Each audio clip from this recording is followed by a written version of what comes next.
Alright guys, I guess we are live yet again. Alright, hello everyone and welcome to this live stream. Well, welcome to another live stream here on the channel. So here we are. We're back once again with this. This is my AMD compact. Please excuse the phone, but anyways, what we're going to be doing is, well, we're just doing our usual retrocomputing, tinkering and such. So, what we got here? Well, we got my AMD compact, which I bought 4 years ago in February of 2022, and it's still with me to this day, obviously, as of the time of streaming. This thing still works.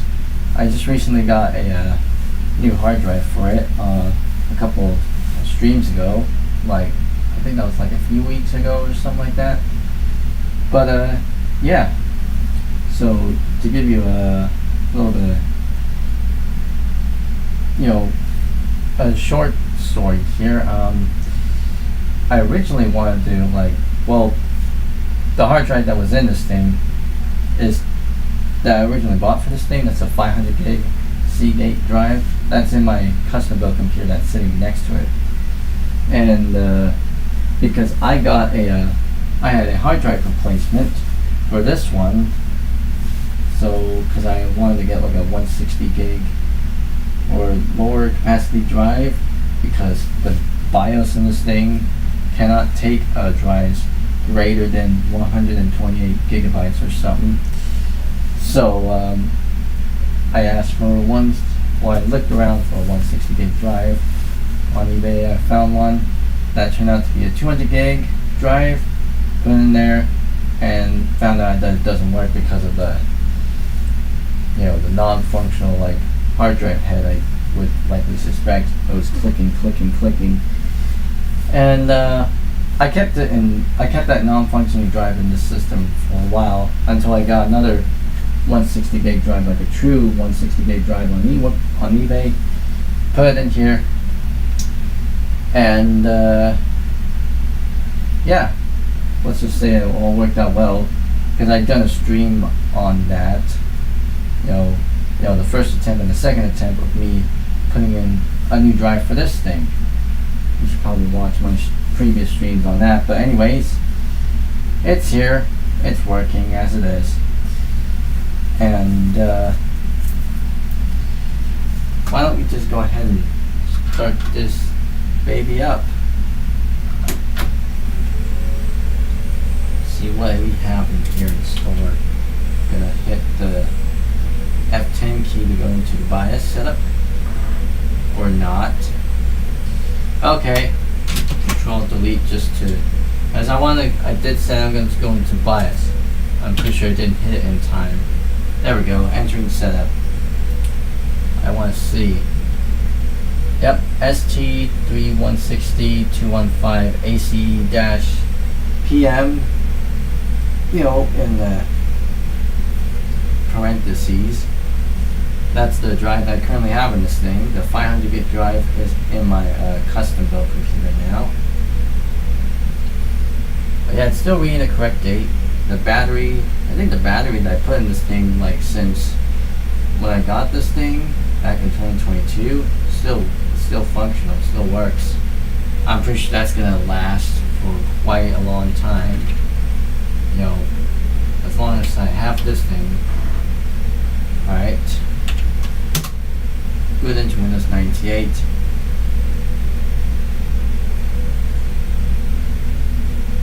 Oh, and I do have one thing around here in my room that I kind of just recently set up the past few days now, though I haven't yet to publish an actual video about it. Take a look at this. This is an Ethernet cable. Nothing too special. I think it's like a RJ45 type connector. well, it's officially called like a 8B8C connector, Ethernet connector, plug-in connector, but we like to call it RJ45 because why not? It's in this room, but can you guess where this thing is plugged into? As soon as I hit escape.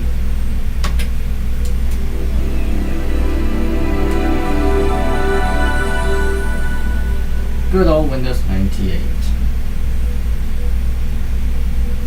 Alright, about this thing, I have set up a basic network infrastructure, in my house, thanks to the use of Ethernet adapters that you pretty much plug into the wall.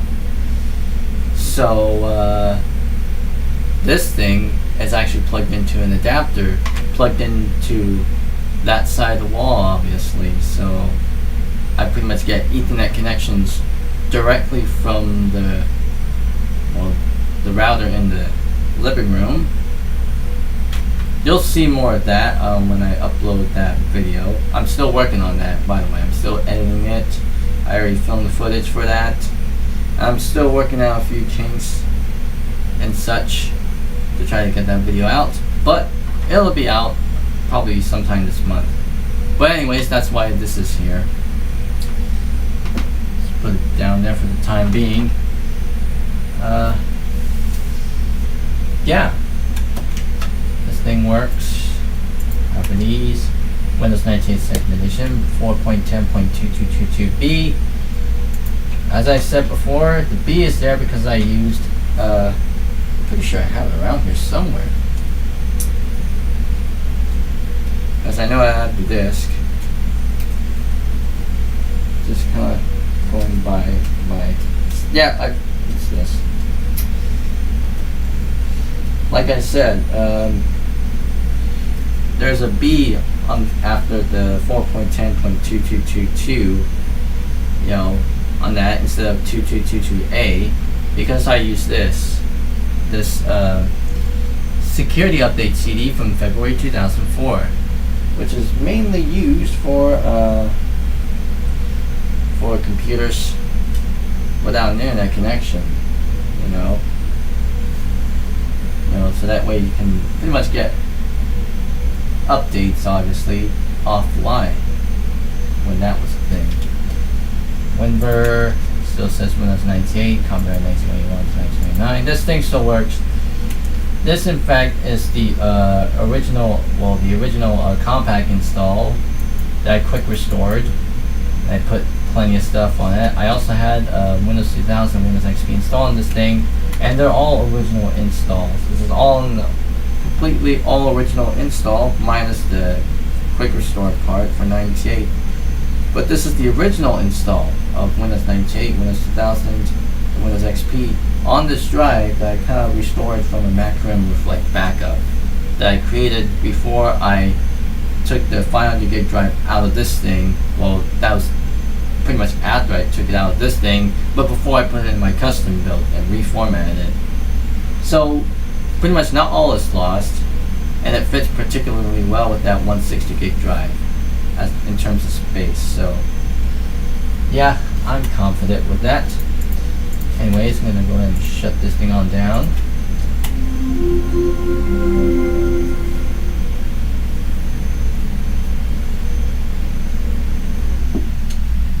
Pretty quick. Didn't really even get to see the shutdown screen. But yeah, I guess with that being said, I'm gonna go ahead and move over to my custom built computer, which is right here. This tall behemoth that's pretty much hard to get in all in one shot because it's so tall. It's tall, but it's kind of a bit thinner in width in comparison to my AMD compact, the Compact Presario 7000 with an AMD Athlon processor, clocked at 800 megahertz. Forgot to mention that. But this one is taller than that computer right there. It's in a pretty unique case with the Bondi blue-like accenting. Hello, whoever your name is, welcome to the live stream. Yeah, it's my custom built here. I built back in December of 2025. Nothing too special. It's got like 2 optical drives, a card reader, floppy disk drive, and a zip drive, and all the other doodads. I have yet to make an actual overview video of this thing, which I already uploaded build log videos of this particular computer, but I've yet to do an overview video of this thing, so probably expect that sometime this month or next month, whenever I get the chance to actually film, edit, and upload it.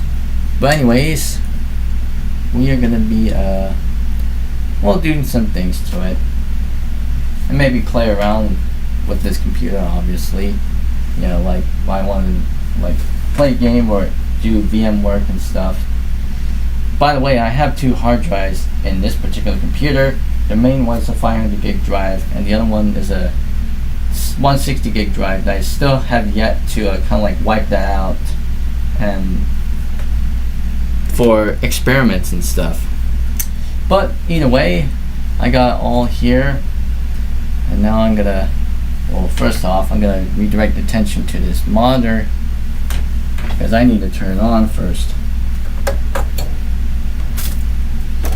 Yeah, I'm happy to use this tweezer here because I took out the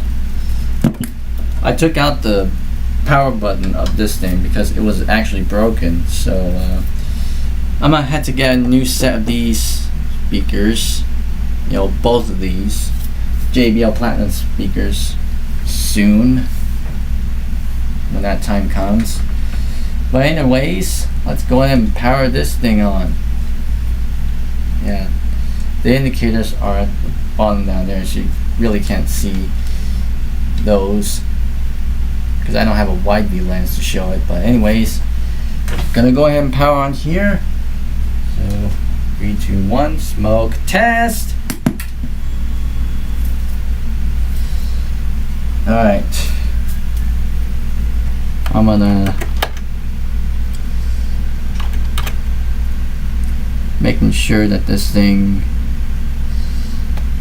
goes there because I'm gonna switch ISO settings and stuff on this camera. So if you excuse me, I'm gonna cover this up. Gonna unplug the camera for the time being so I can change ISO settings. ISO 100, and I set white balance to auto, AWB, and I'm gonna redirect attention to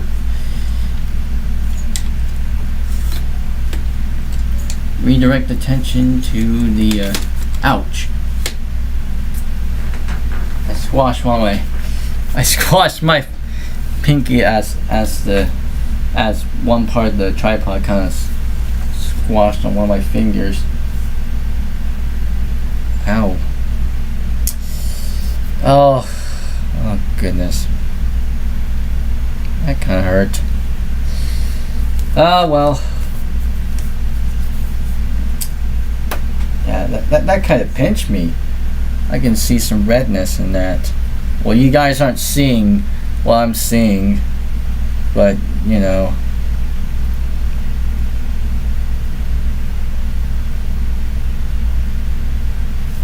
Ah well. We'll just continue business as usual. At least nothing bad goes wrong. So alright. Take this out. And here we are. We are in front of the compact Rosario NV740 monitor.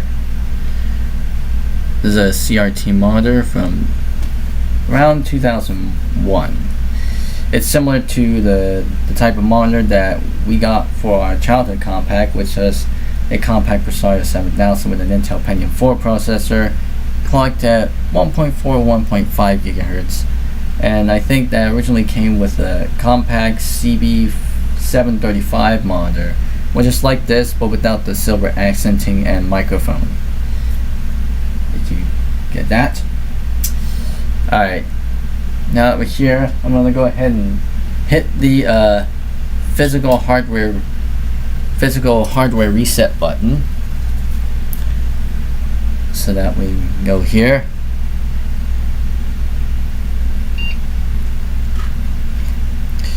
Oh, the tower that I have, the case that I bought for this thing, this like full-size case, well, I bought it back in December 2025.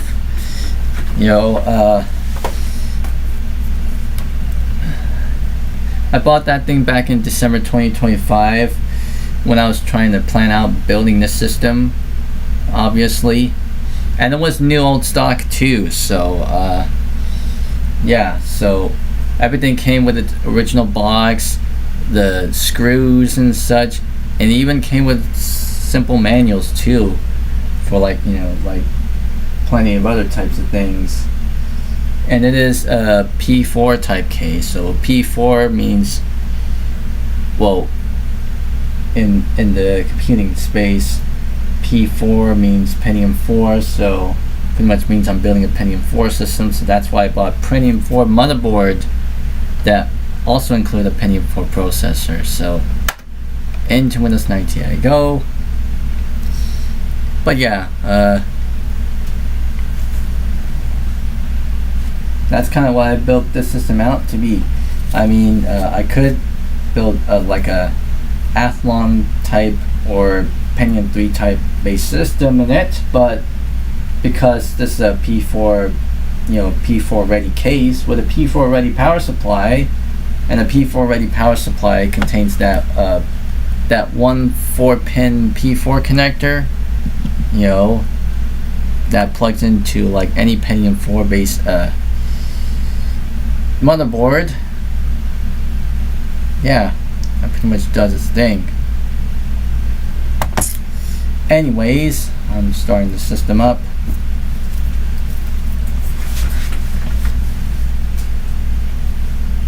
There's my background. I get some love, hate, some slack from it. Obviously, I didn't create that background, but I used it as the background wallpaper because why not? Just because I can. Escape.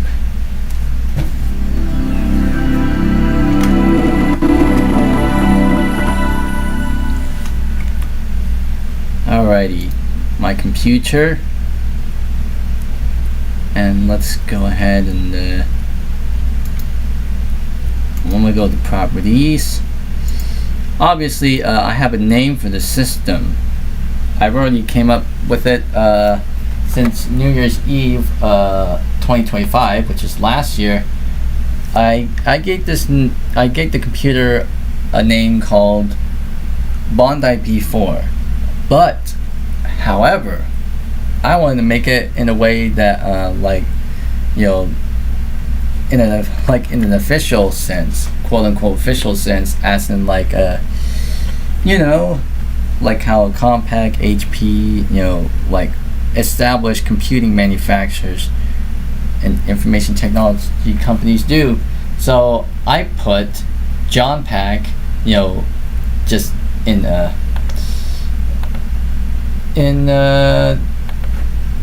inspired by Compaq, obviously JONPAQ.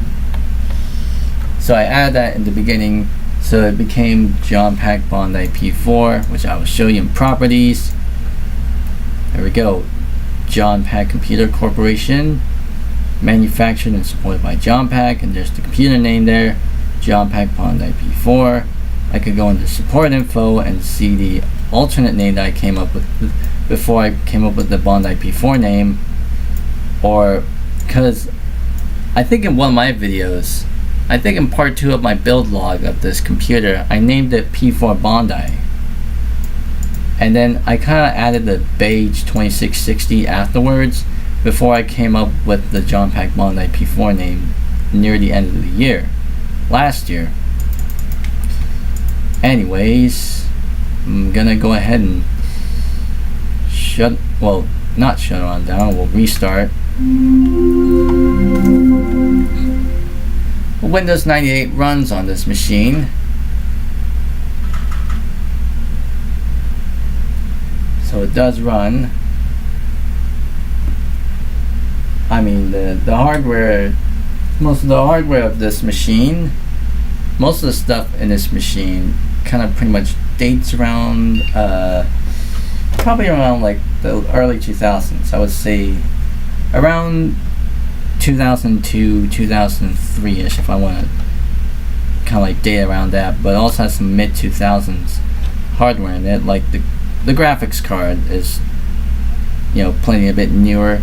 It's a, well, I mean, talking about processor, the processor in here is a Pentium 4, 2.66 gigahertz processor, Northwood core, so this is from around 2002-ish, I guess. I have a couple of old laptops. They're probably from around mid to late 2000s. I have one of them. I could probably show it to you.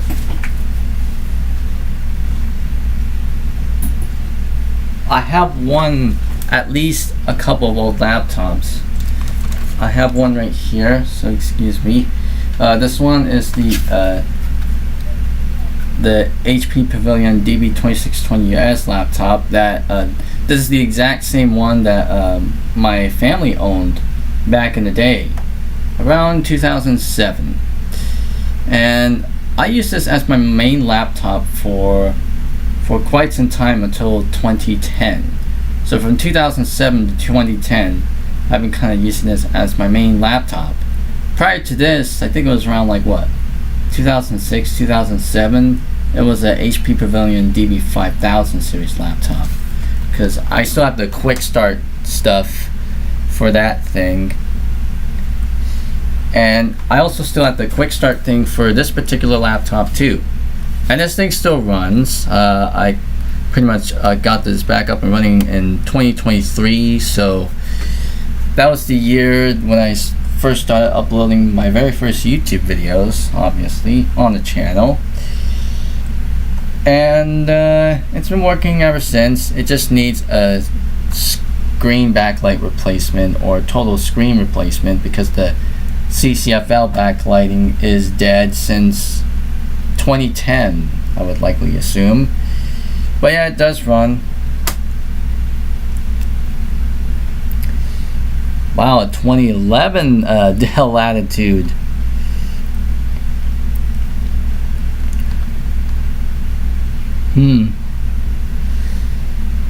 I had I think around that time, well, I think when the CCFL backlight went out on this one, we replaced it with a 2010 HP Pavilion DM4 that also used for quite some time until one of my brothers bought that DV6 Pavilion laptop around 2012 or so, I guess. Well, I've been using that DM4 laptop for you know, for a few years, from the years 2010 to like what, 2012, 2013-ish or whatever.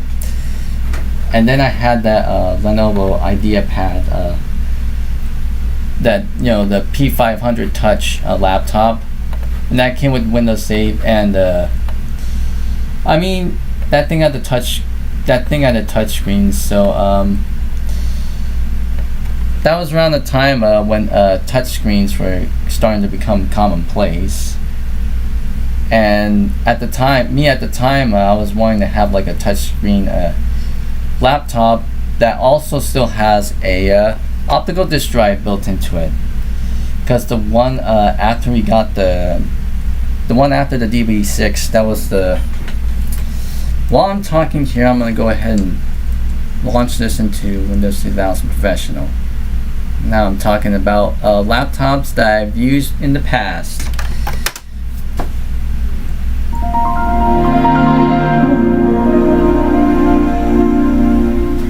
Yeah, but yeah, as far as the laptops I used, because reiterating from what we've been talking about, the first ever laptop that my family ever bought was a HP Pavilion DB5000. Then came the DB2620 US laptop. Then came the DDM4, and then came the other laptops that my other family members bought. The DB6, then that Samsung laptop that we only had for a short time. And the reason why we only had it for a short time is because there's no touchscreen and no optical disk drive support, which at the time was slightly a bit concerning to me, because I still want to have an optical disk drive, because I still had some games that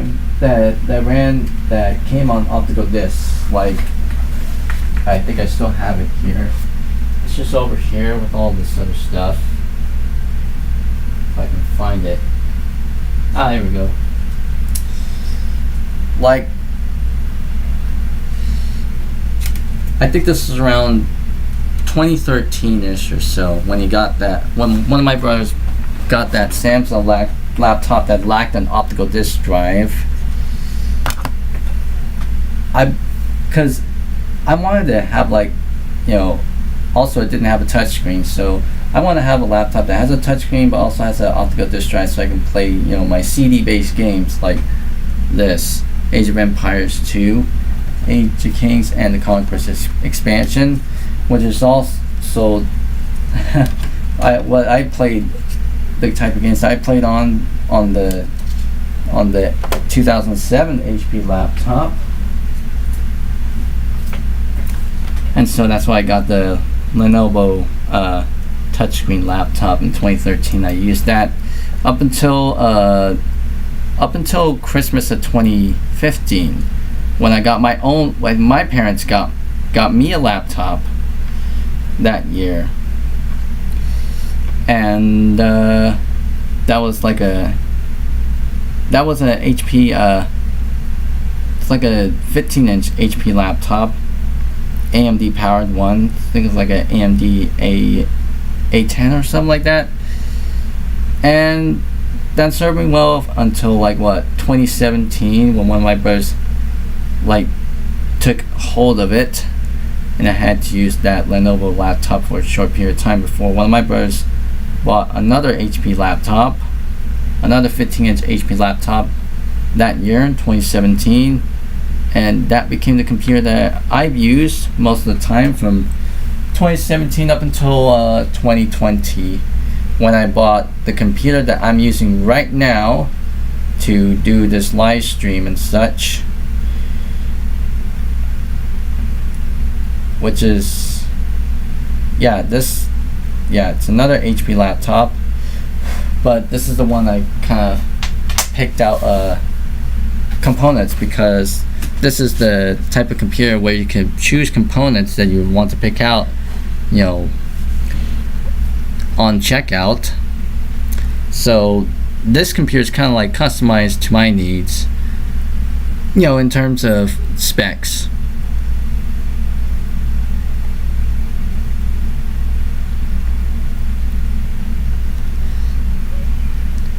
So the computer there. So I guess kind of a history on the computers the laptop computers that I've been using over the years.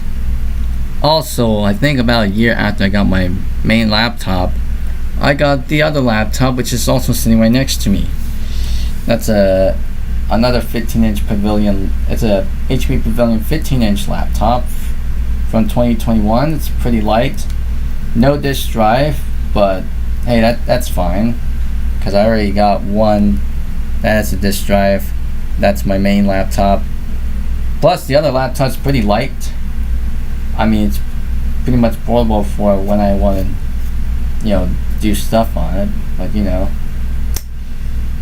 yeah, I have two laptops, obviously. Two main laptops. I got the 17-inch black one, and then the 15-inch, like, blue one, obviously. So, yeah, that's my history with laptops. Obviously, for desktops, that's a different story. Because, I mean, the only two desktops I ever known to use was the compact Presario 7000 with the Intel Pentium 4 processor. That's my childhood compact. And then the HP Media Center, HP Pavilion Media Center computer in 2008. Those are the only two desktop computers that my family owned. Because after that point, it's just all laptops. My family have all been using laptop computers since then.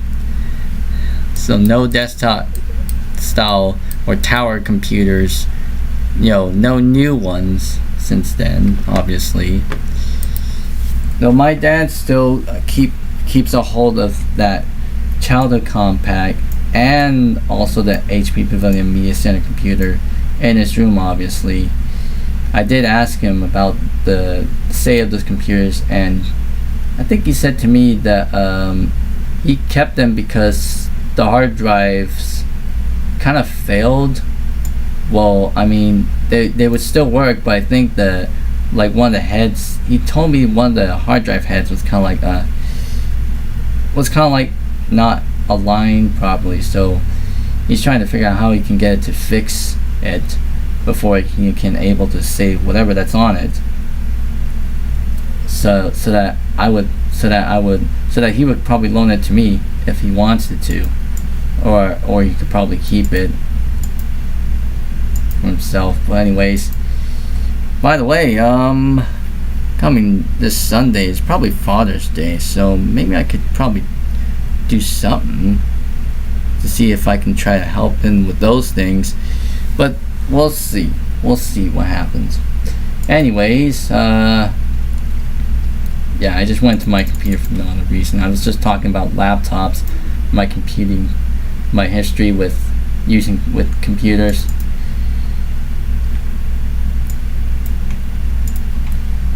I mean, my childhood compact is pretty much what got me into all this stuff.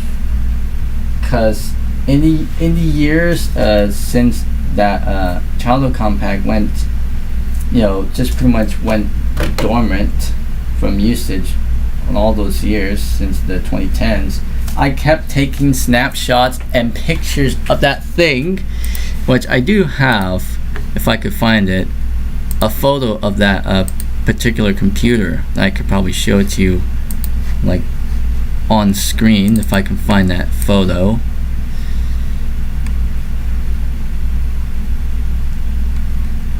Where is it?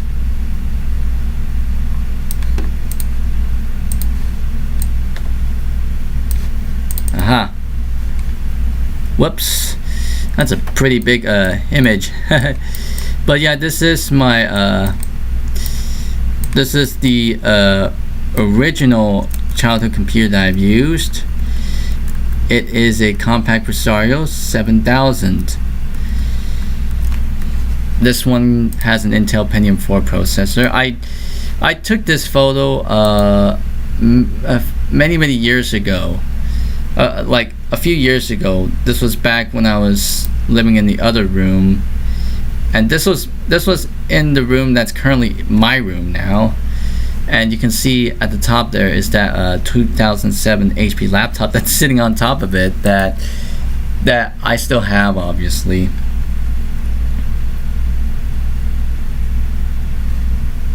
Wow, the HP Touch Smarts from 2012.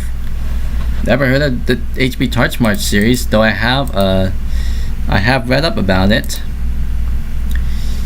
But yeah, so that's the childhood computer of mine that kind of got me into this kind of retro computing hobby of mine, as of today. And I'll show you another photo that I took in that same room. this is the HP Pavilion Media Center computer that I was talking about. This was from 2008, and I've been using this computer for like the rest of the 2000s, you know, the late 2000s, the early 2010s and such. I had some good times with this one and the Compaq, obviously. But yeah, these two computers, you know, the Compaq and this HP Pavilion desktop, my dad still has them. He has not thrown it out or anything, so I'm glad that he's probably kept that, you know, for probably future use if he wants to fix it or something. Which, yeah, I might as well see if I can get the, well, I can pretty much take the hard drives out. If you excuse me for a moment.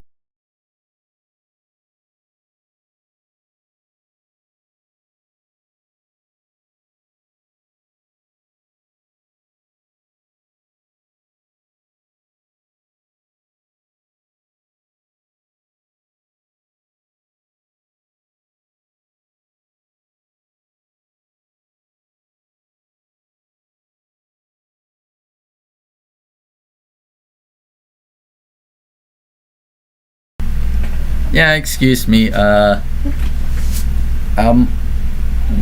brother just came in with like food, so. But I've already ate. Before the stream, so.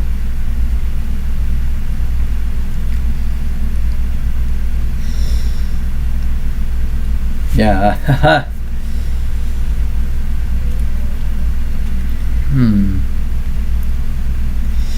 Also, the HP Pavilion Media Center computer right now has a different graphics card. That computer, I think, originally came with like a GeForce 8300 GS or something like that. Right now it's running a GeForce 9800 GT, which is essentially similar to that of the 8800 GT. And yeah. Anyways, I got plenty of things to do here. I was gonna do this because I did this last stream, but the thermals was kind of like well, I mean, the active monitor sensing thing, like for System Zone 2, was kind of like overloading itself, capping out at 50 degrees Celsius, which is why it interrupted me in the middle of doing this. So anyways, I'm gonna restart from fresh here. So virtual disk, create new virtual disk, virtual hard disk. So what I'm doing here, I'm doing some little virtual machine stuff via Virtual PC 2004. I remember this virtualization software back in the day. I seen some YouTube videos on this thing, because this was the go-to virtualization software virtualizing old Windows versions back in the day, both Virtual PC 2004 and 2007. Gonna start that now. Yes, start in full screen, why not? I'm gonna go ahead and insert Service Pack 1 of this, because the virtual machine name that gives it away. But I'm installing Windows NT Workstation 4.0. I'll insert the Service Pack 1 disk, because the RTM copy that I have is the check debug version, which I don't want. Oh, I need to insert the disk in the drive. Oh, wait, I think it's already in. There we go. Set up and inspect your computer's hardware configuration.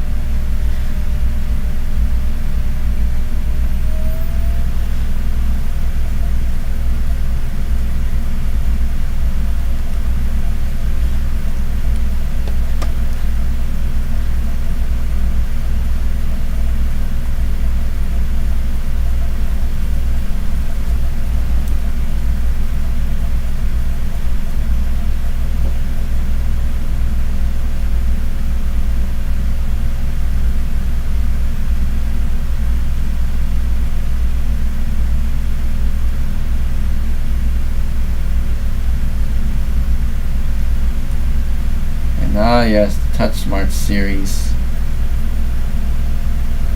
Tablet, PC, desktops, and touchscreen all-in-one desktops.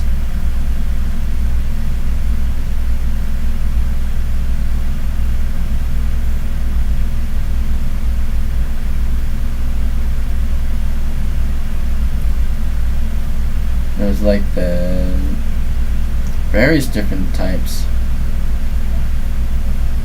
There's like a TouchSmart 2, TouchSmart 300, and the 500s, then the 600s.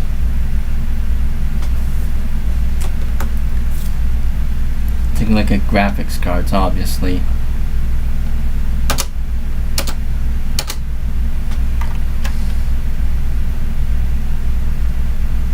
Okay, so yeah.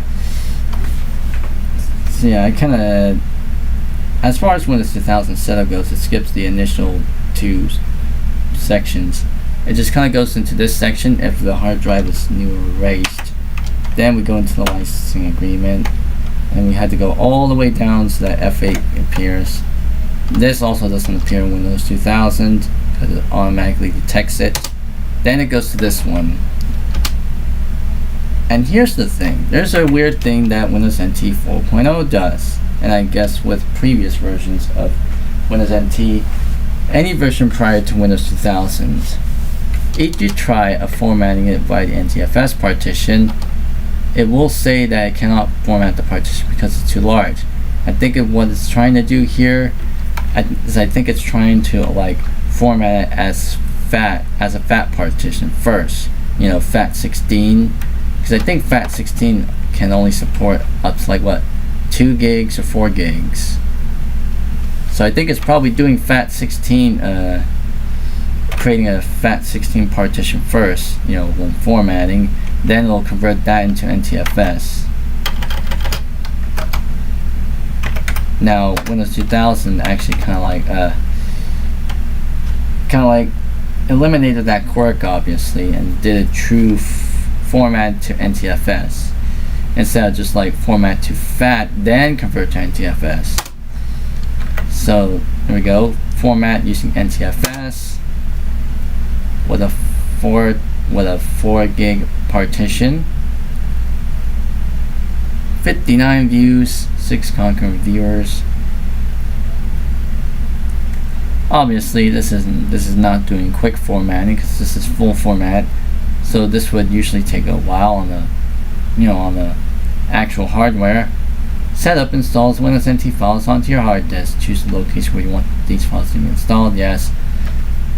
This is skipped, and this is skipped because Windows 2000 does all these automatically. It's like unattended.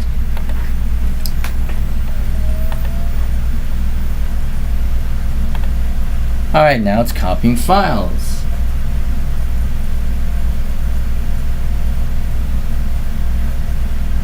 So please wait while setup copies files to your hard disk.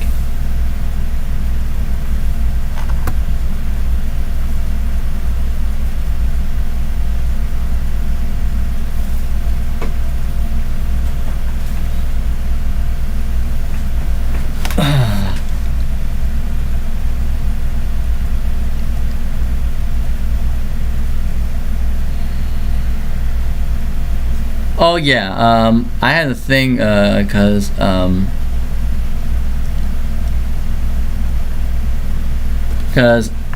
my family did own the PS3 back in the day, and I think my brother even owns he owns a modded one since at least a modded Slim back in, I would say, around 2016 or something like that. I think I still have the whatever that I wrote about that thing. It should be on my drive.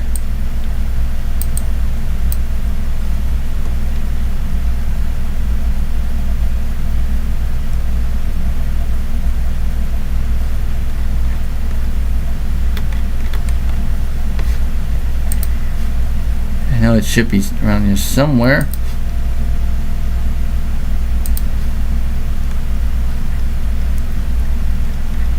because I do have that written thing there.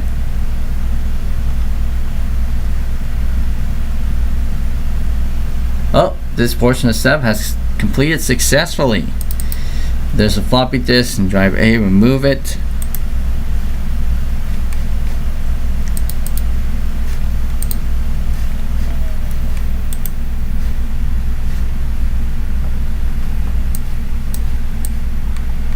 Actually, I think this was around 2019.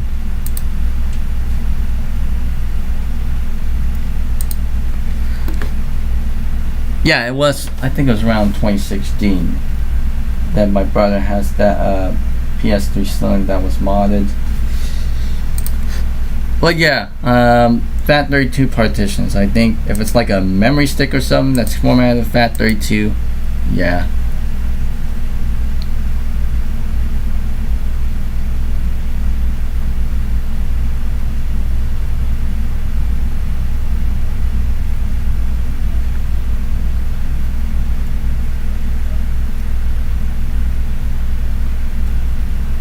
This portion of setup completed successfully. Press enter to restart. I will say this. I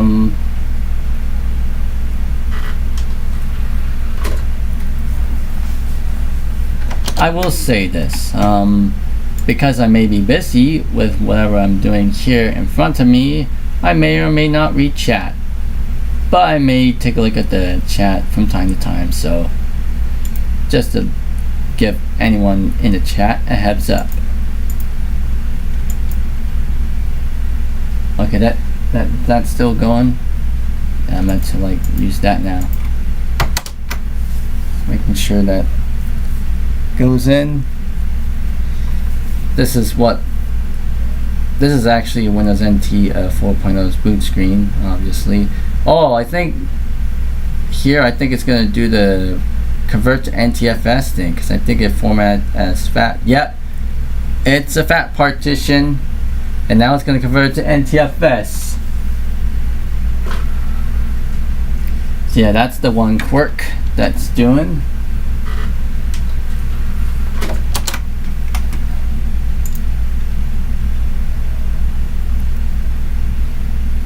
I'm waiting for that to kind of like come up there.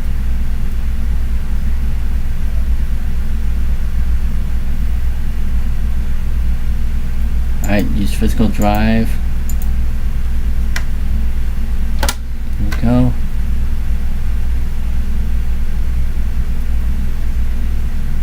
Windows NT version 4.0, build 1381, Service Pack 1, 1 system processor, 256 megs of memory. And I think it's doing a recheck. Yep, it is already NTFS. So now it should be ready to go. Setup is initializing. Now it's copying files from the CD because we have the disk in the drive. Welcome to the Windows NT setup, where someone will guide you to the rest of the setup. To continue, click next. Preparing for install. So this is pretty much like the GUI portion of setup, because the first part was the text-based portion of setup. Here it looks a lot like Windows 95 setup, except with certain things kind of like, well, there's plenty of things that are different. So here it's kind of acting like the first part of the Windows 9X setup, where it's got the setup options and whatnot, and name and organization stuff.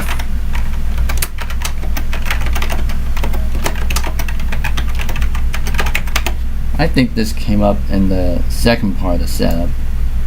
Oh, it needs a computer name, so Windows NT 4 does not automatically assign the computer name, so just type in WinNT4 and will not type in an admin password, and we will create an emergency repair disk. And components, default components, we got all the accessibility options. We got some of the accessories, excluding mouse pointers and desktop wallpapers. We got all the communications. We don't have games installed. We only got CD player, media player, the sample sounds, and the sound recorder, and volume control, but not the other sound schemes. And we don't have Windows messaging installed. But let's see if we can install the full set of features, which also includes the games, which also includes Pinball, 3D arcade pinball game. This is the Windows NT version of 3D Space Cadet Pinball that originally appeared in Microsoft Plus Windows 95. Installing Windows NT networking. This is pretty much just the network stuff. So wired to the network, start search, there's a network adapter. I will not install the TCP/IP stuff because that's going to check for DCHP stuff that we pretty much don't have. Auto sense. And now it's installing everything. Yep. Start network.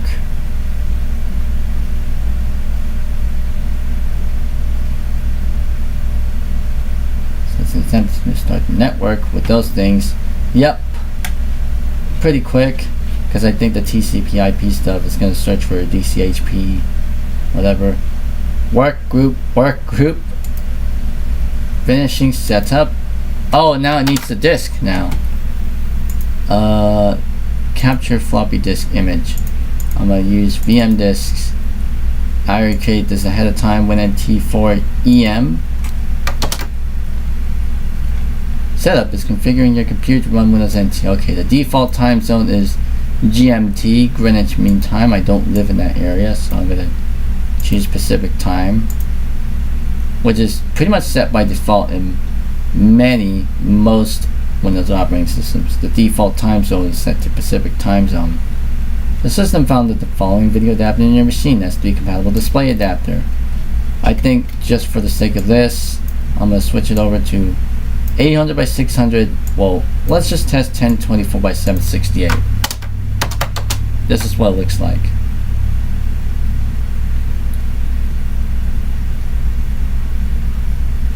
Do you see the test bitmap correctly? Yes. I'm gonna bring it down to 800 by 600. Oh, yeah, it's just refreshed that.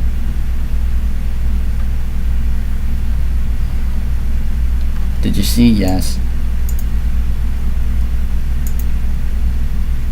True color. Oh, that just brings it down to 65535 colors for whatever reason. Oh, okay. True color 1024 by 768. Okay. You had not tried. Oh, okay. So it wants us to actually test it out first.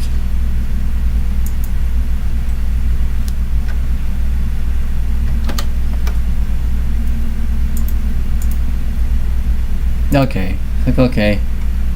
Setup is configuring computer to run NT. Now it's copying all the files, and then it'll probably do all the other sorts of things. Then it'll save the configuration and whatnot, like doing the updating system settings stuff.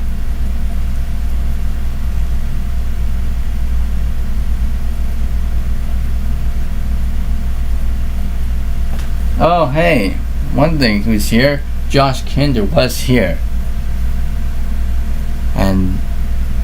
and Dogies was also here too. Anyway, to anyone who's hopping in on this live stream, welcome.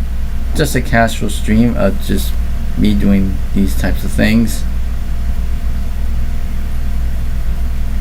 Just playing around, tinkering around with my stuff in my retrocomputing collection. Mostly and mainly on my custom built computer that I have. That I have built back in December 2025. Windows messaging is now being set up. This thing came with Internet Explorer 2. So now it's setting security on system files. Now it's saving configuration. This is like the updating system settings thing. Alright, label floppy disk, emergency preparedness, and insert the drive A. There we go. Rewritten everything on that. Reformatting the disk. Now it's moving, and there we go. Windows NT 4.0 4.00 has been installed successfully. Remove any CDs and floppy drives, compact disc and CD-ROM drives, and then restart.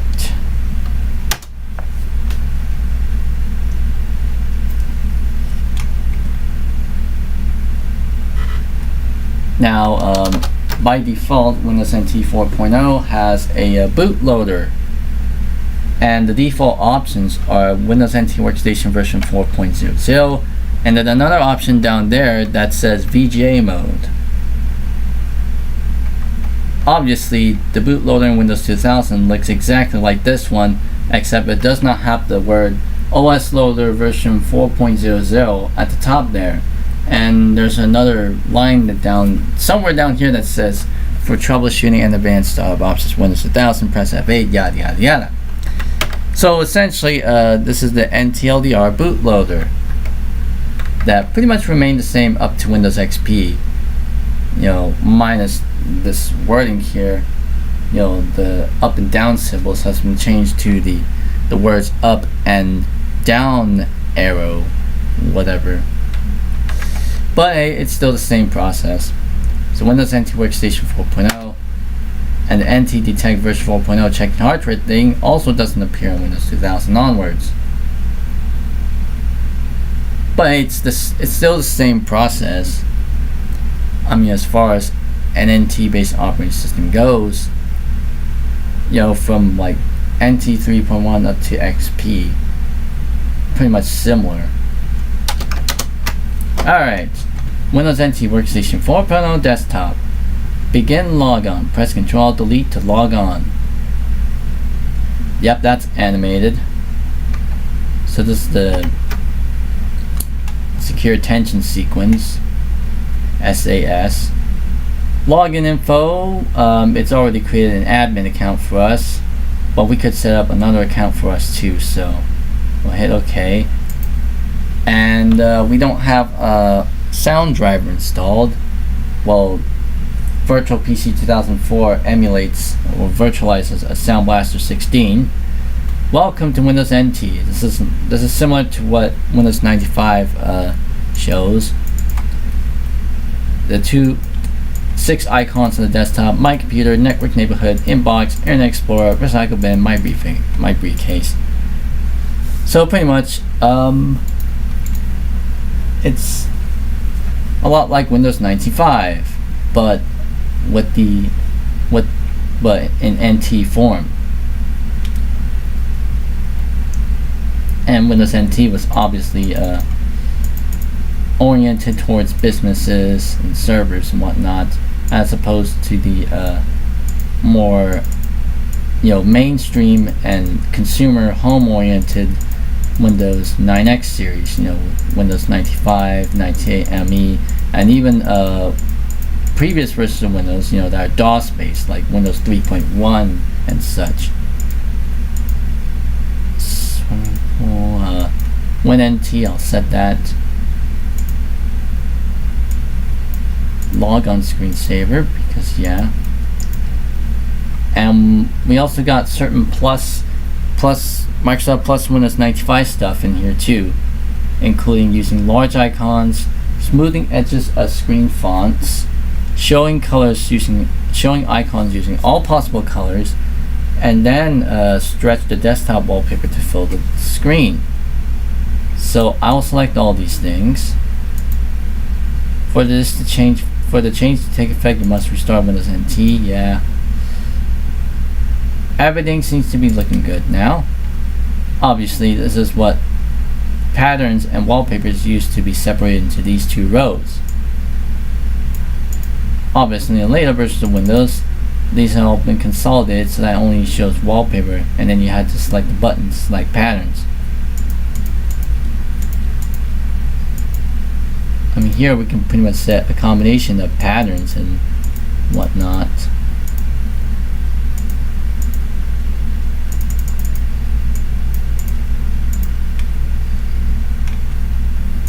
Like imagine if we set, well, right now it's on Windows Standard. Imagine if we set the colors to high contrast white.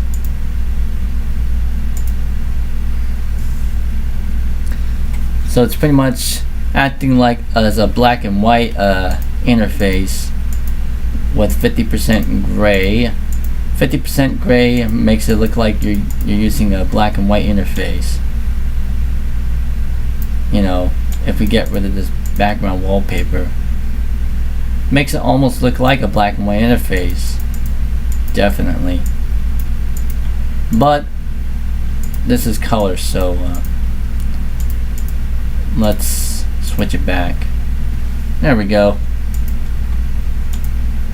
Because I obviously do remember, yeah.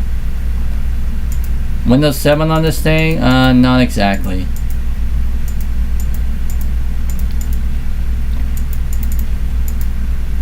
And besides, I think this VM software is probably a bit too old to run Windows 7, even Windows Vista either too. So anything that this does, Windows XP at most.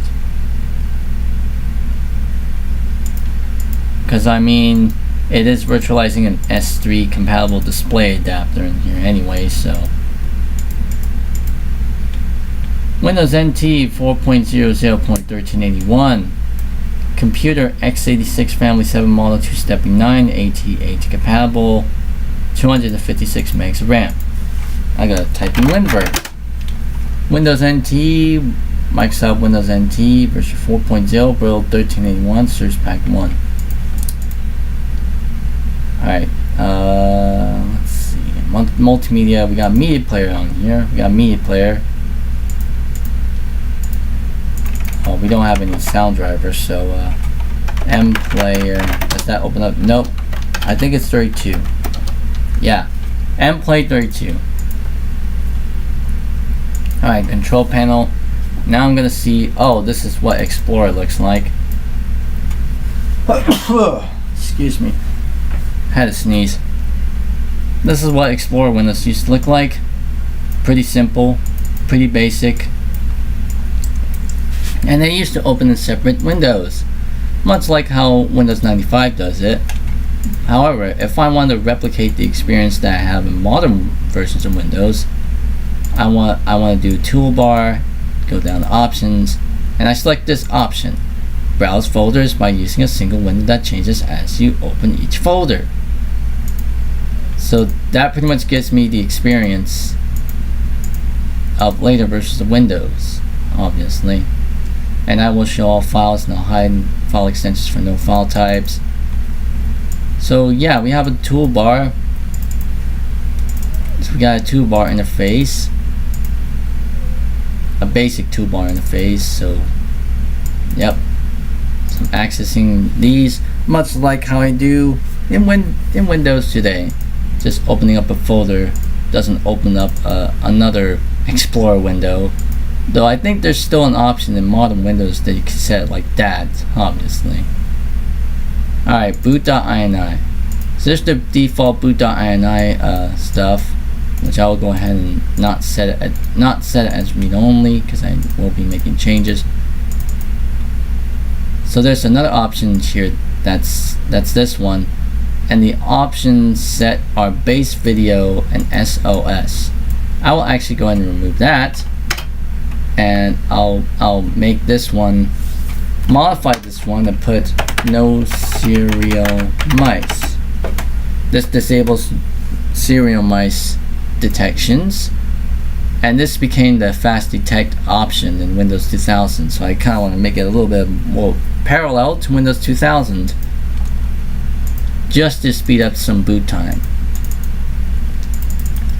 Alright, and I'll be doing this. Copy all the contents of the CD onto the drive itself.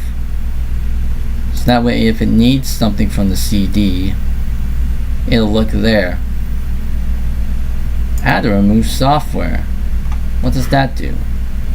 Oh, that just shows this. Okay. Alright, I'm gonna open that. Go to i386. And I'll copy that folder into here. So now it's gonna go through the process of, installing all those things now. And I'll show you I'll show you an old version of Internet Explorer. Open this up, and this is Internet Explorer. Well, this is Internet Explorer, Microsoft Internet Explorer version 2. And this actually still runs on modern Windows even today. I mean, it's a Win32 based application, so why not? It should still work. I've seen a Michael MJD video on it, this actually working, and it actually browsing the internet in a very, very limited fashion, because this browser does not support many web standards. Because I mean, this was a very, very early web browser from 1996.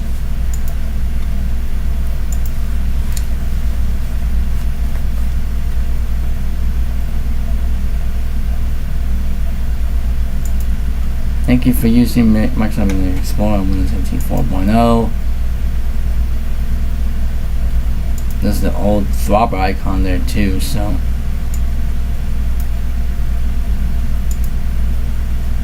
Again, it's still copying files.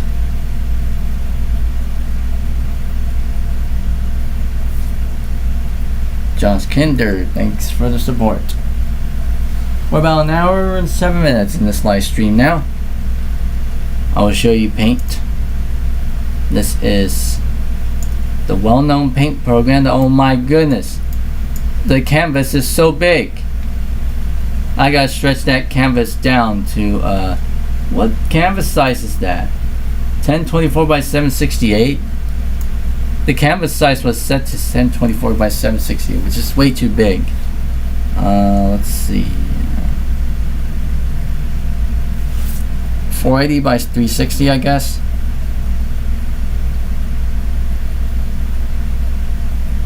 There's actually a little indicator down there. 480 by 360. I think that should be good enough. But yeah, here's the Paint program. This is obviously this version debuted in Windows 95 and carried over to later versions of Windows up until Windows Vista, because Windows 7 replaced it with the one with the ribbon interface, which still exists in Windows to this day. There's the making all sorts of randomy stuff here.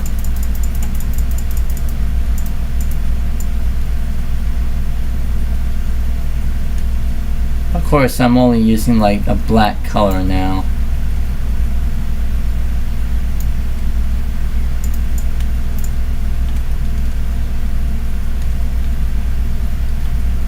I used to mess around with Paint back in the day because it was simple and intuitive. No, I will not save progress. Look how small these buttons are compared to Windows 95's. Obviously, the buttons on these are still in the correct sizes, such as the run dialog stuff. But anything like in message boxes and stuff, they have very thin, very small, thin buttons. Oh, we got calculator here. It's got these boldy buttons for whatever reason.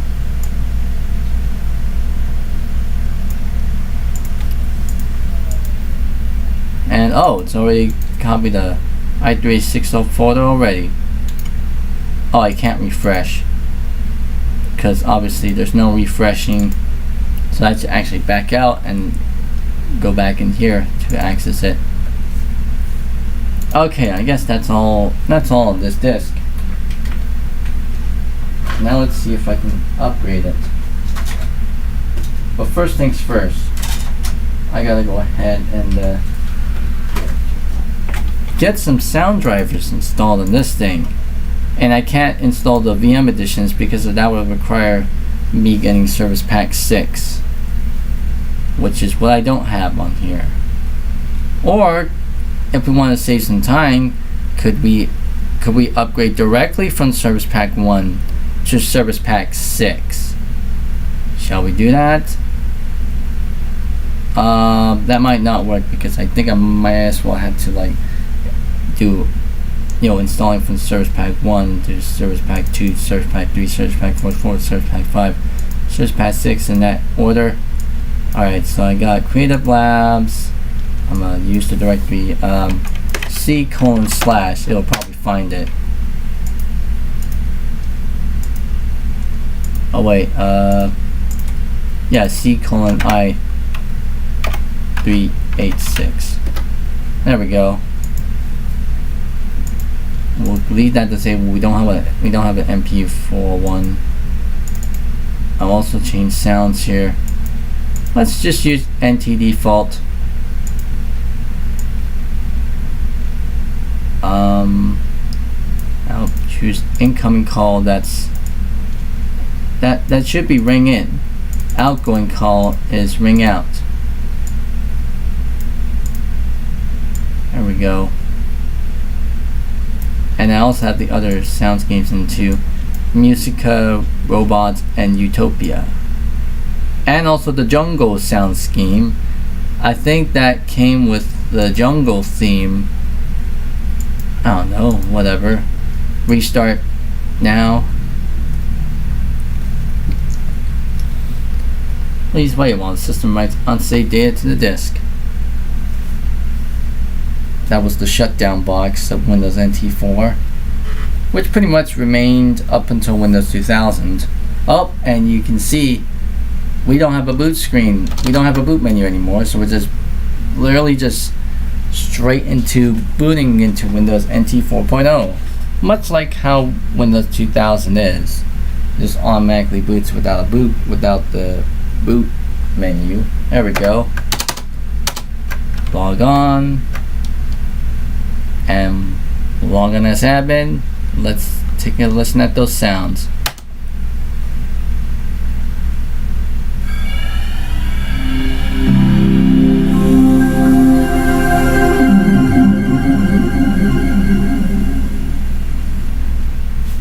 So yep, that's the Windows NT 4.0 startup sound.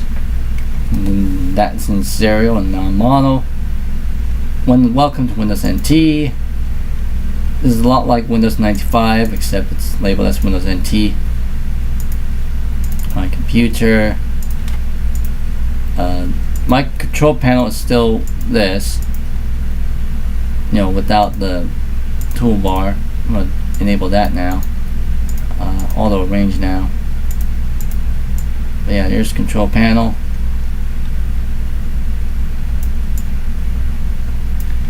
So we got. I've already got a network set up. Basic network. I don't have TCP/IP installed because that would require DCHP for automatic connections or a specific IP address. Multimedia.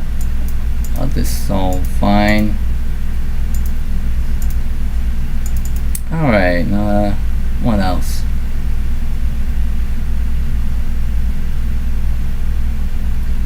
Not that much. Mouse. Got this basic screen.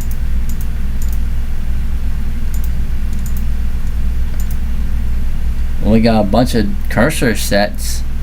3D bronze, 3D white, conductor, dinosaur, hands 1, hands 2, magnified, old-fashioned, variations, Windows animated, Windows default.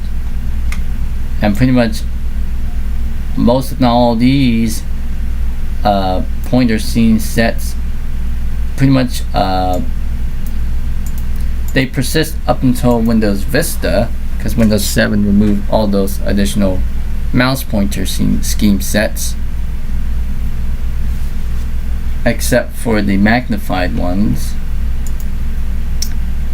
PC card, PCMCIA, we don't have that. Microsoft Mail, what's that, Windows Messaging? Yes, Microsoft Mail.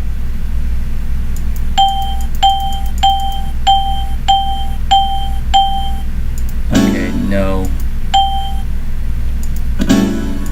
cannot be started. We got mail. The following profiles. We don't have a profile.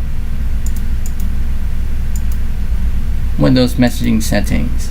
Done. Ha! Whoops. I just clicked on the shutdown thing. Windows messaging. Aha! Now I get to see what Windows messaging is. It's this basic. Windows messaging version 4.0.993.3. Copyright 1986 to 1996. This is what Windows messaging looks like. Microsoft Mail, Post Office, whatever. Add or remove programs. We don't have any programs installed on this thing. Windows NT setup.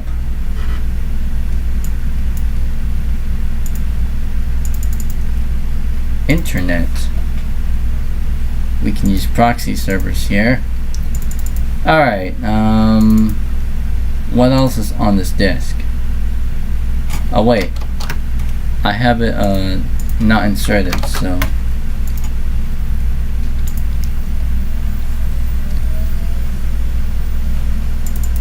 oh, I gotta install something on here first most. INTSTP. Oh yeah, it needs TCP/IP, which I need to install it first. So let's add a TCP/IP protocol. If there's a DC, do you wish to use DCHP? No. Oh, now I need to copy the files. I'll just redirect it to there. Oh, what's it doing?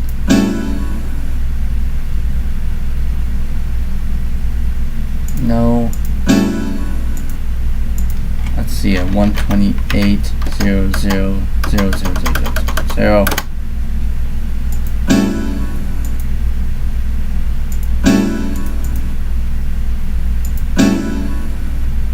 Yes.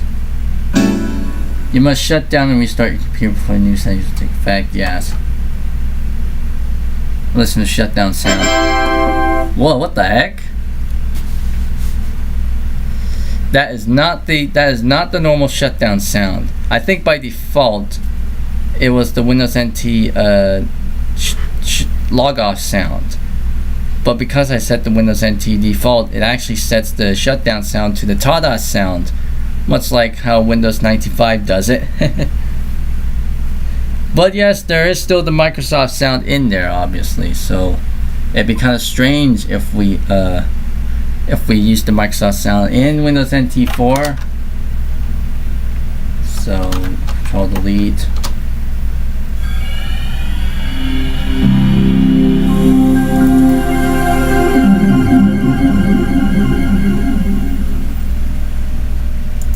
Yeah, the shutdown sounds just ta-da, so that wasn't changed. And there's still the Microsoft sound there. That at least one service system driver failed during setup. I think that was the TCP/IP stuff. iNet SRV. There we go. Now it works. Install those things.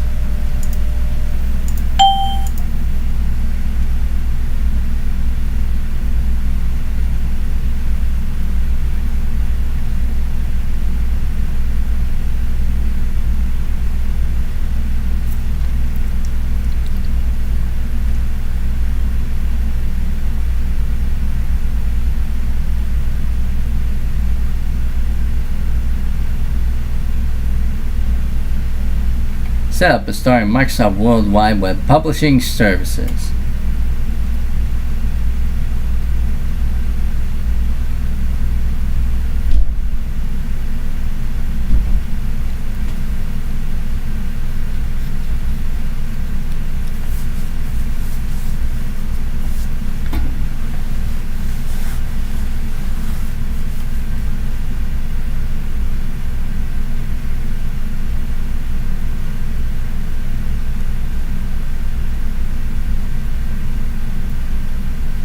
.93 views, 8 concurrent viewers.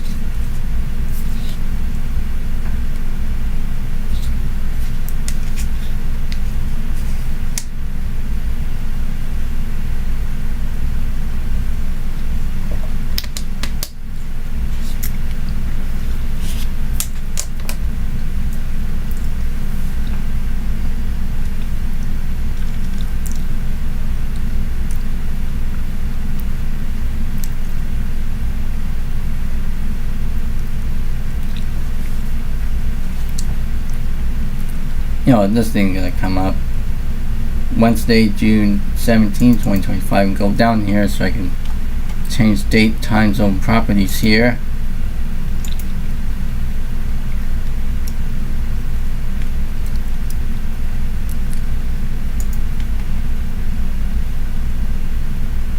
Also, I can show you this task manager, the Windows NT task manager. So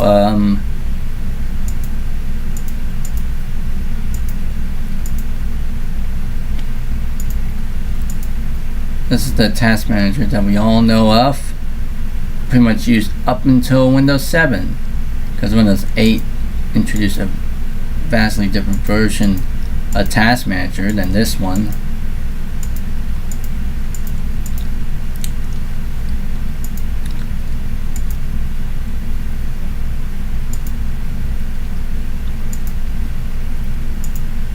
And that is taking a little while to start services, I guess.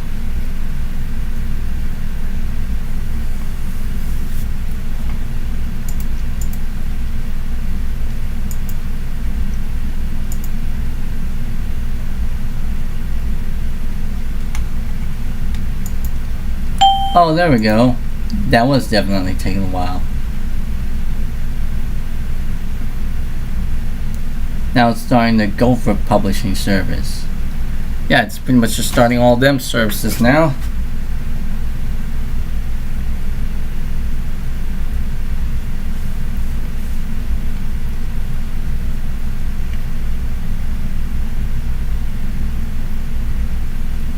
So again, 9 concurrent viewers with 94 views. Okay.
That's taking a little bit of a while.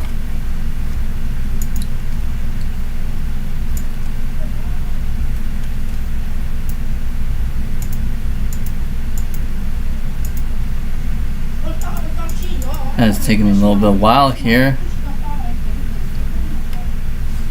I gotta close that door.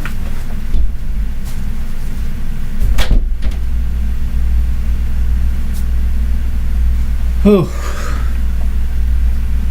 9 concurrent viewers with 97 views.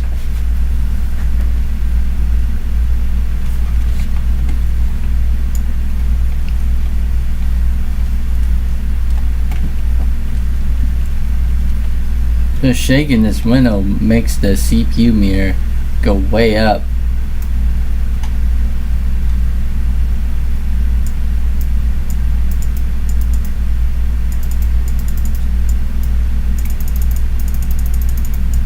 See if I can try to make this thing go.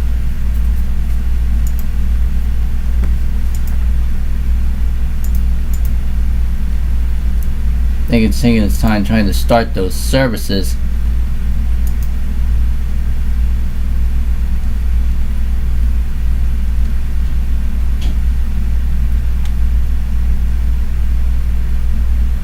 Guess one will add it. Here's Notepad. Oh, this window always pops up on all the other windows. See if I can minimize it. Here we go. Notepad. Pretty much the same as this on all Windows versions.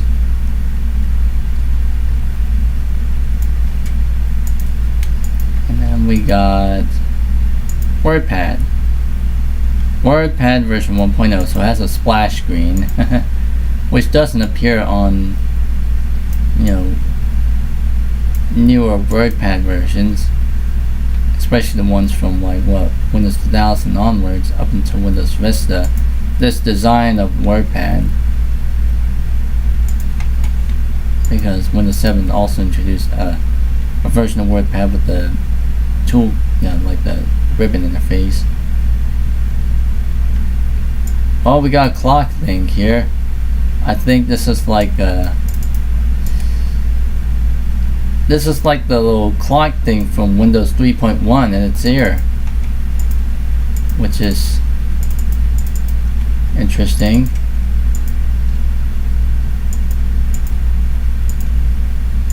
That's the GMT time.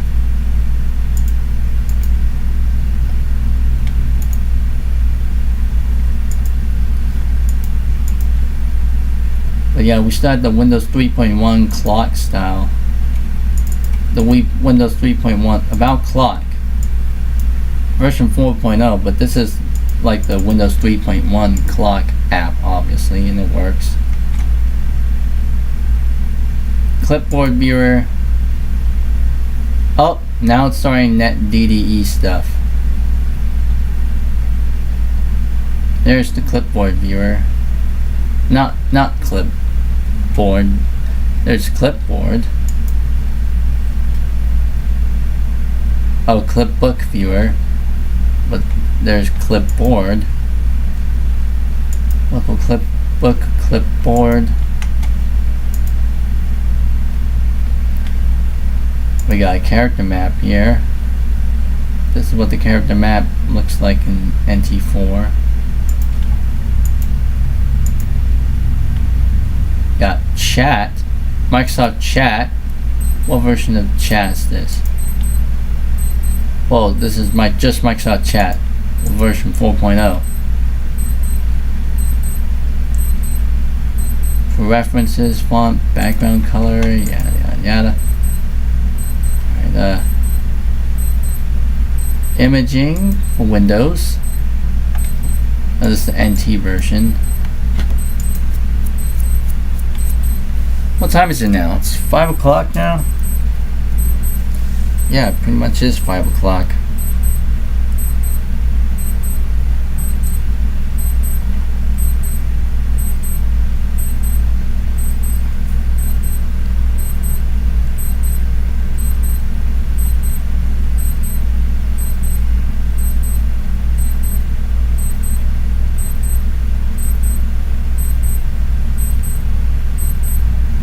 Yep, it says 5 o'clock there.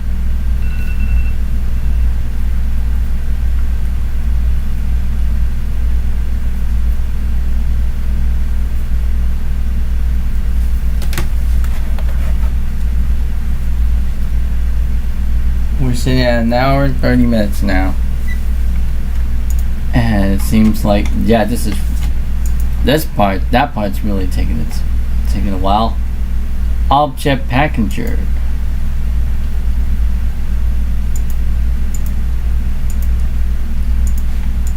And then telnet. Oh, this is like the terminal stuff.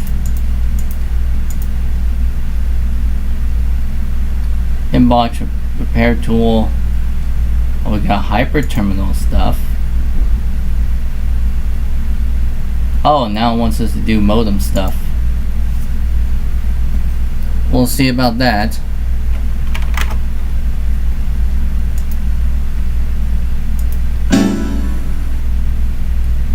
You need to install a modem before you can make a connection. Would you like to do this now?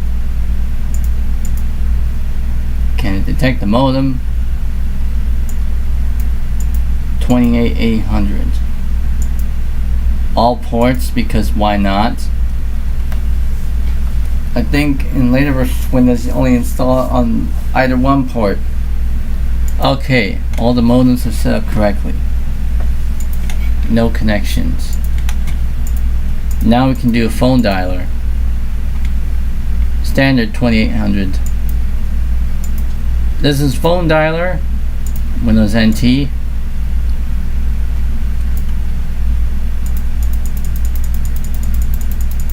So let's dial these numbers here.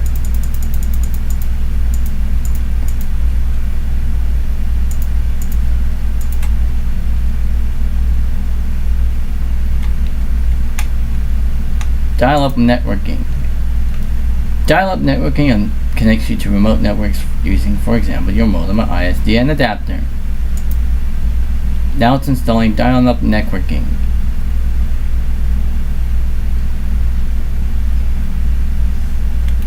COM1. Continue. Now it's wanting us to do it. TCP/IP stuff. Successfully installed. Do not restart. Okay, this one seems like it's not going that. Seems like it's not going anywhere. Uh-oh. End task. Yeah, I'm gonna relaunch that now. Reinstall.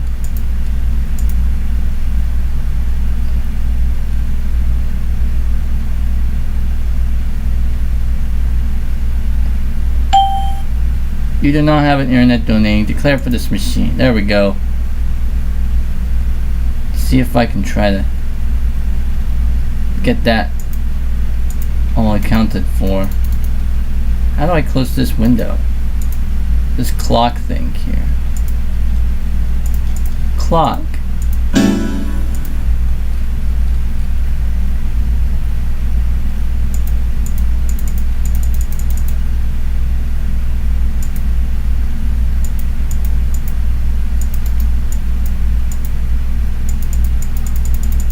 Oh, I can't minimize things to the taskbar just by double clicking it. It's different. You had to actually use the minimize button for it to work.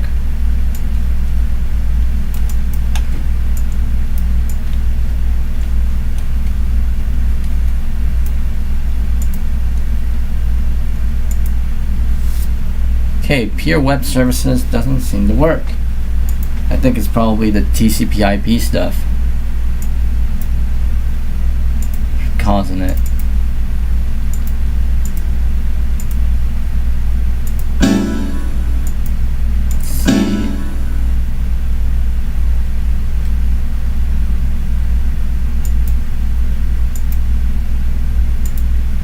It's gonna run slow, but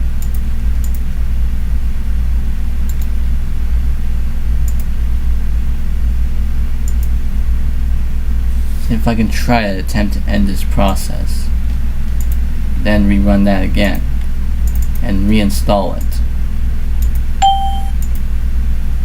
What does that say? Reinstall, yes.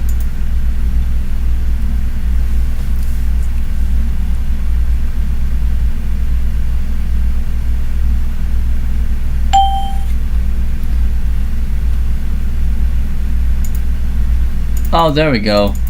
That's probably what's causing it. That's probably what's causing it to hang. Okay, I'll restart.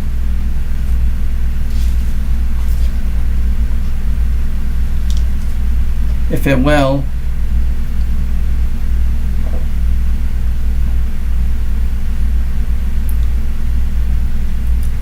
We're sitting at 105 views and 7 concurrent viewers now. Okay.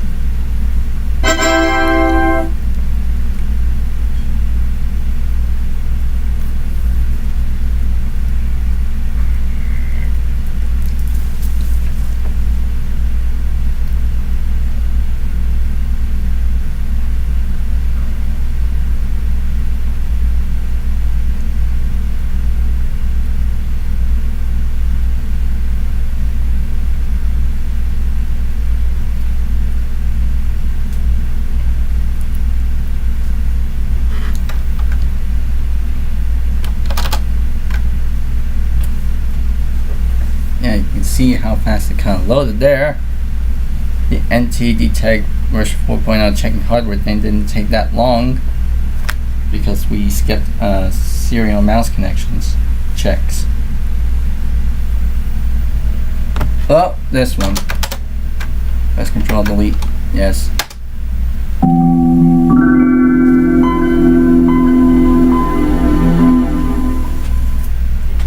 Yeah, I had that because there was the ta-da sound, that's the shutdown sound, so I figured I'd switch it back to the Microsoft sound, which incidentally still exists in Windows 2000, strangely enough. Unchanged too, so.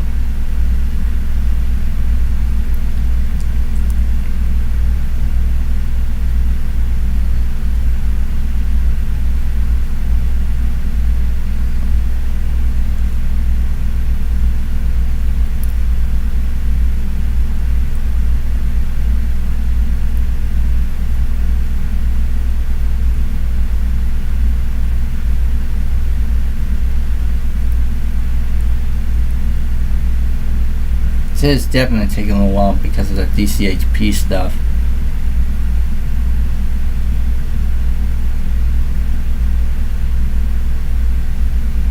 Yep. No. And there we go. Now it's doing its thing. Yeah, that's something I'm gonna have to intentionally disable.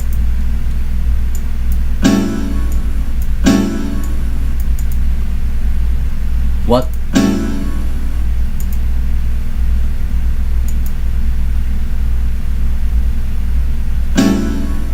Okay. And that.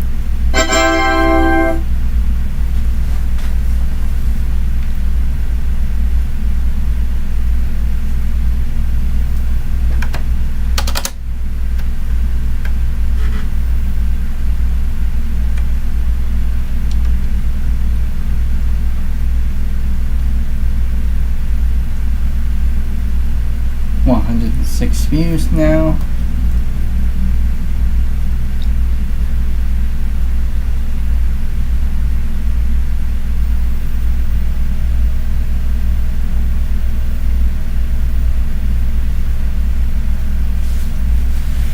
Okay.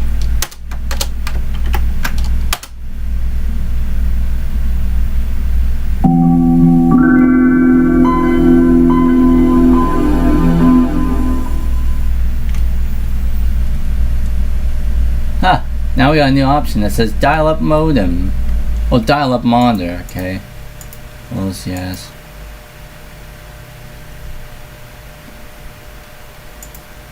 If it will.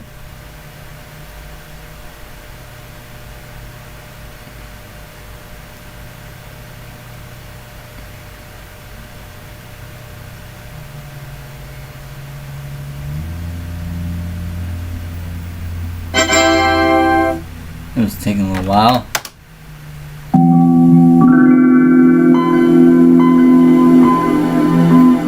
Click here to begin. Okay, I see that.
Alright, I'm definitely gonna have to change the sounds now.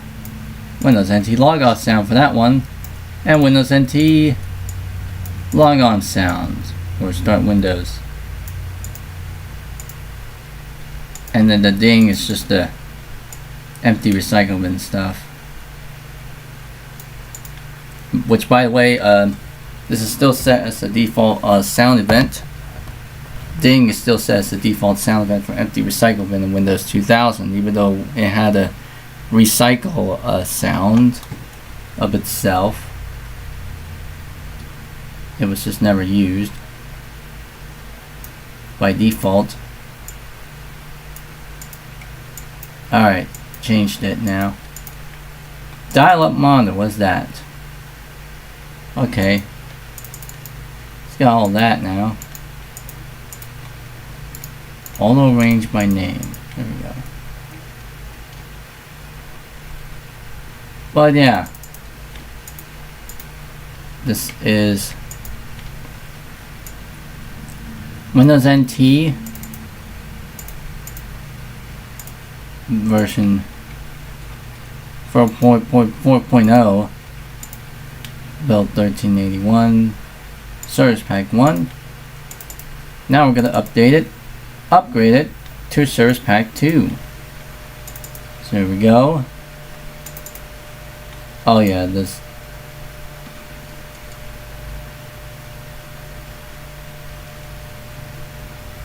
I mean, this thing kind of breaks off at a higher resolution, so you can see the Microsoft link kind of like breaking away from this part here, this top link here. So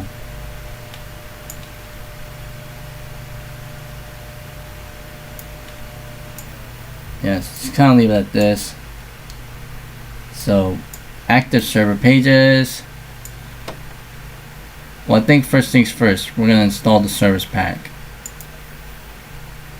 Do not ask. Welcome to Service Pack Setup. The setup program for the Windows NT Service Pack installs the latest Service Pack on your system.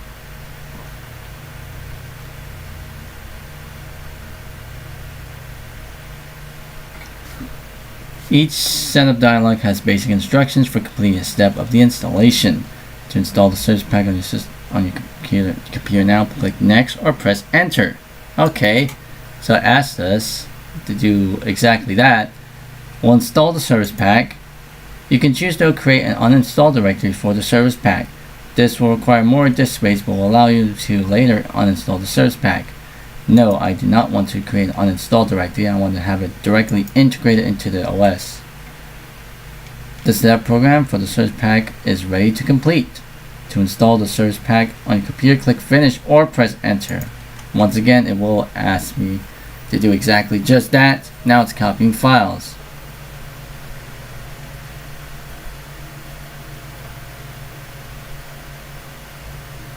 I don't know what you're saying. MD explains x86. But hello, welcome to the live stream. Obviously, we're sitting at 112 viewers. 112 views with 7 concurrent viewers.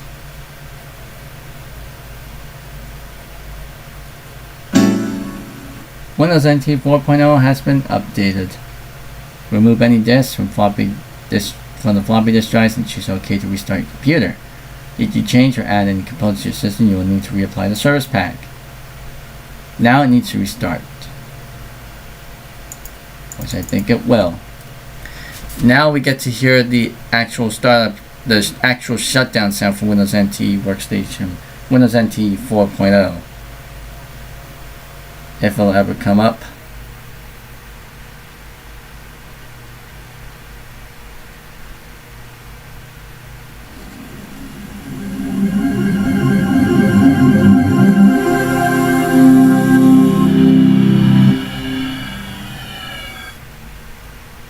So yeah, that was the actual, that was the shutdown sound of Windows NT 4.0. It's literally the startup sound of Windows NT 4.0, just reversed.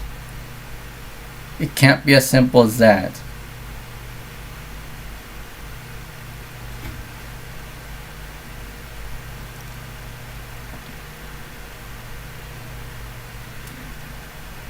Yeah, MD explains x86. That's your name, obviously.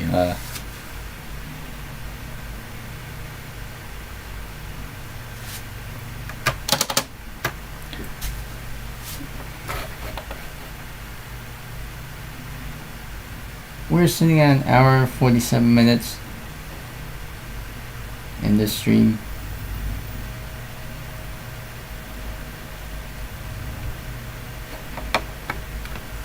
Oh, back to this one.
Oh yeah, we got the admin tools, the pure web services, startup, and whatnot.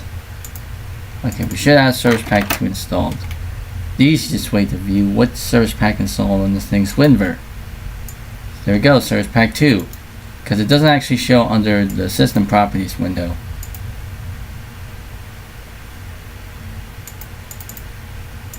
Alrighty. Go back to this one.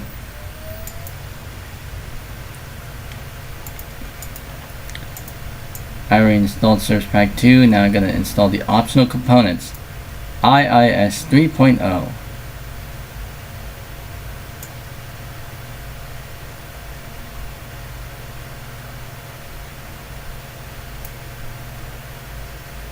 Active server pages.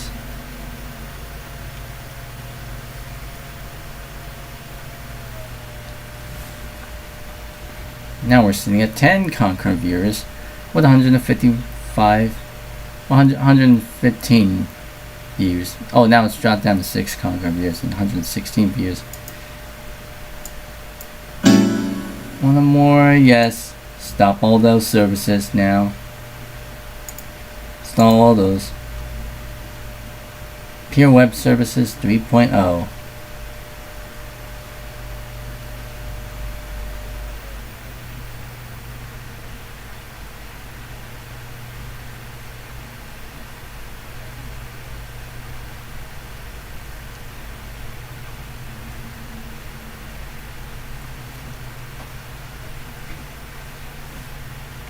Alrighty, now it's creating start menu icons and whatnot. Setup is complete. An icon has been added to the start menu program group. Yes, I would like to restore all those. Setup completed. Alright, now let's see. Index server 1.1. Yes. Welcome to Setup. The Setup program installs Microsoft Index Server version 1.1 from Microsoft Windows NT.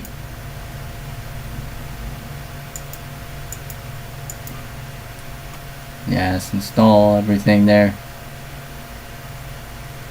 Exit to okay. Different box. Now for net show that only runs on Windows NT Server 4.0, so this might not work. Nope, it definitely requires that. Front page 97 available x86 only. This will also not work too, because that's Windows NT Server. Yep. So I will not install that, neither the server extensions. So I will not install this, though I could install it if I wanted to. I mean, this installs on Workstation 4.0 without front page, but I won't install that because I don't have front page. Oh yeah, I didn't see the note there. Front page 97 contains compliance checking software, which will now allow installation if Windows NT Server version 4 or higher is not present. So it explicitly requires Windows NT Server 4. So yeah, because this is Workstation 4.0.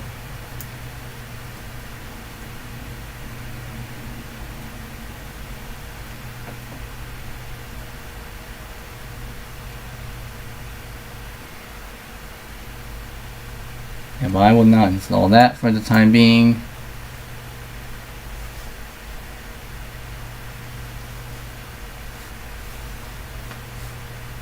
I will install Crystal Reports here, and it will say you must install active server pages first before installing Crystal Reports.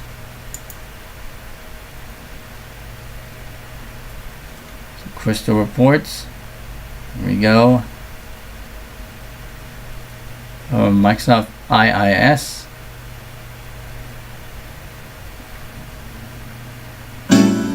Setup did not find any printers. Well, we don't have any printers. No readme. Alright, and now I will update this version of Internet Explorer from version 2 to version 3. In this case, version 3.01. Yes. I agree. Now it's copying all the files now. You must restart your computer before the new settings will take effect. Yes. Now I'm going to close this window, because it'll try to attempt to reopen it under IE3, but we'll see. Legend Niakai, welcome back to my live streams.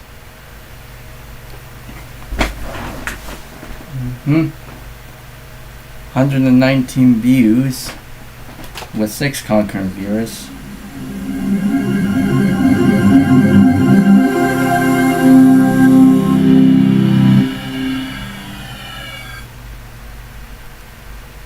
Well, that's weird. The window actually the shutdown in progress window suddenly closes itself out, but it was still shut down normally.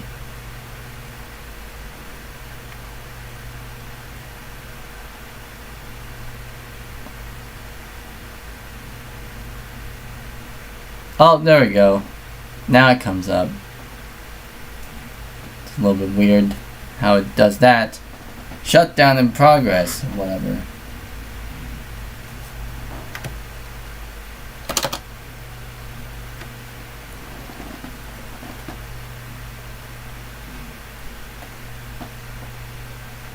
Now we're sitting at 120 views with 9 concurrent viewers. Oh, this one. Control-Alt-Delete. Admin.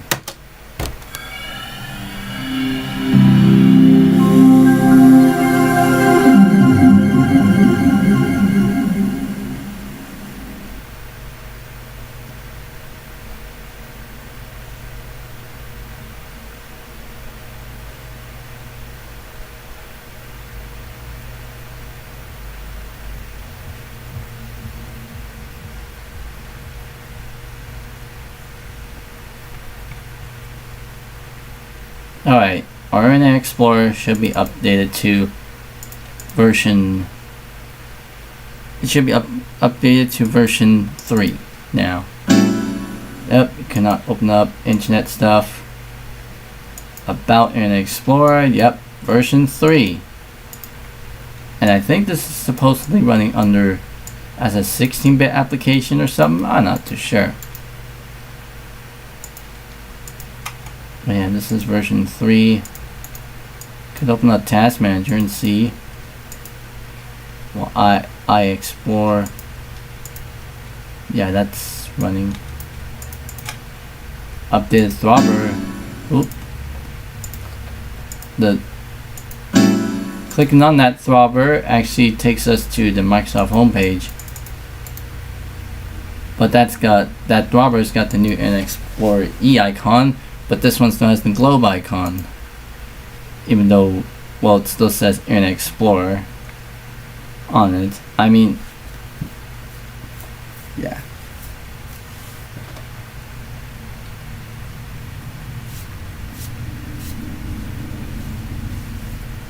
Admin tools and whatnot. Settings. Internet. Now we got more options. Enable Java locking. What's that? Windows messaging still works.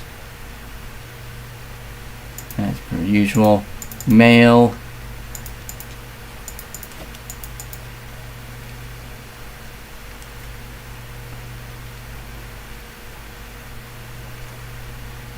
Yeah, nothing too special here. Alright. And I guess that's oh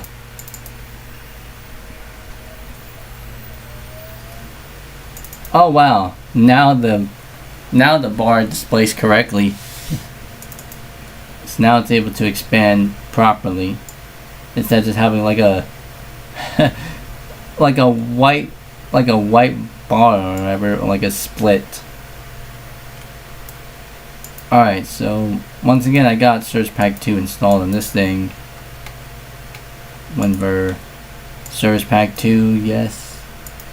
Now it's time for us to install Service Pack 3.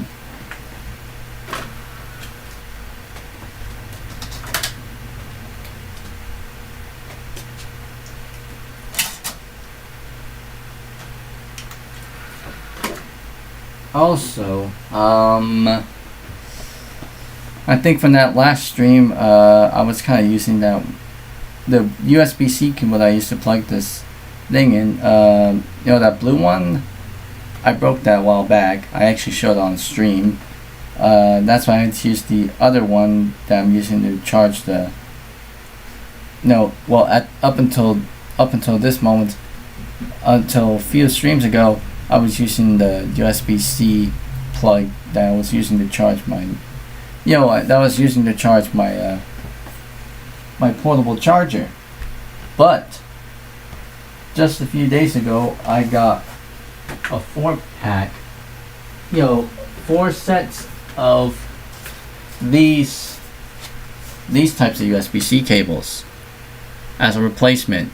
These Modal branded braided USB-A USB-C cables, which I'm actually using one to connect this camera up to the computer, because this camera has a USB-C port and it works.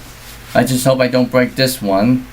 Well, I guess that's fine, because the reason why I got 4 is because if one breaks, then I still have a couple, unless I break unless I break 3 out of 4 that I bought, and that means I'm left with 1. And if that breaks, then I'll have to get some more.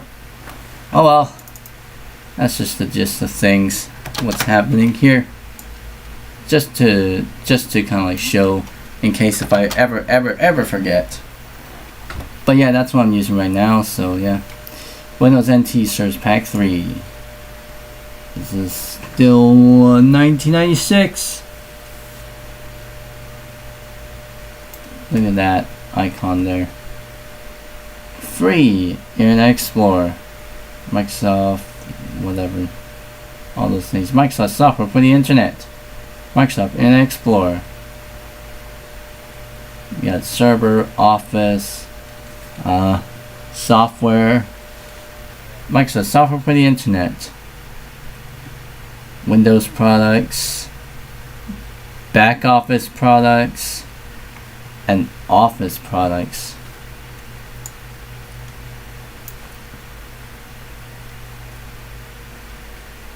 Alright, we're going to upgrade to Service Pack 3 now.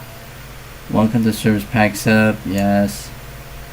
Before continuing, it is recommended that you first update the emergency repair disk and back up all system and data files. Okay, so it wants us to update the emergency repair disk. You first update the emergency repair disk if we have one, so I might as well just insert that in just in case if it ever needs to update it. So I have that already inserted. So next, Service Pack 3, yes. Install, nope. There we go. And now we got a different looking copying files dialog box that now looks similar to, I think, what we got with Windows 95, 98, and so on and so forth.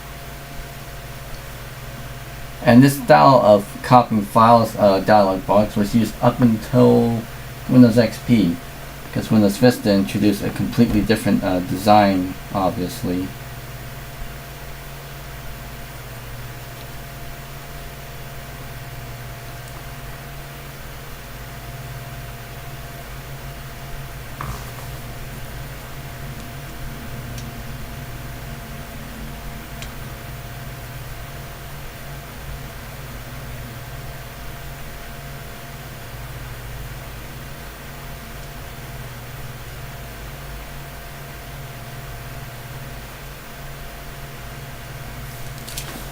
The target file exists and is nearer than the source. Overwrite, no.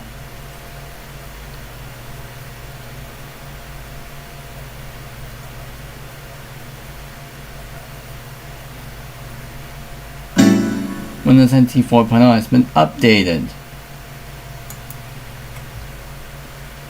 Alright, now it's wanting us to reset.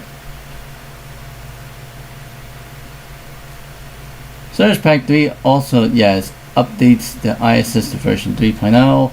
Service Pack 3 also provides the necessary functionality for NetMeeting 2.0 Windows NT client. Alright, restart.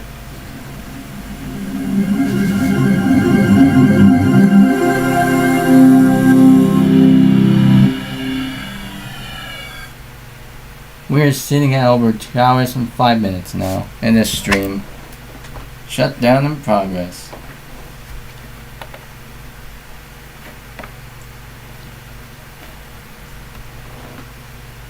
I'm checking the weather here. It's about like what? 96 degrees. High was 97. Yeah, it was pretty hot. I mean, summer's pretty much around the. Wow. The emergency repair disk is not startable. Repairing a damaged Windows NT installation is an option available at the beginning of Windows NT setup. To start setup, insert the Windows NT setup disk into drive A. Press Ctrl Delete to restart your computer. Oh, that's why. So the emergency repair disk now needs to be updated.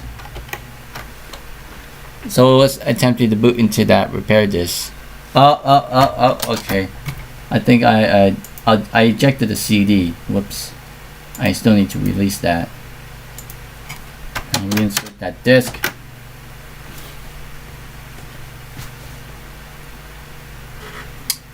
There we go. NT 4.0.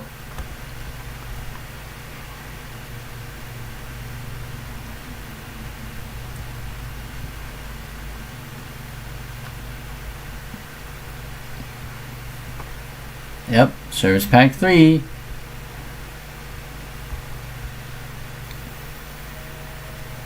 Ah, yes, let's readjust stuff. Admin.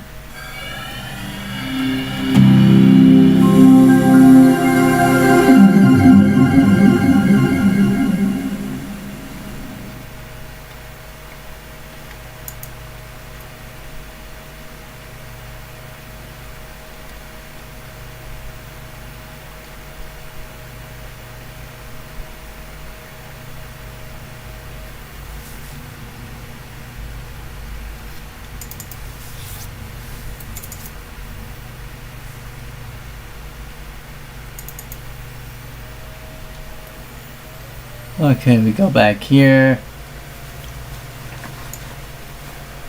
Alright, NT Search Pack. Active server pages 1.0b. This is like a slightly updated version of that.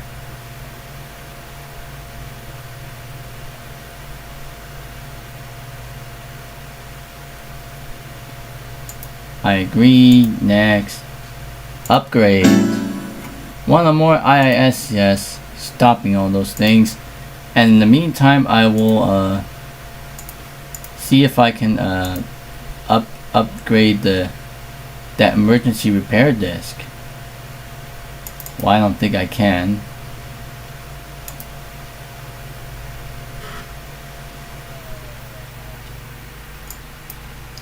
I think I should go into command prompt, go to R disk. And yours we have command prompt, which strangely has the MS-DOS logo on it, because this is not the MS-DOS prompt. However, we can go to command, or simply type in command, and yeah, command.com or command, and then we got this, Windows NT DOS. Setup has finished. Oh.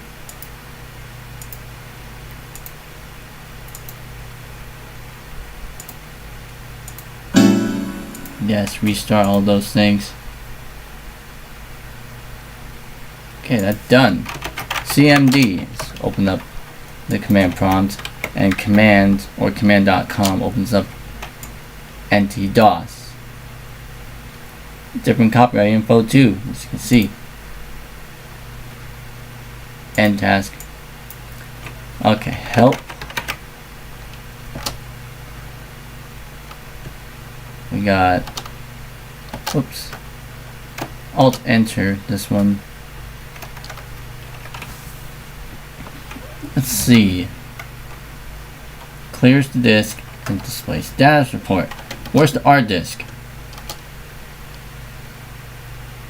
RD.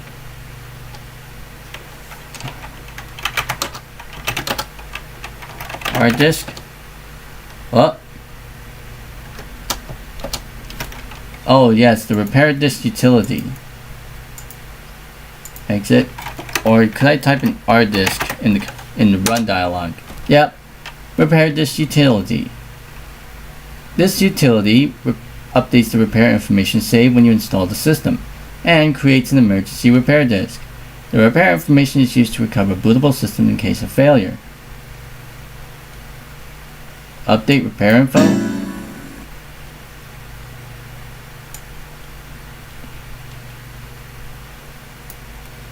No. Let's create a repair disk. Label floppy disk and insert to drive A. I will recapture that one. Now let's reformat that disk under the Service Pack 3 stuff. Windows NT repair info contains security sensitive data. Yes. I think I need to access the repair disk utility stuff under administrative tools. No, I actually had to find it. You actually have to type in R disk. I'll take that out. Yes. Index server. I will not install NetShow yet. Well, I will not install NetShow because that doesn't work. Well, I will install Crystal Reports, maybe a updated version or whatever.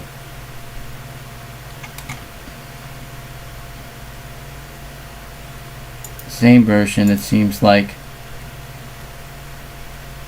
It's gone by pretty quick here.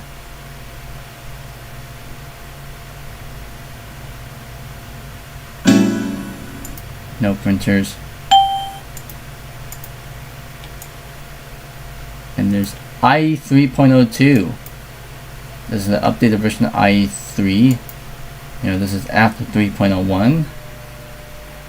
It installs plenty more things to it, obviously. Would you like to select which optional internet components are installed? So they're all checked by default. So yeah, I'll install everything here.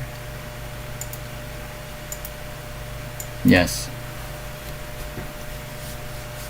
133 views and 8 concurrent viewers now.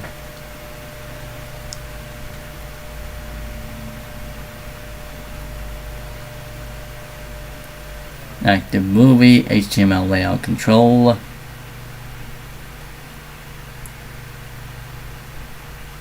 You must restart your computer before the new settings take effect. Yes.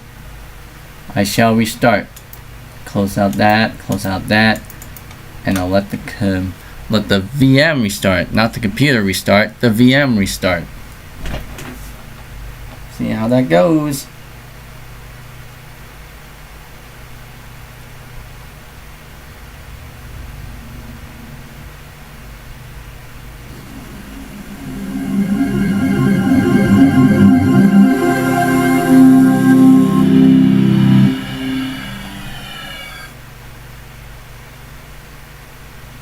Okay, that window disappeared, but I guess it's gonna pop back, I guess. The shutdown in progress window.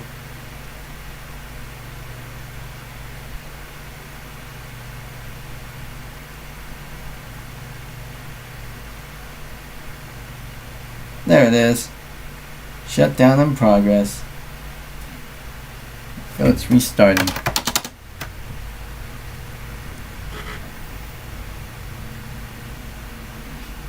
Oh, it's loaded. Version 4.01 I'm seeing now. Yeah, we are still on Service Pack 3. So I guess at this point, let us go ahead and see if we can install Service Pack 4 now. Oh, this.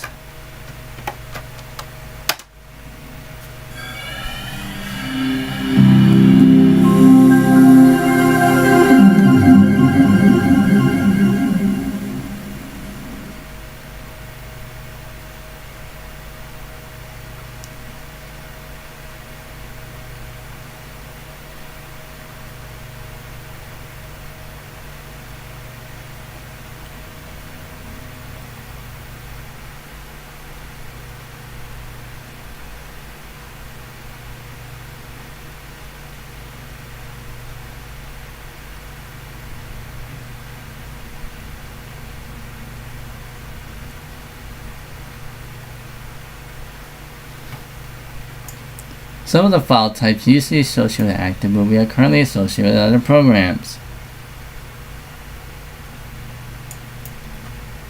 Let's see if we can try to restore that. Alright, what's the new stuff it added? Internet Mail, Internet News, Windows Address Book, and such.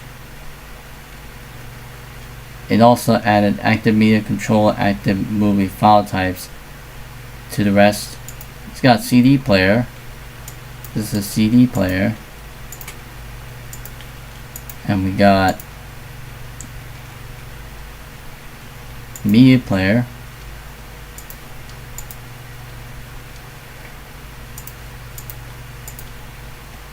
And yeah, check our Internet Explorer version. At version 3.02 now.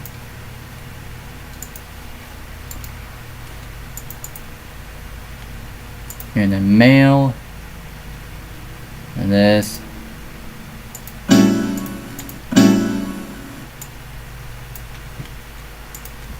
So this is Microsoft Internet Mail and News version 4.70.1161. And we can check that about Windows NT thing.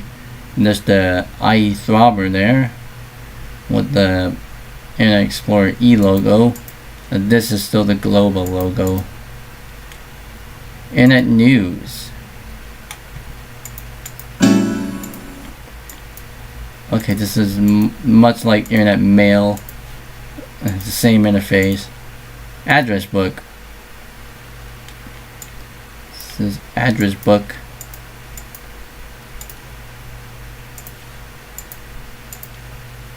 And Windows messaging, that's still here.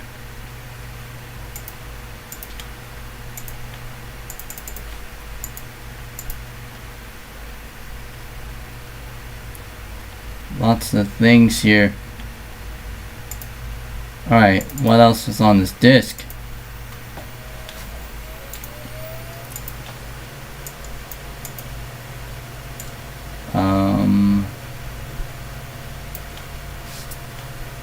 I think we've already done everything here. Like I said, we are in Service Pack 3 of Windows NT Workstation 4.0. So I already done everything. So I've done everything here on that disk. So I'm gonna insert Service Pack 4 now.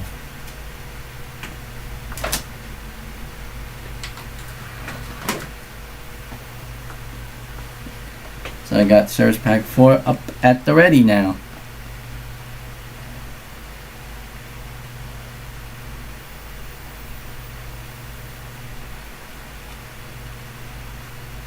Sending out over 135 views now.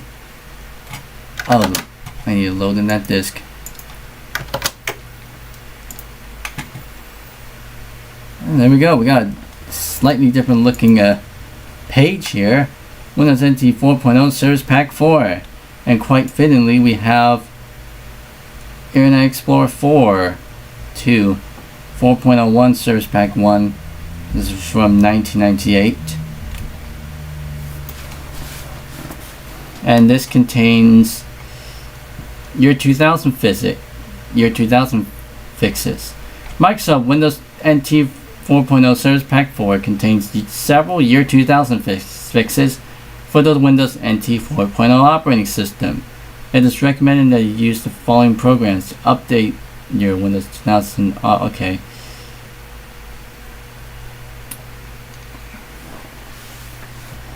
So it has integrated Windows year 2000 fixes, obviously. So the installation method automatically updates your Windows NT 4.0 operating system components to resolve known year 2000 issues. So we'll do this. Open.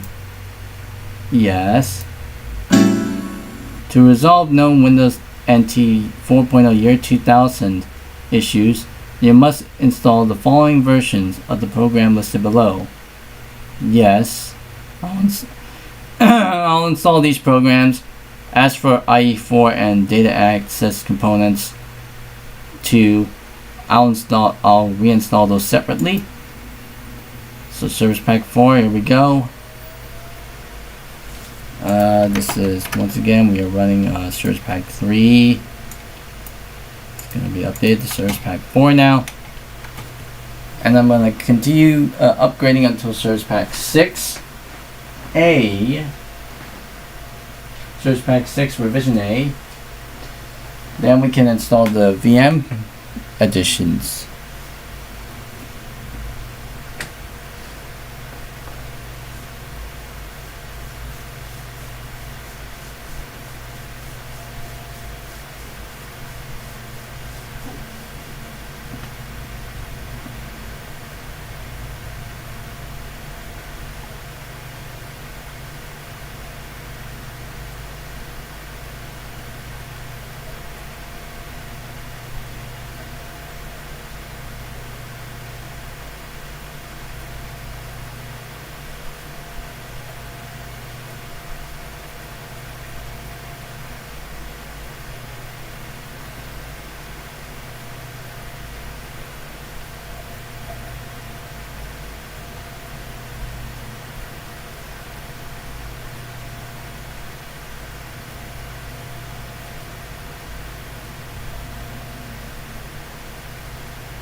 Finishing install. Alright. To complete the installation of your 2000 components on your system, it is now necessary to reboot. I will go ahead and close this window. If you're installing from a CD-ROM drive, the CD must remain in the drive after reboot. Yes, I will keep it in the drive. For now,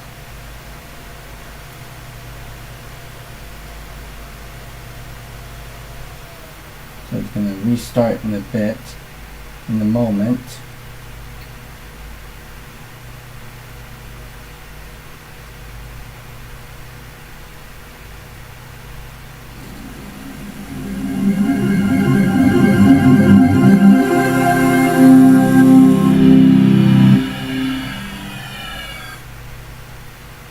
I feel like I saw a dialog box pop up there for a brief second that says please wait while the user is being logged off or something before it goes to a shutdown in progress or something. 137 views and 7 concurrent viewers now.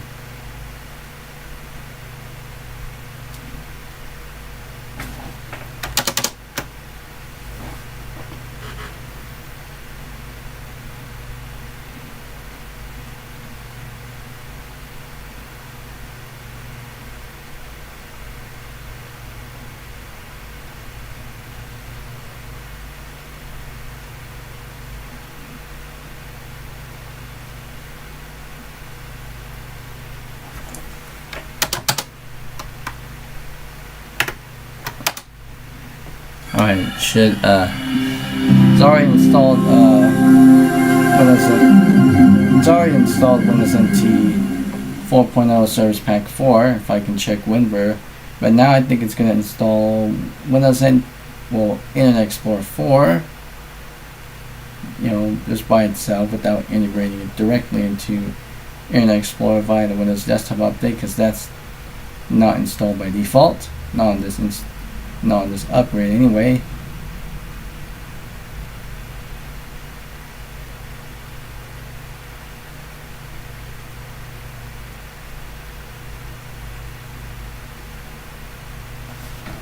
I mean, for some reason it's taken a little while, so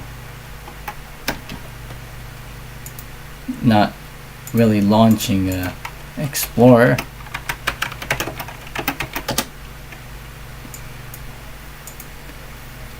Now it's running this. The IE4 setup, that's already pre-attended. Yep, Service Pack 4. You see it there. Alright, my computer, my properties, everything just remains as is. Yep, now it's installing the IE 4.01 web browser and such.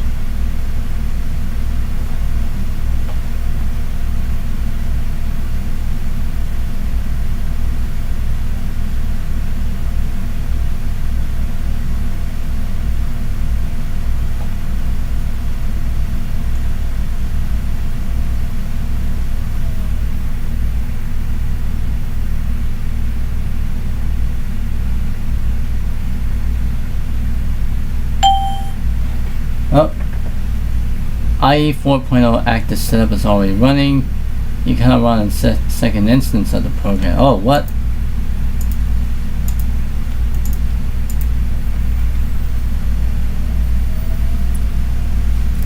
Now it's installing the data access components now.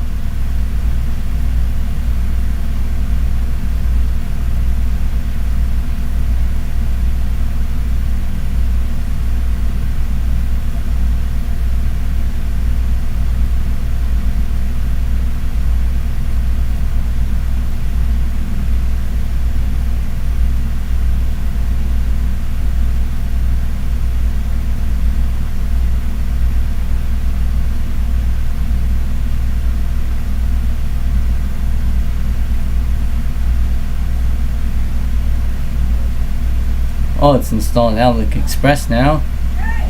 Hold on, bud.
Sorry about that.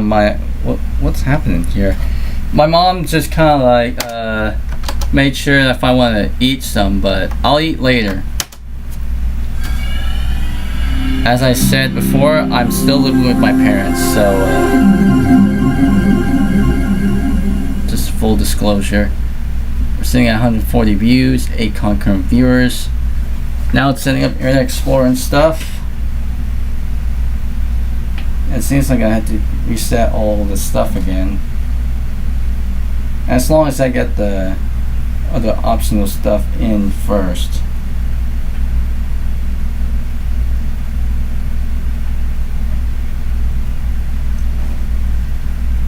Desktop settings. Setting desktop settings, it seems like.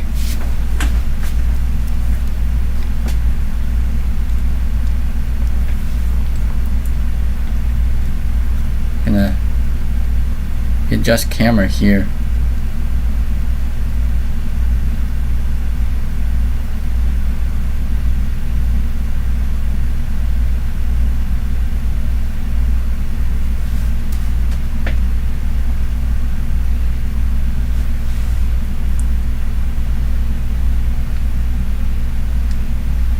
Configuring system. Please wait. Configuring data access now. Oh, personalized settings box. That sometimes comes up on modern versions of Windows, but rarely on those systems. I mean, yeah, especially on 2000 XP or whatever. Welcome to Internet Explorer 4.0. Click start for a quick tour. Well, that won't work. Let's launch Internet Explorer though. Get connected. LAN. No.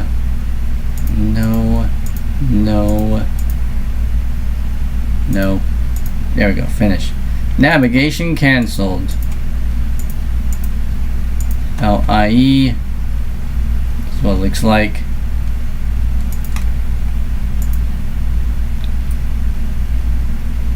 We got a throbber up there.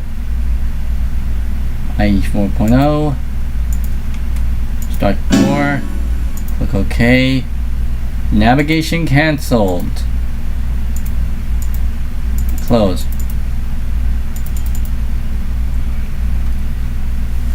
Alright, so well, we got all those stuff done out of the way. So we basically have IE4 non-integrated into Windows Explorer. So it's just IE4 all by itself. So let's launch this again. And we also got IE4 splash screen too, so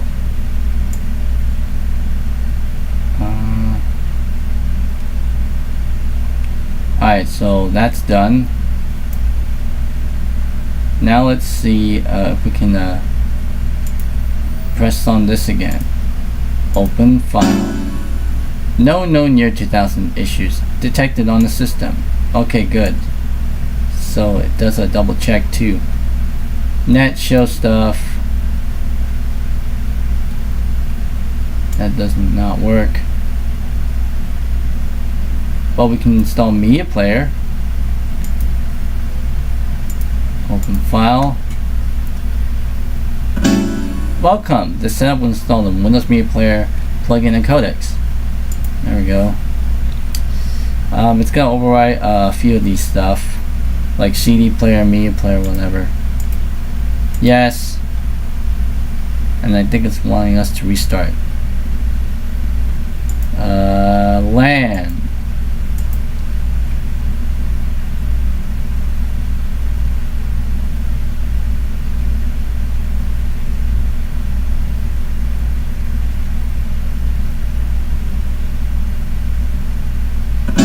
You must restart, yes. Alright. Restart for us. We got a Windows Media Player link down there. Let's see how we can go by here.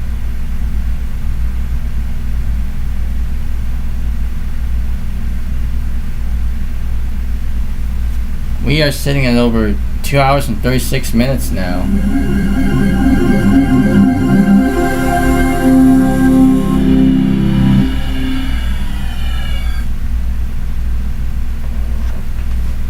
windows coming up. 144 views, 7 concurrent viewers.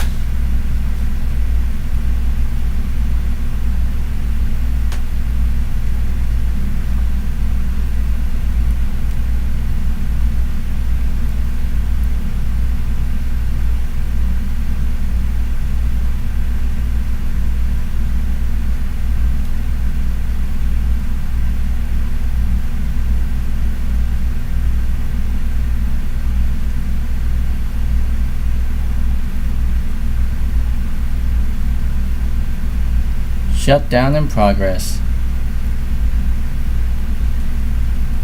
Now it's restarting.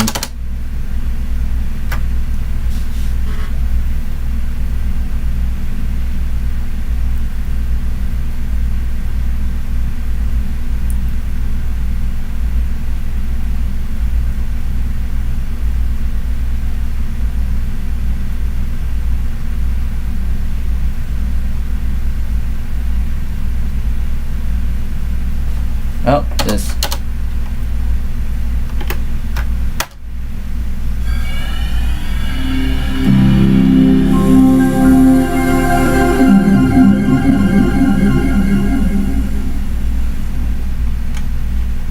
Alright, we got Windows Media Player link down there. Let's see what.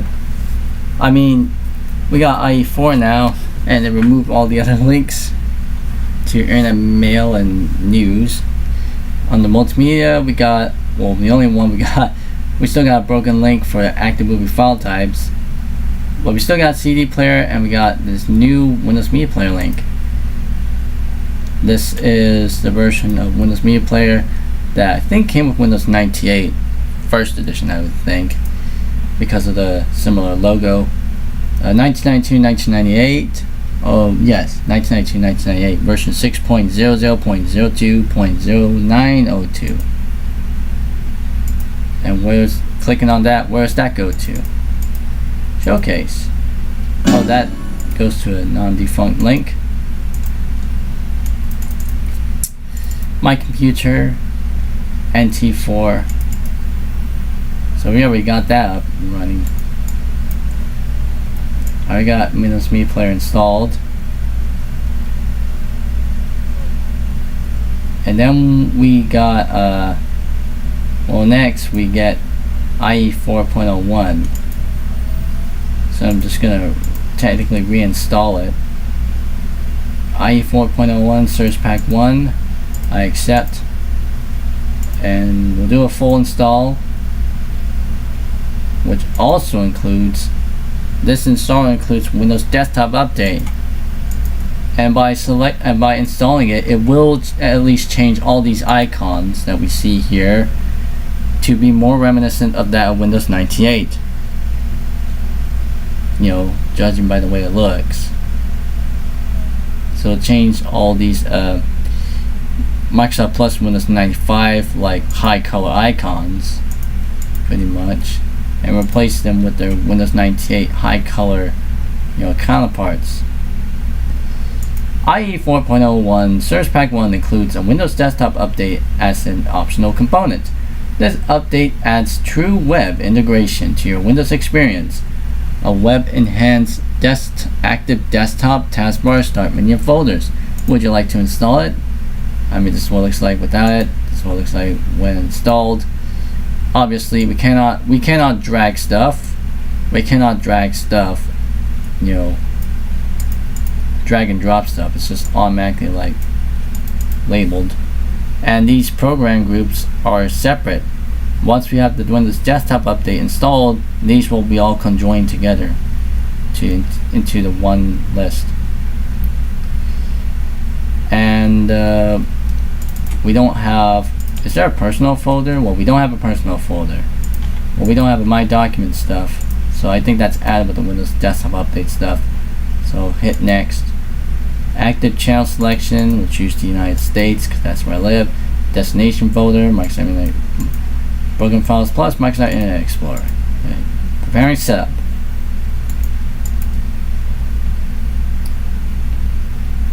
There we go. Now it's reinstalling IE 4.01.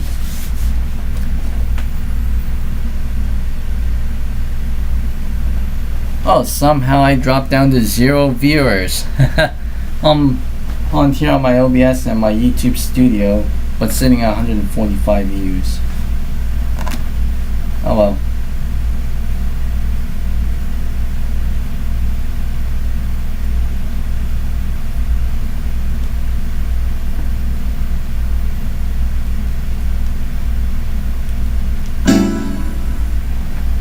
Oh yeah.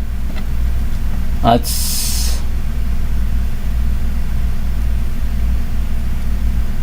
target file exists and is nearer than the source. Overwrite the newer file? Nope. Setup has finished installing components. It is recommended that after the system restarts, you update the emergency repair disk to match the new configuration. Optimizing your system for better performance. Okay, like that. You must restart your computer. Click OK to continue. Oh, hey Josh Kinder, you're still here. Yeah, I think it was just yeah, the concurrent viewers updating thing is just kind of like and the YouTube studio thing just kind of dropped down for a brief second, but now it's back up to 5 and 7 and back up to 148 views. It's kind of do a little bit of something here.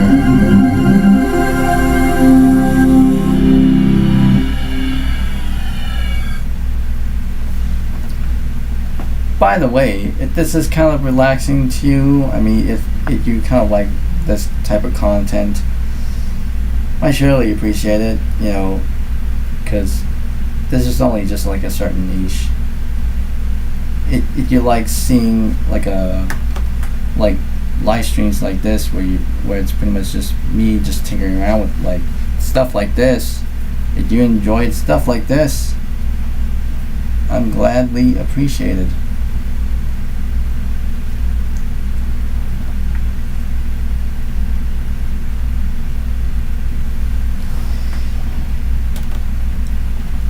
Shut down in progress.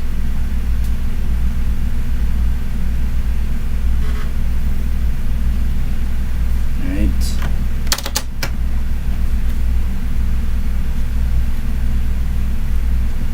We are still on Service Pack 4, Windows NT Workstation version 4.0.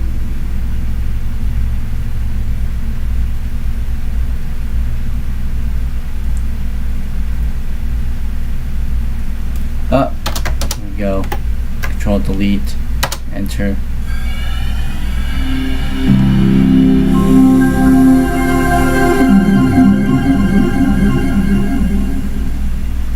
Alright, we should see a different set of icons now as soon as we get into the desktop. And we should also see some new stuff that's added to the taskbar too. Oh, here comes the personalized settings, and I see Windows Desktop Update as being one of them. And we got this Tor thing again. No, do not show this next time we log on. Closed. But yeah, all these icons have changed. I also noticed the Internet Explorer icon changed when we installed IE4, because that's the IE4 to 5 icon. And we also have the quick launch toolbar down here. And we also have the option to select different toolbars. Hit the start menu. Now it looks kind of like the Windows 98 toolbar. And the program groups, well, the two, there's no separation there, so now it's just pretty much all in one line. And we can also drag and drop items now. See? So it's pretty much different. And we also, well, now it's put in the favorites stuff. It's already added the favorites start menu item. Let's go to properties and start menu programs. Well, this still looks the same, but we do have a favorites start menu option setting, which I mean that's kind of hidden by default in like what 98 2000. Then we got a documents section, which now we have in my documents linked which actually goes into, oh, now we go into Explorer, and now we pretty much get the the Internet Explorer 4 interface integrated to Windows Explorer. So now it kind of looks much like Windows 98, except with some differences. So this is a lot like how Windows 95 OSR 2.5 was set up.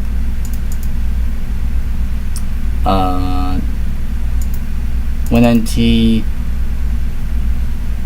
where's the personal folder?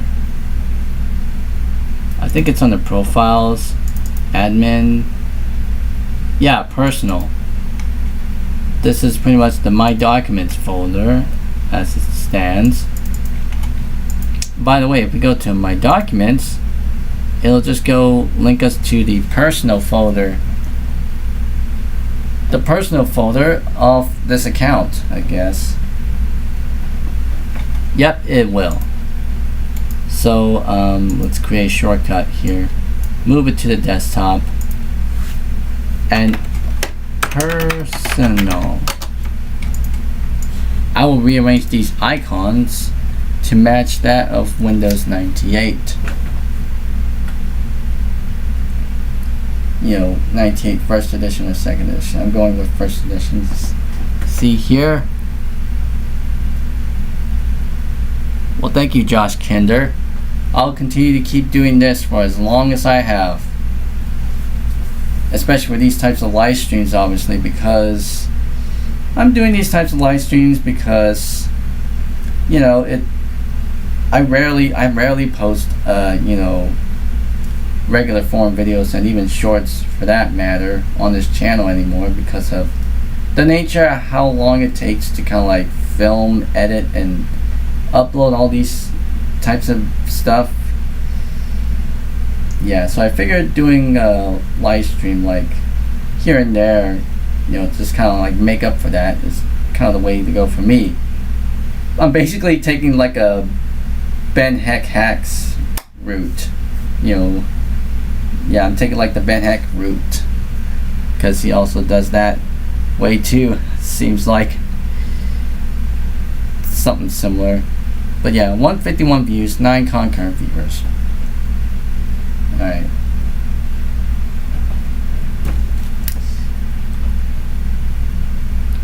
See, empty desktop. I'm using a reference site, obviously. Well, I'm seeing it. Okay, personal that equates to the My Documents folder.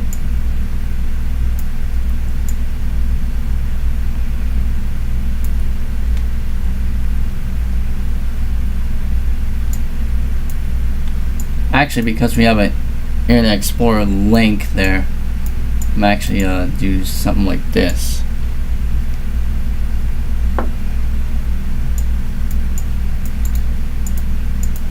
You know, kind of rearranging it to how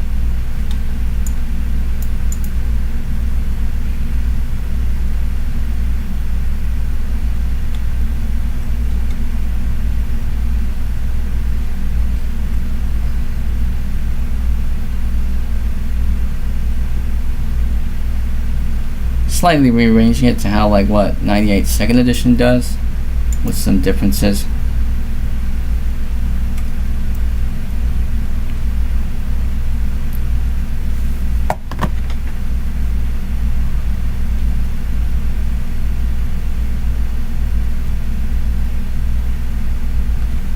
If I move these up here,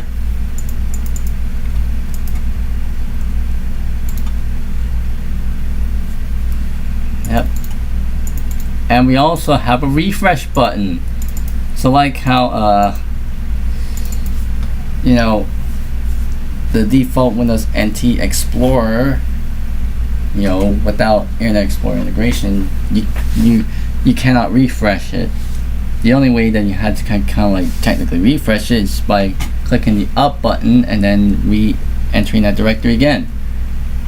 But with the Internet Explorer integrated Windows Explorer, there's a refresh button, and there we go. there's also more options under folder options. Oh, custom settings based on what we choose. Well, these are the options to set. Double click. Move, view web content for all folders. Browse folders in the same window. Enable all web related content. Nope. And view, we got all these options here. Show all files, allow all uppercase names. Okay. So if we allow all uppercase names, then that means we see all uppercase names. So now it's pretty much acting like Windows 98 because of that. Hide icons when desktop is viewed as web page. Nope. Do not hide extensions. File attributes in detail window. Whoa. Show map. I want to see what that is. File attributes. Okay, so that's what it is. Interesting. We got large size icons here. If you excuse me for a moment, I got a call.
Sorry about that. Yeah, one of my brothers just called, but nothing that special.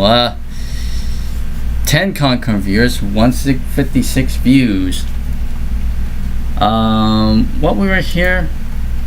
What was I doing earlier? Oh yeah, I reinstalled the IE4 so I can get all the features and stuff, including the desktop update stuff. You know, with active desktop and whatnot. Oh, I haven't checked out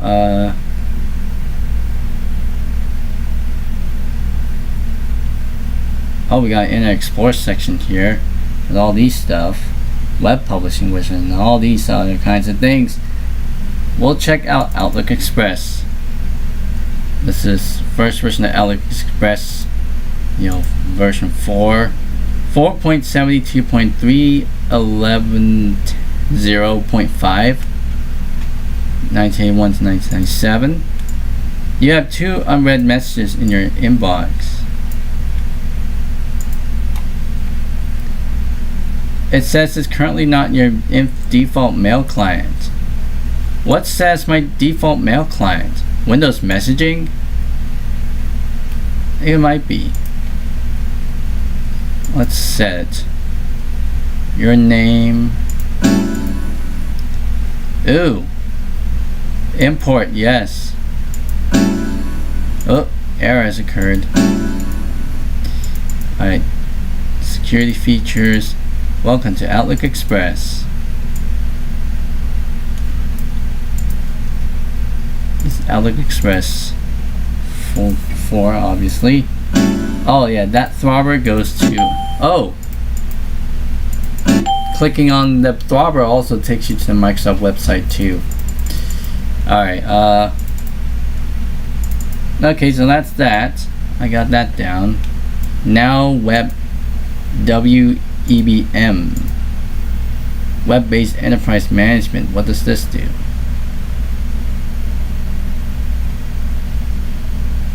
WEBM, web-based enterprise management. It's installing now. 0 minutes, 1 second. 0 minutes, 0 seconds. 160 views, 10 concurrent viewers. Now that's installed. Oh, now it needs to restart again. Okay. The system must be restarted.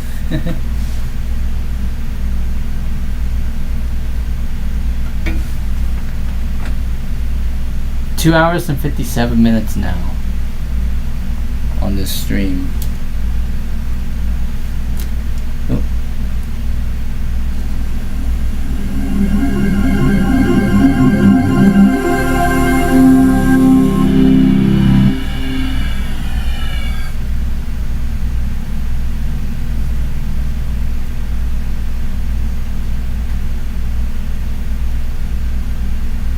And now there's a slight delay between the time when the shutdown sound finishes playing and when the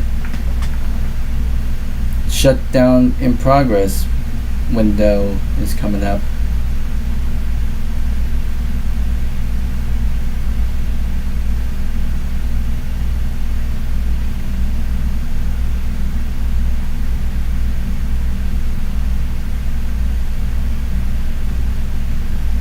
There it goes. There it is. Alright.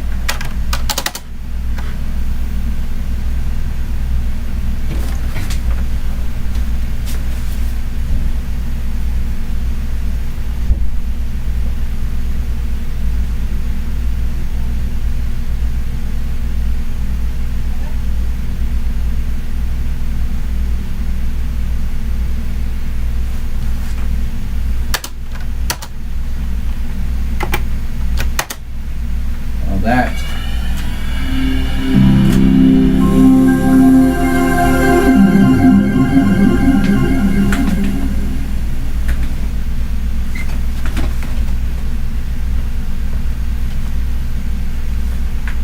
Whew. Okay.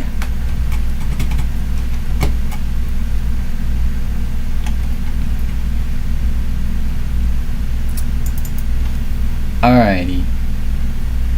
So web WEBM is installed. Now for Site Server Express. I wonder what this has done. Oh, it says that we need to have the option pack. We don't have that. So let's install the Data Access Components 2.0 Service Pack 1. Let's save this file to the disk. Oh no. I think I actually run. Open. Yes. So we'll reinstall this, obviously. Initializing setup. Yeah, continue.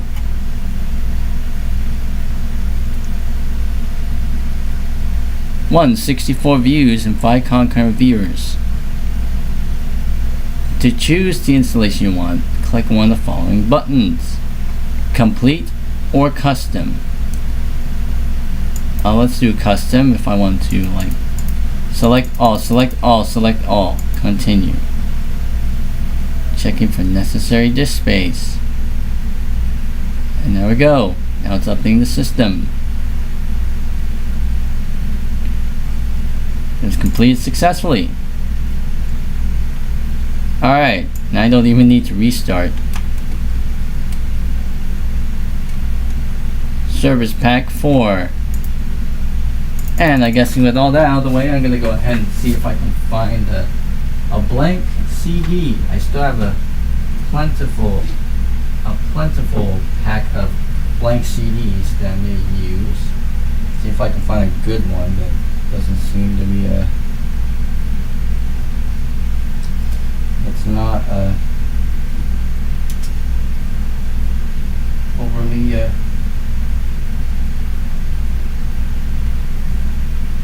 I think this one's good. I'll be using that. Gotta label some of these. Obviously, you gotta label all my blank CDs to see what they contain. Alright, I'm gonna get the wherever that went to. My portable optical disc drive burner, which it's an external optical disc drive that I can use. Gonna plug it into my main computer and somewhere.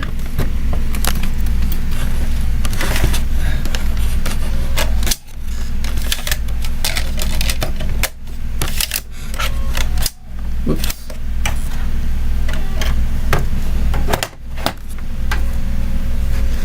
I'm gonna burn something onto it for use.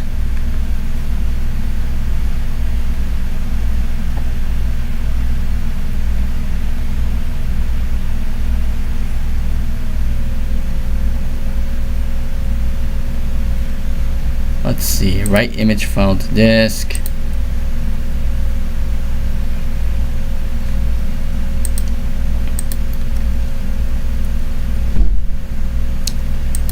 Alright, let's see. Installation disks, NT 4.0, option pack, CD-ROM, it seems like. Alright.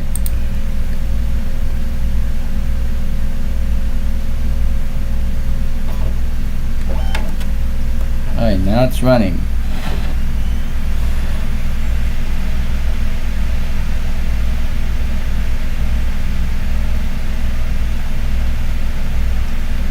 I guess in the meantime, let me go over through some of the stuff under the Internet Explorer stuff. We got Real Player, it seems like. So it kind of comes with that.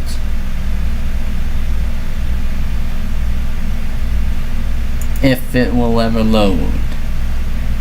We got NetMeeting. Oh, NetMeeting. NetMeeting enables you. Oh, remind me later.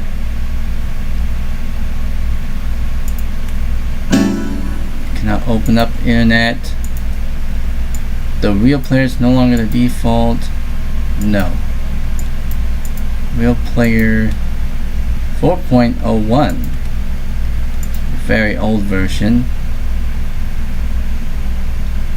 Normal, compact. Whoa! That's what compact is. Auto size. Normal.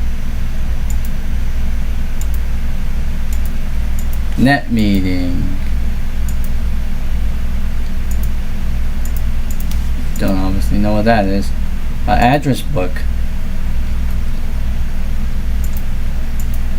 There's address book. We no longer have the little textured stuff now. Front Page Express. We do have Front Page Express, and we do have Microsoft Chat. Ha! Remember this. Kind of. Cannot connect to server. Nope. Now working offline. Okay. Everyone's a comic stuff. Chat 2.1 alpha or something? I don't know what that is. 1996, 1998.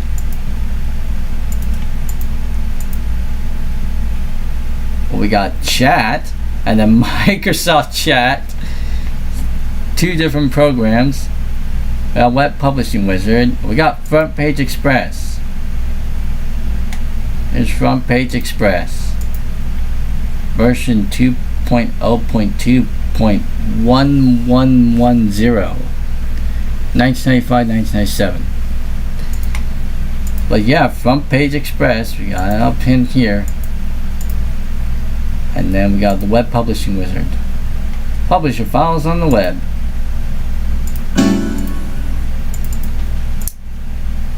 Yep. Everything else in between here. Active desktop stuff. Taskbar and start menu. Folder options. Control panel. Let's see what control panel has. The Windows already updated too, so. Internet. All these options changed. Internet zone. High, medium, low, custom. And our configuration stuff. Connection. Oh, we can actually change it here. I can use proxy stuff. And advanced, we got much more stuff here. Ooh, small icons and show font button. For toolbars. Oh, and it did use small icons now. Text labels and whatnot. Show font button. What's that? What does that do? Is that under? Yeah, font. Yeah, look at all that. We got a font button up on there. But yeah, now we got smaller buttons. Well, small icons. Small icon buttons. See at the top there.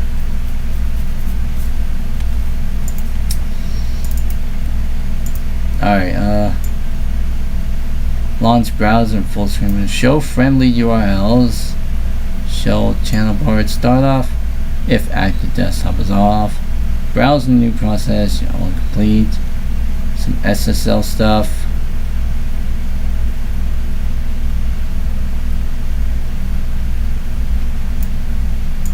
Print background colors and images. Yes.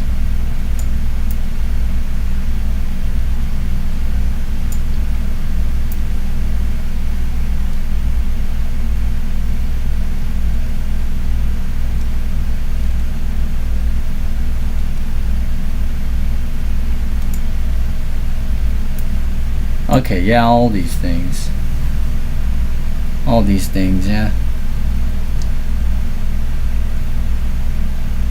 Server, services, sound system, tape devices. No tape devices found. Telephony, UPS, this is like the uninterruptible power supply. We do not have an uninterruptible power supply. Not on this VM and not on this computer. Multimedia, yes, all this stuff. Radio quality, CD quality.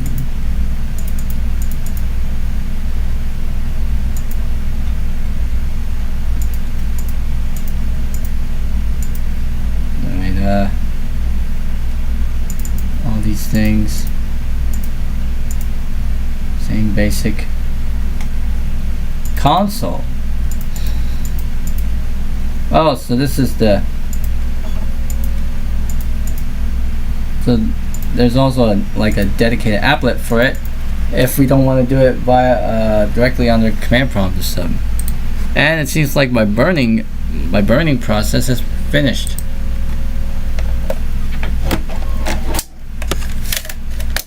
So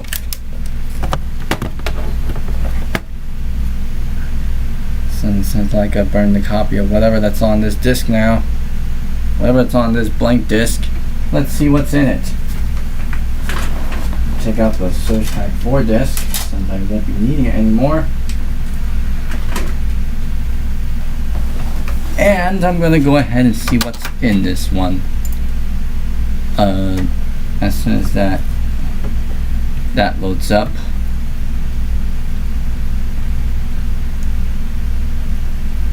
Use physical drive L. What does it? Whoa!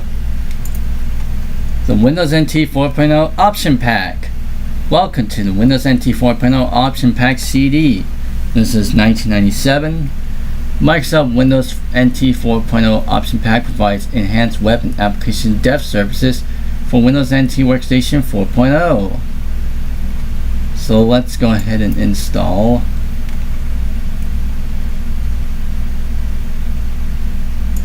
Doing the default home page. Installing PWS symbols. Alright, steps 1. Read license info. We already installed Surge Pack 3. We already installed 4.01. Now we go ahead and install the 4.0 option pack. So we already did steps 1 through 4. And we're just going to go ahead and go straight into step 5. Open. Setup detected that Windows NT 4.0 Surge Pack 4 or greater is installed in your machine.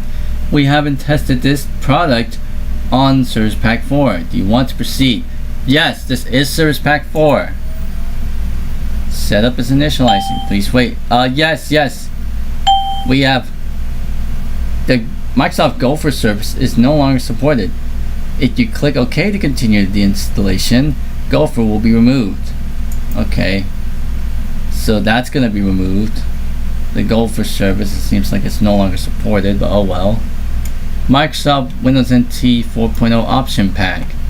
The Windows NT 4.0 Option Pack provides enhanced web and application development services for Windows NT Workstation 4.0. We got personal web server, transaction server, data access components, message queue, and yada yada yada. But also some other stuff, including the Microsoft Management Console, version 1.0. Upgrade Plus. Choose Upgrade Only to upgrade existing components only. Choose Upgrade Plus to upgrade existing components and to add new components.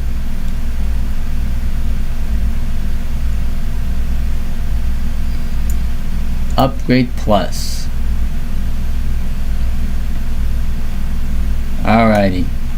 From page 98, server extensions. Now that's we don't want to do that. We don't have front page. Internet connection services for RAS. We'll just install that. Why not? Scripting host, yes. Virtual interdev RAD remote deployment support. You had chosen to install no. Transaction server. And we got a bunch of dev stuff. FTP server, online documentation SDK.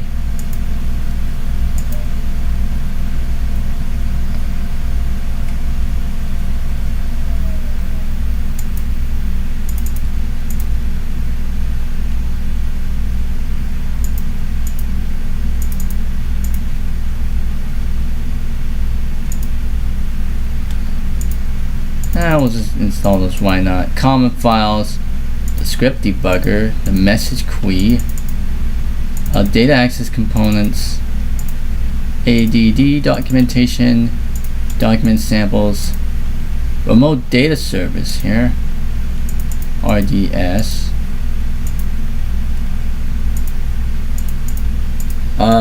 what's under the, well, we cannot show the components here. Oh yeah, there it is.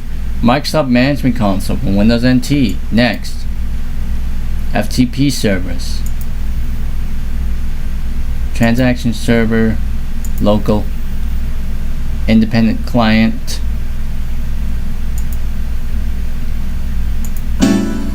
No server. Okay, I guess I'm gonna have not press the message queue server. There we go. Completing installation.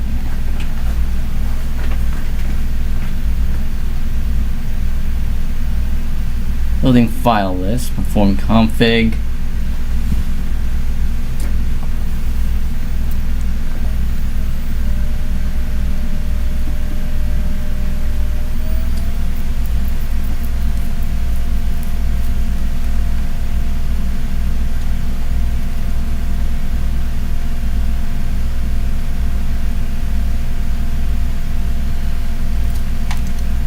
I'm gonna change the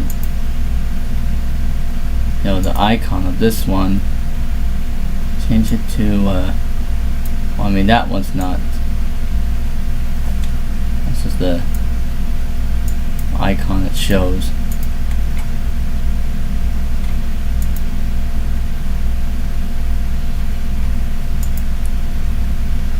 Documents icon.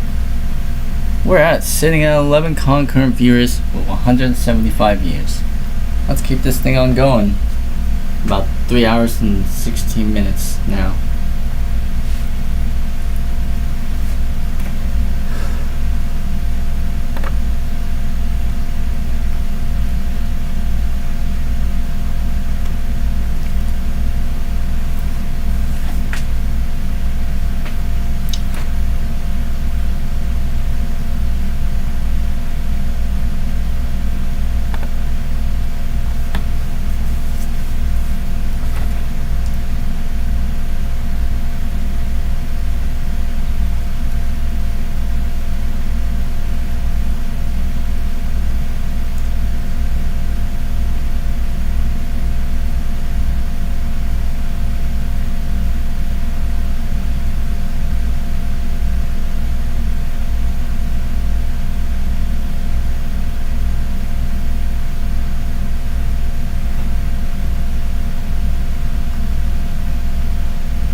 And it's still copying plenty of files from that disk, the option pack stuff.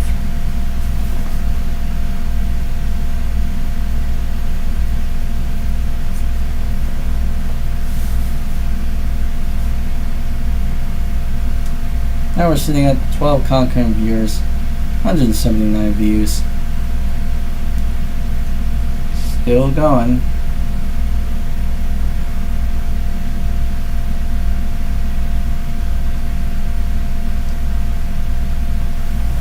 I closed the window a little bit.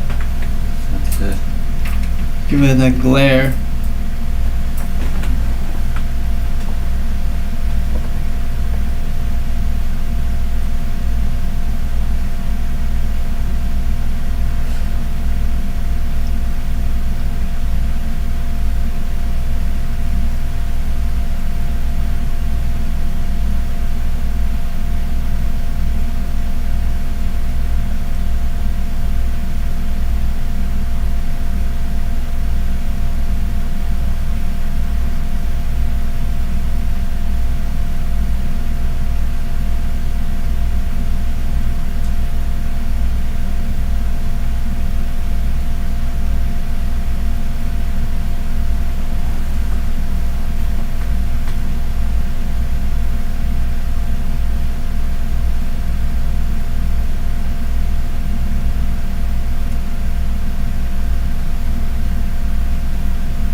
that completely instantly. Oh wait, did I have to click next now?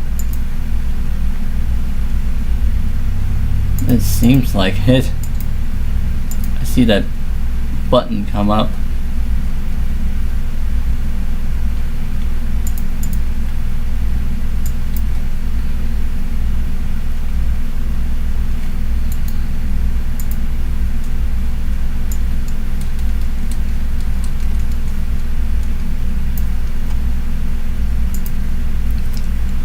Still going. 186 views. 11 concurrent viewers now.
Oh, we got a blind watcher here on my channel.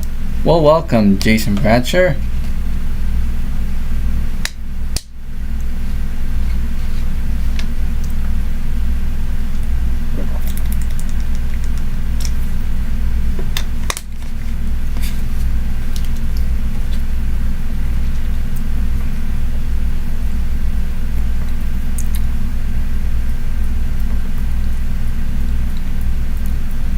Well, at least you can probably hear what I'm talking about, obviously.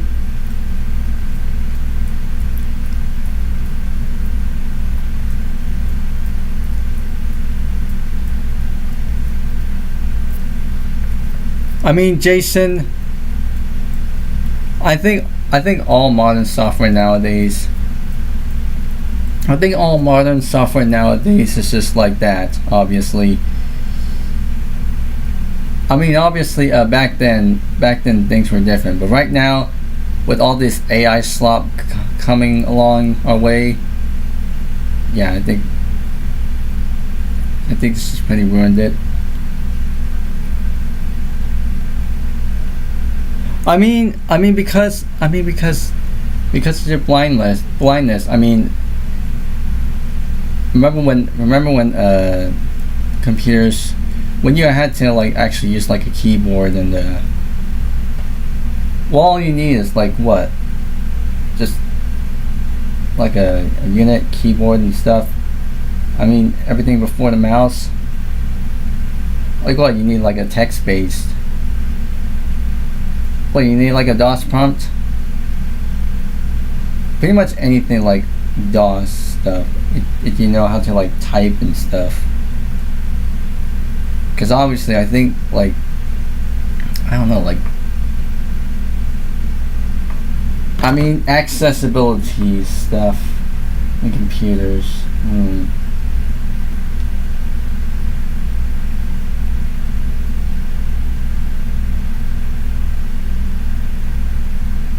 Sure, I mean, there's like, oh man, I mean,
Again, I do apologize for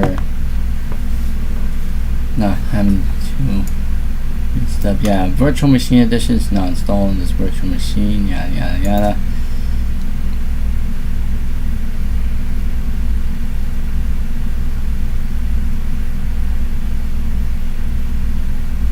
We had 9 concurrent viewers, 191 views.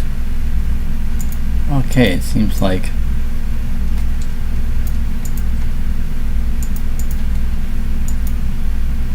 well, I mean, I think this is taking its time. We'll see what happens.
apologize for some of the radio silence that I have been doing.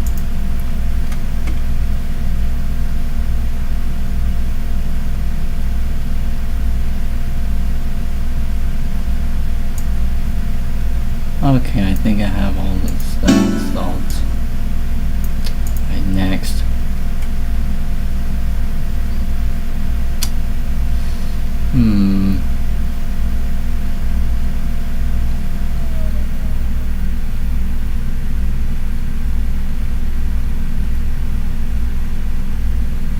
Forming config.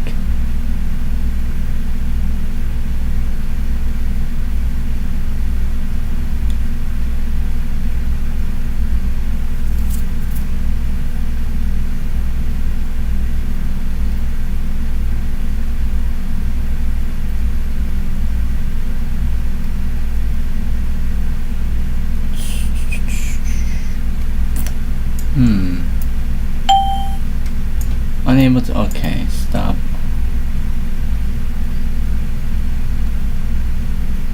There's a next button that's kind of like entered.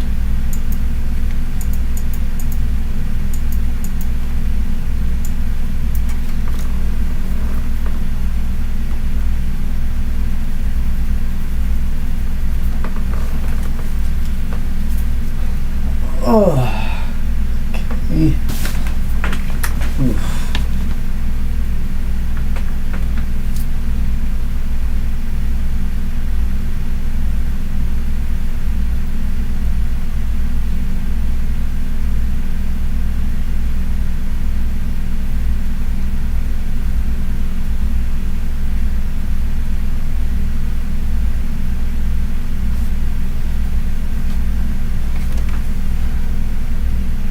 NT Task Manager.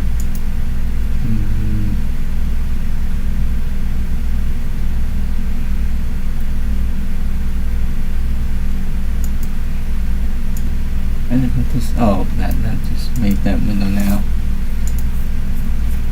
Regardless, I have it.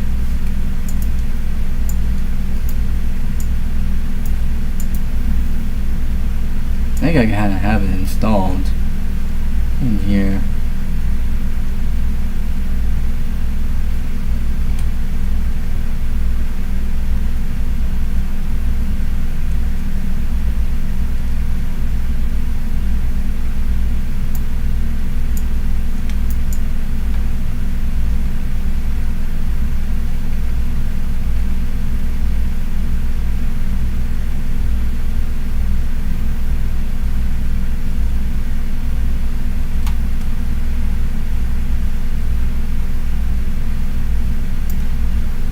Yeah, I think I've already had it installed.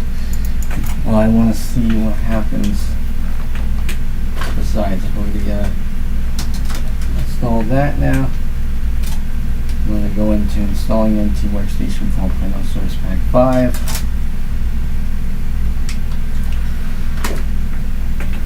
Again, I'm looking at chat just to see what's happening. We are at about 3 hours and 39 minutes in the stream. Okay, CD, use physical drive L. Let's see if we get anything. Alright, NT 4.0 Source Pack 5. This one's from 1999. Yeah, let's see, it contains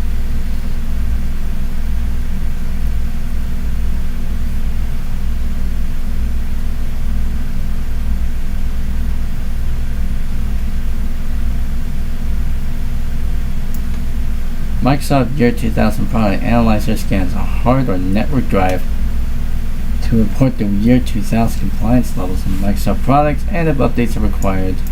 The report provides links to product specific update info. Okay, that. What's in Service Pack 5? And there's the installed Service Pack 5. And then there's IE 4.01 Service Pack 2. I'm running Service Pack 1A. Okay, Service Pack 5 for Intel systems.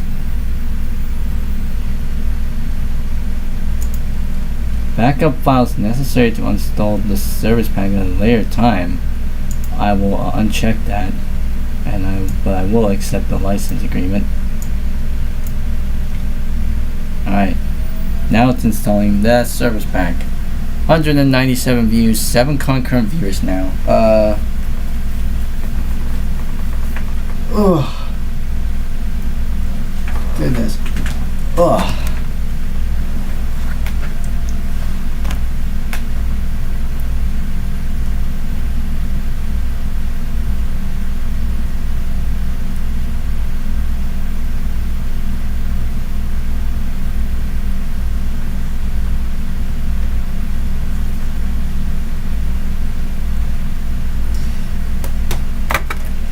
Again, I do apologize for any blind viewers here on the channel watching this video. It's gonna be kind of tough to watch these certain types of videos because, I mean, you're pretty much only hearing me and the error sounds, which kind of takes away the experience.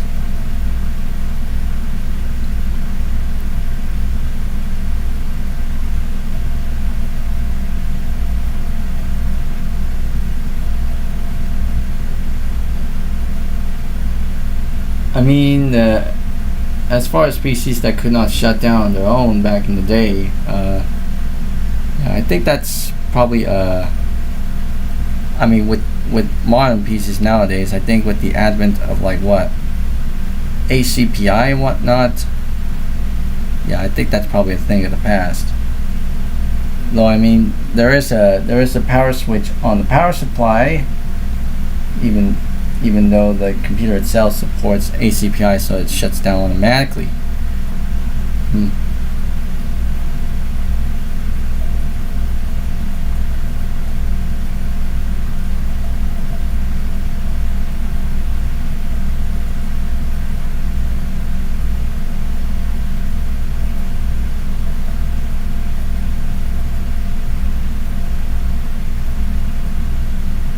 3 hours 43 minutes. Okay.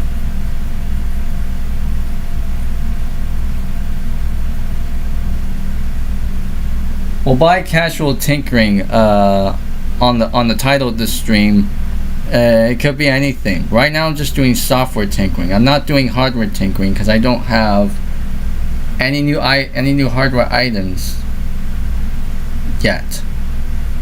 So, like, I did attempt to do like a zip drive swap, but I did that on one stream, but I got a 250, I got a zip 250 drive, but that was non-functional, so I put the zip drive that I had in here back in this thing. The zip drive that's currently in this thing is a zip 100 drive. I still have that non-functional drive under my bed, obviously. Windows NT 4.0 Service Pack 5 install is complete. You must restart your computer for the Service Pack update to take effect. If you install any additional Windows NT components from the original Windows NT CD, you should then reinstall Service Pack 5 to ensure the new components are updated. We'll restart.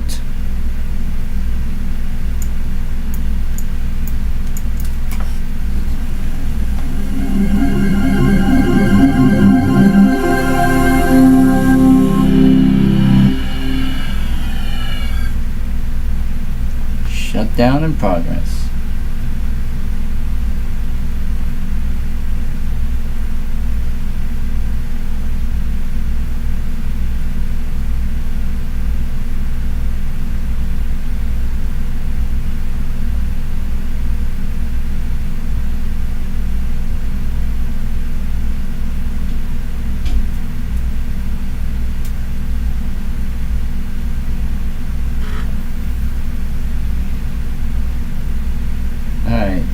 Rebooting the system now. Microsoft Windows NT version 4.0, build 1381, Service Pack 5 now. One system processor with 256 megs of memory. Okay. And resize resolution, go full screen, press Ctrl Delete to log on as admin.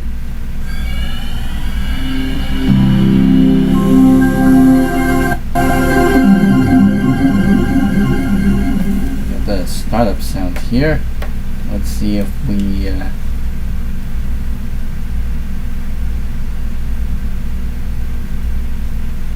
can go on here to the desktop. At least one service or driver failed during system startup. Using Event Viewer to examine the event log, the details, yada.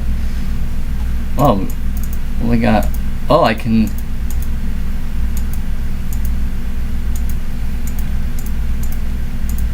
Okay, I can. Now I can click on the button on the taskbar to minimize programs now and maximize programs now. What's that other icon on the desktop? Publish. Oh, okay. There's a publish button there.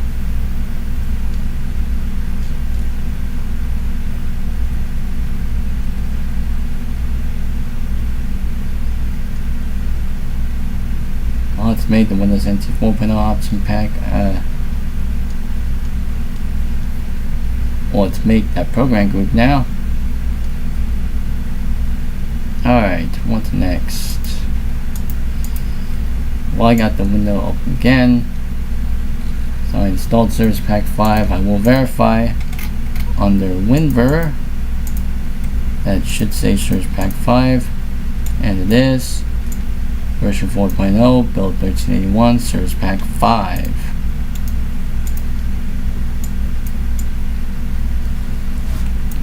Oh, and the system properties also has a like a IE info underneath the 4.00 1381 now. IE 4.0.4.72.3110.8 now. I can see that now. And version 4.0, copyright 1901 to 1997. Alright, now I'm going to be installing Internet Explorer 4.01 Service Pack 2. Open the file from the current location. IE 4.01 Service Pack 2. Accept. Go ahead and do full install. Pretty much using those things. Close out IE. And that's going to upgrade IE 4.01 from Service Pack 1 to Service Pack 2. Now. And then I will install the last Service Pack afterwards. Oh, what's application error occurred? Yeah. It's okay.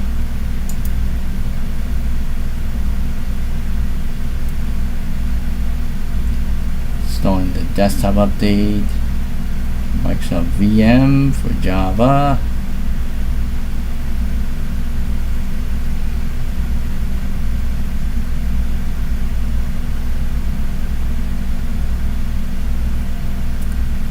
And it's installing all the other components.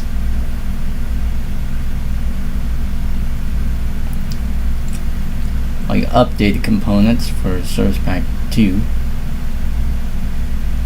204 views and 10 concurrent viewers now. Now it's updating the shortcuts now. It's updating the media player stuff. I think it, well, I mean, being 4.01, setup has finished installing components. And it is recommended after the system restarts, you update the emergency repair disk to match the new configuration. Okay, now it's configuring the system, and I guess it wants me to restart, I guess, afterwards. Yep, setup must restart your computer. Alright. Once it restarts, I'll go ahead and insert that, virtually insert that floppy disk.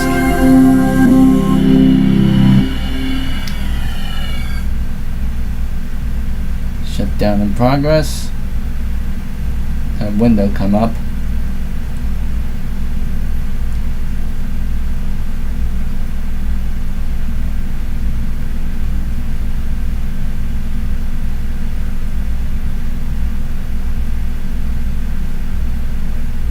Shut down in progress.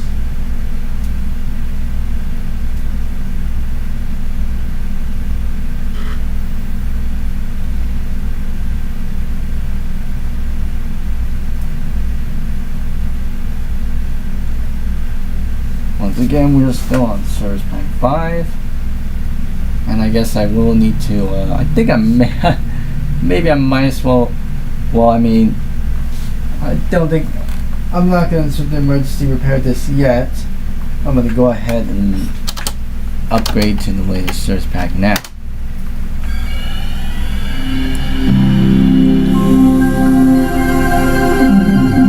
Oh, now it's setting up the following items now, all them stuff again. So IE, Internet Explorer, Internet Tools, Security, and Desktop Settings. See if we can get them all set up here.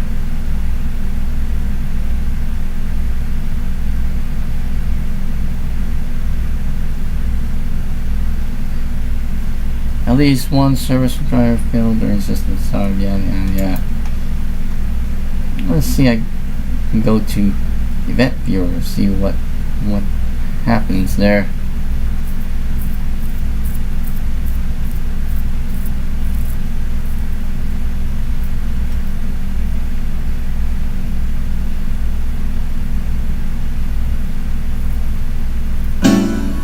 Oh, some services cannot be started. Oh, setup needs to reboot your system in order to start the service. Oh. Okay.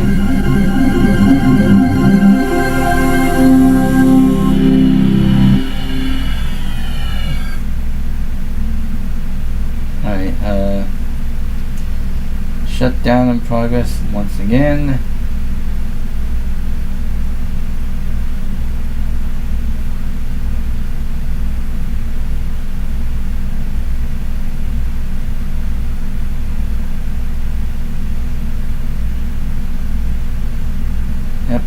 Down in progress. Now it's rebooting again.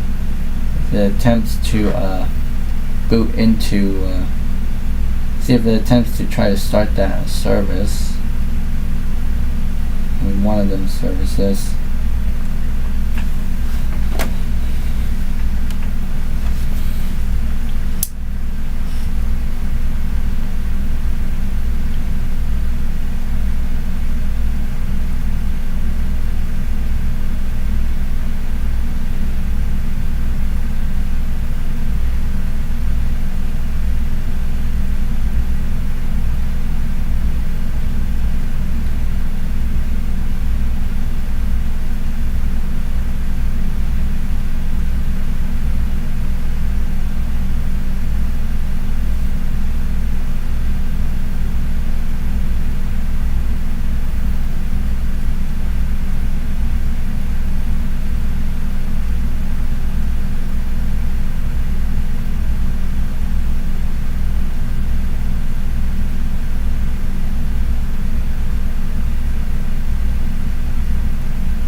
Okay, the message again.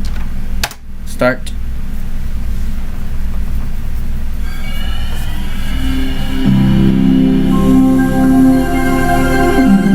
Oh, now it's doing the personalized settings now. Alright, here we are on the desktop.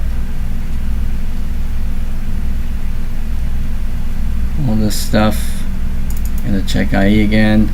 Oh, I don't see a splash screen anymore. I mean, because IE is already integrated in Windows Explorer, I obviously can't see it. Yeah. IE4 Service Pack 2 .3283. Okay, my computer, and I guess that's also updated on the system properties Windows 2. IE 4.0.4.72.3612.1713.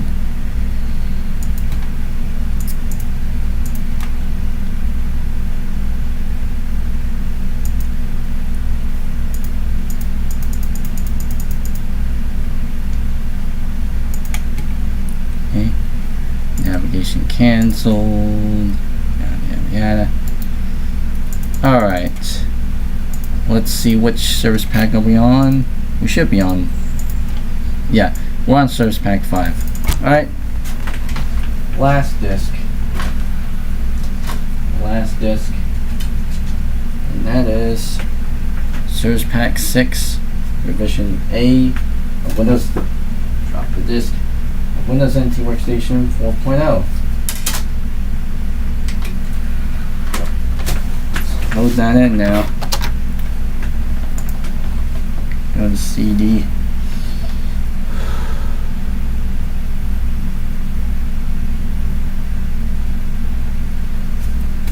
Whoa, hello people to the chat. I mean, if you saw the title of the stream, I'm pretty much just doing just pretty much software tinkering, just playing around with my custom built computer, which is part of my retrocomputing collection. Basically, just playing around with whatever I have in my room. Obviously. Oh wow, there's no image header in this one. It's just this Times New Roman formatted text that says Microsoft Windows NT4 Service Pack 6, but this is dated 1999. It seems like, well, the copyright date down there says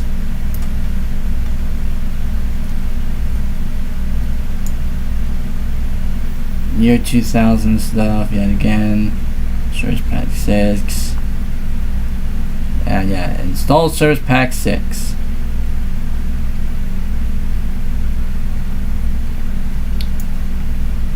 Install Service Pack 6 for Intel based systems. Open this file. I will not do a backup files necessary. I will accept the license agreement. And we are installing the last version. The last Service Pack for Windows NT 4.0. That being Service Pack 6. This is revision A, obviously, so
Okay, what does this say here? Windows NT 4.0 Service Pack installation is complete. You must restart your computer for the Service Pack update to take effect. If you install any additional Windows NT components from the original Windows NT CD, you should then reinstall Service Pack 6 to ensure the new components are updated. Alright, now it must restart.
Okay.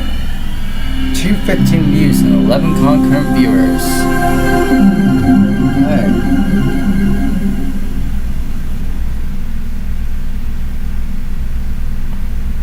Now it's up to 217 views.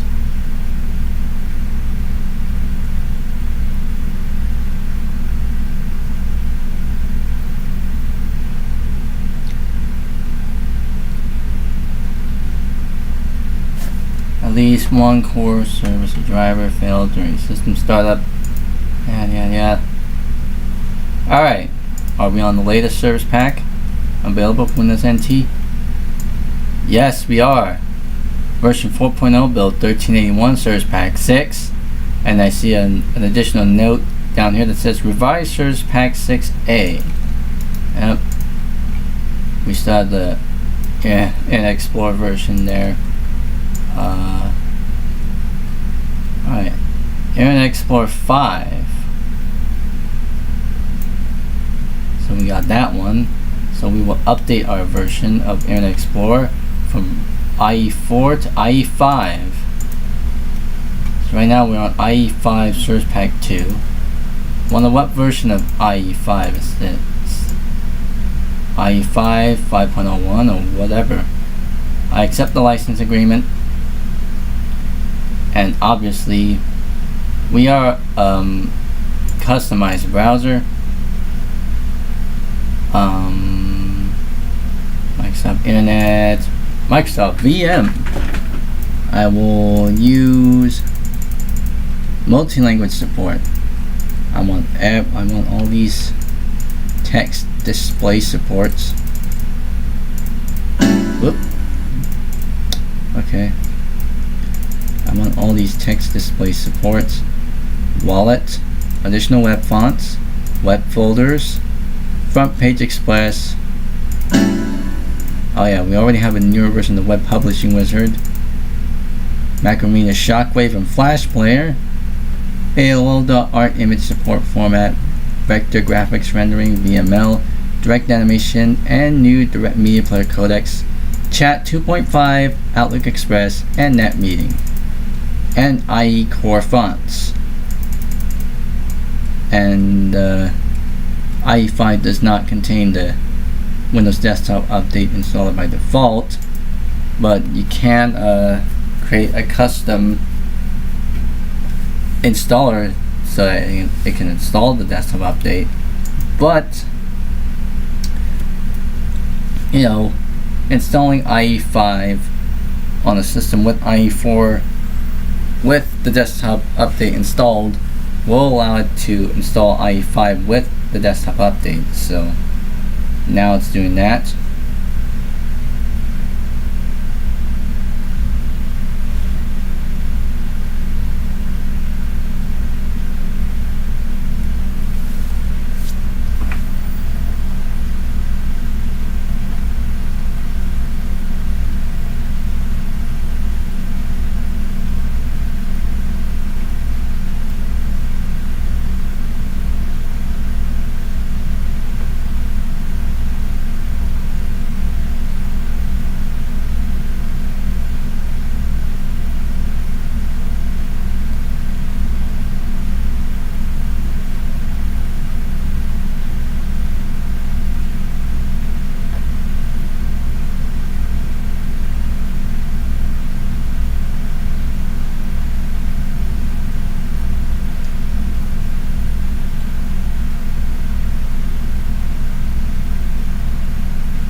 Oh, now it wants us to restart.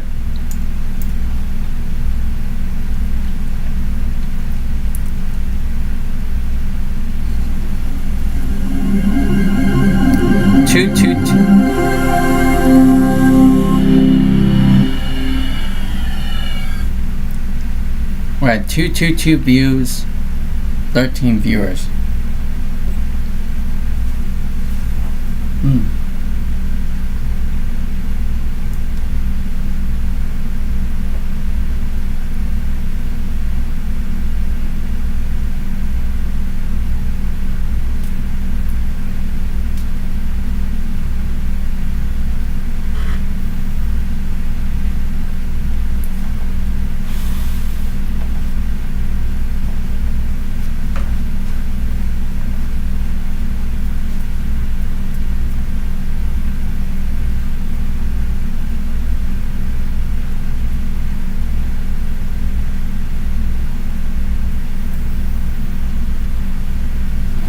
Alright. Log on.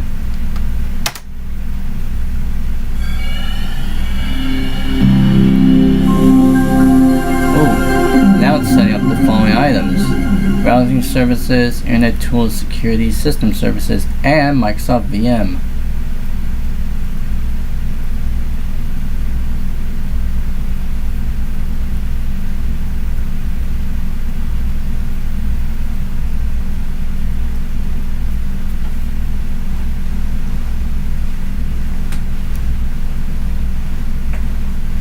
Now we're at 224 views and 15 concurrent viewers now. Wow.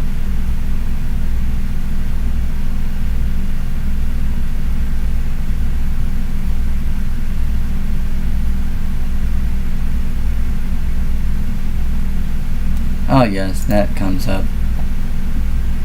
I gotta see which one failed.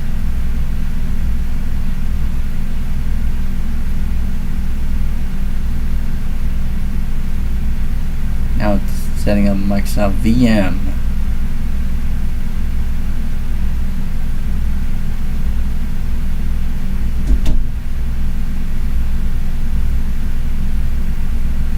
And it should update our Outlook Express version too, with a different icon. There we go. Here we are on the desktop. Oh, and it kind of like readjusted the padding of the start menu now, so so now it's with IE5 it's installed. Now it's starting to look a bit more like Windows 98 Second Edition.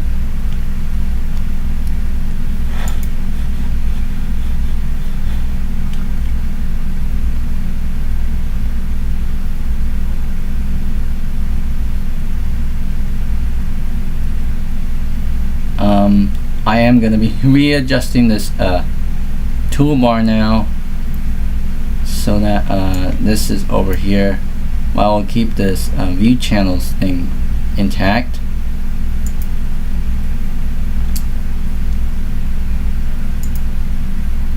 Oh, and that come up. There we go. And we do have a log off option here. Taskbar and start menu. Start menu, programs, and favorites, documents, settings, find, help, run, my documents. Where does this go? To the personal folder still? Yes, it still goes there. Oh, and it also updated the throbber too. So it's no longer the Internet Explorer. It's no longer the Internet Explorer logo. It is now the Windows logo. You know, the similar to the one that we have in 98 Second Edition and 2000 ME. So yeah, that one up there. I can also hear we have a click sound now.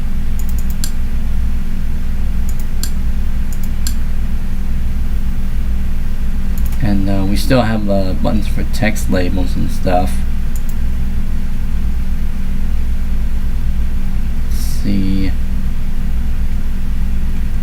Folder options.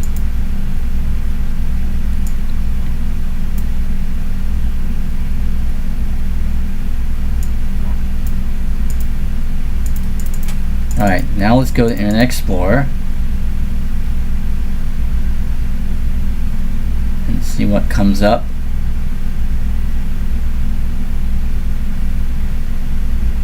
The well-known the page cannot be displayed, Internet Explorer error stuff. Alright, help about Internet Explorer. IE5 5.00.2314.1003. Copyright 1995, 1999.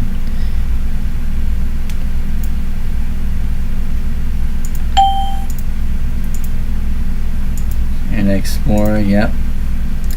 I could also customize the toolbar, and make it show selected text on the right, so kind of make it a little bit more like Windows 2000-esque with how the buttons are laid out like that. Although the Explorer windows themselves still remain Windows 98 like with the full text labels, but with smaller toolbar icons. While in Internet Explorer itself, it's looking a lot like Windows 2000 now with these buttons.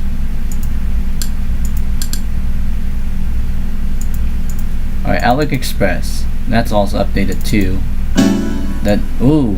Outlook Express 5 needs to migrate your mail files from an older version of Outlook Express. There we go. Got a new splash screen. Yes. One unread. Yep. We got that one now. Welcome to Outlook Express 5. We also got a different throbber and we can no longer click on the throbber to go to the Microsoft website anymore, so yeah, that's like the Windows 98 throbber, and this is like a Windows 98 second edition throbber, 2000 throbber too. So Outlook Express 5, yep.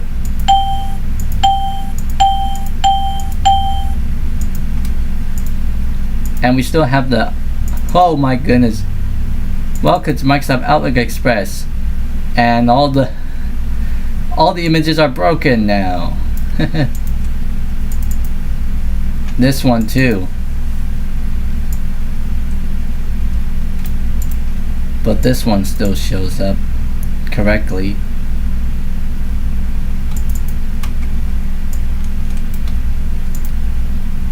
Alright, that's that. Oh, there's the connect to the internet link now. There we go. That was taking a bit there. Kind of like load.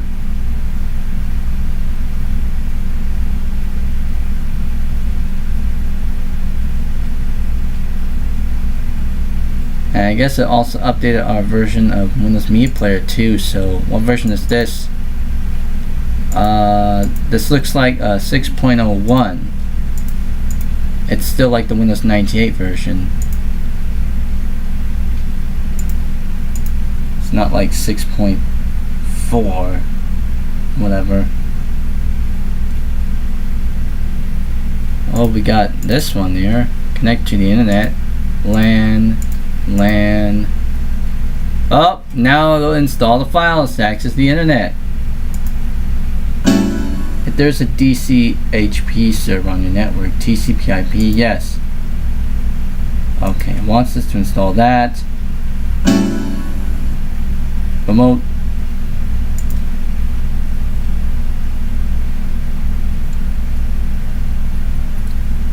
COM1, whoa.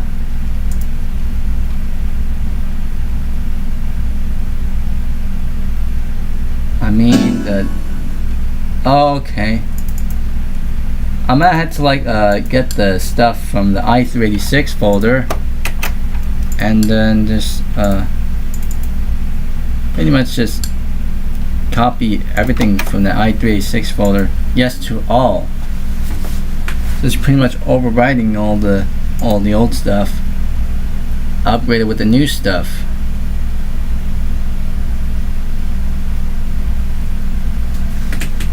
If it will. 14 viewers, 14 concurrent viewers now with 232 views.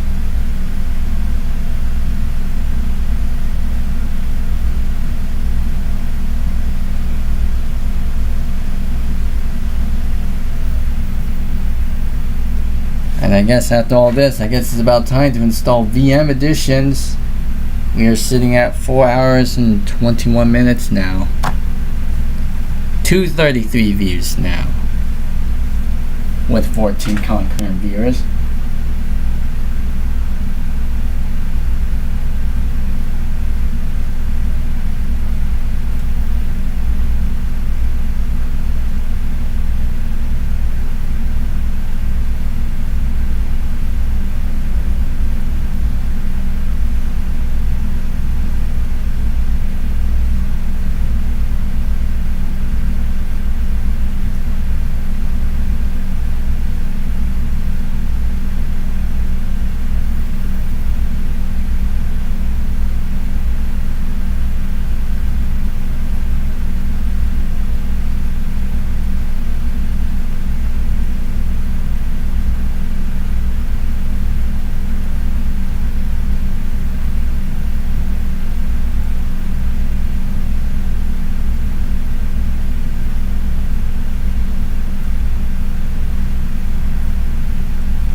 Dang, I wonder how long that's gonna take.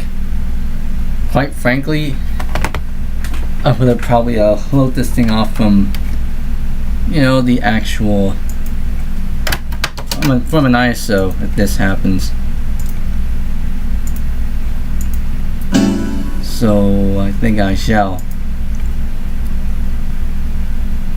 see if I can go ahead and turn that into like an actual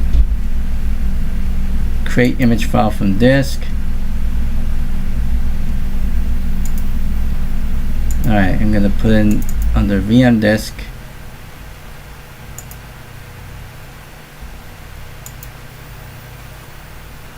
So just reading whatever that's on that disk, and then just kind of like using it in the ISO.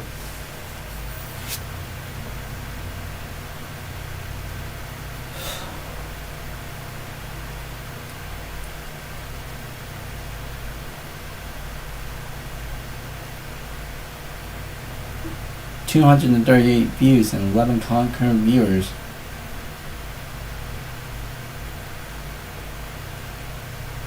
At the ready.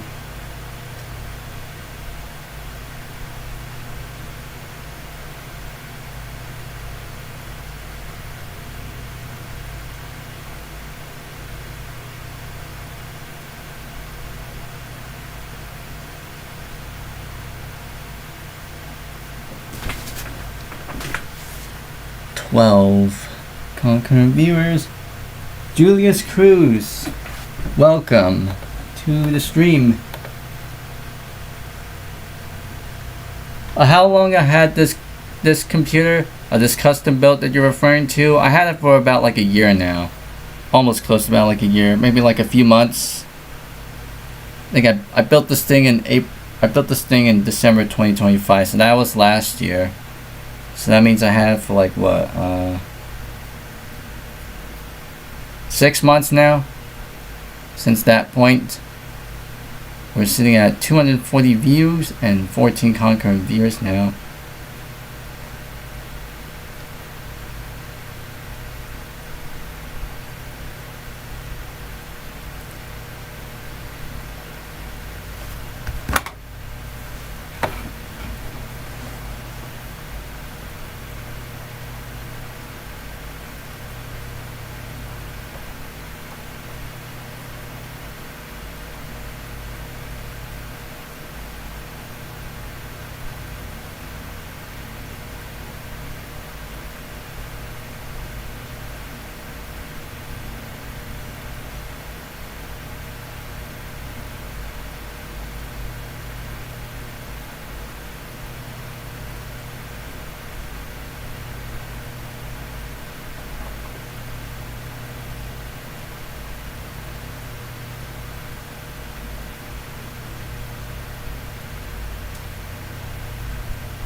Oh, that's the image burn complete sound does. Remembers that. Anyways, now it's done completing that, so I'm gonna use the ISO instead. NT. Hopefully this should be a bit speedier now. That means I'm gonna take out that disc now, the physical disc, and I guess that's pretty much about it for that one. Alright, NT Force Source Pack 6. And what else is on this disc?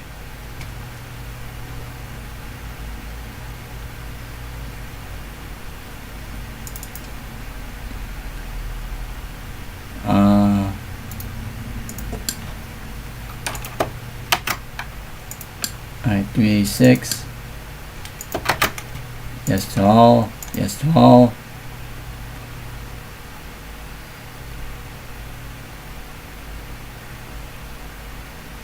I want to see how this goes a bit faster, I guess.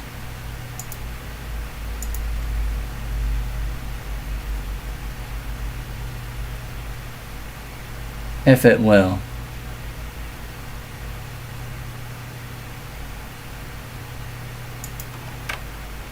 Ah, there we go.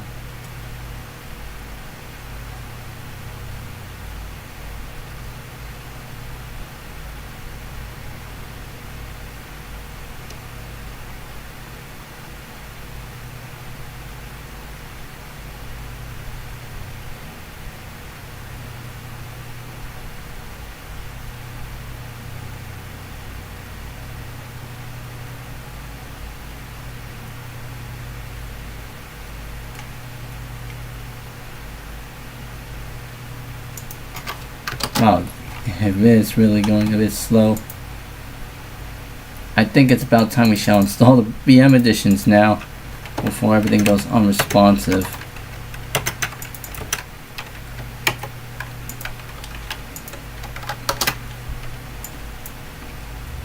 Oh. That. And.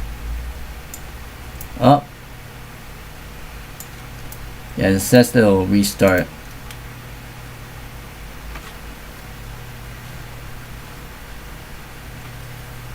I was really waiting for that, okay.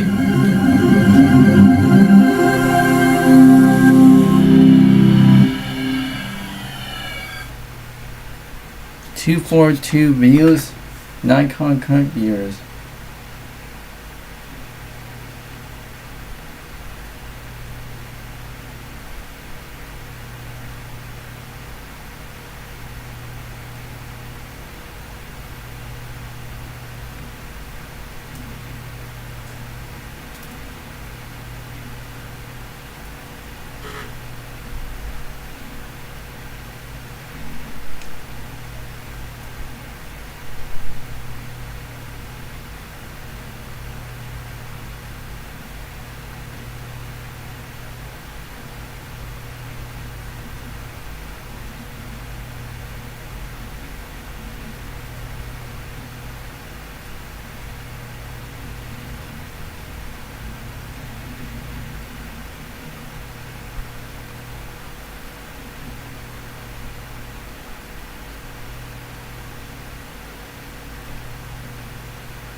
DCHP can obtain the IP address.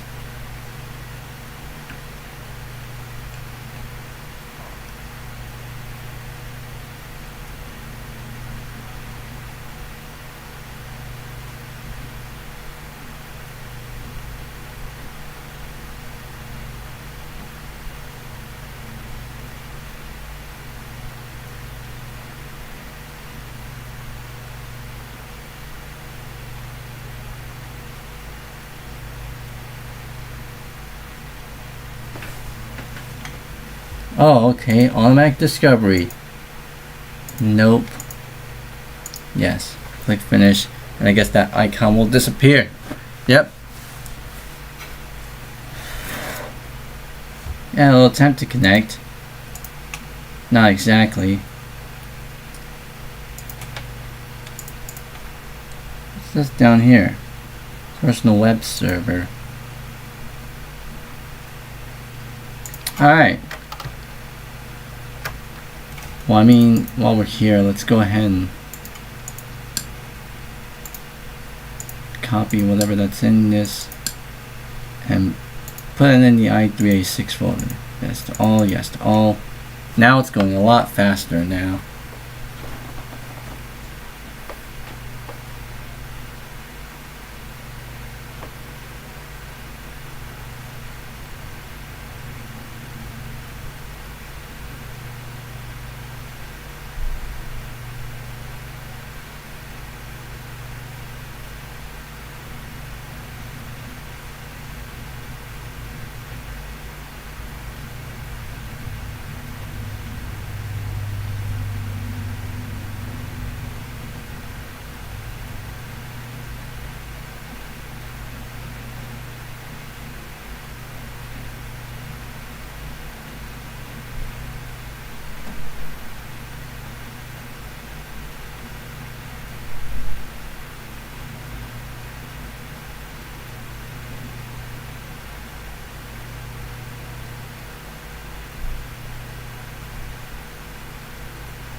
Alright, I think I already did that now.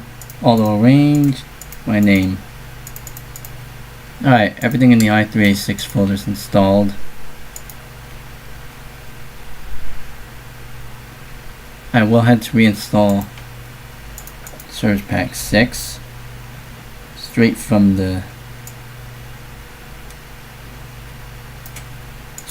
here.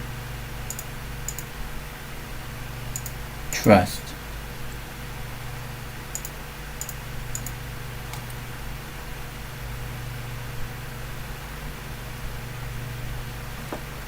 Reinstalling all of them stuff now.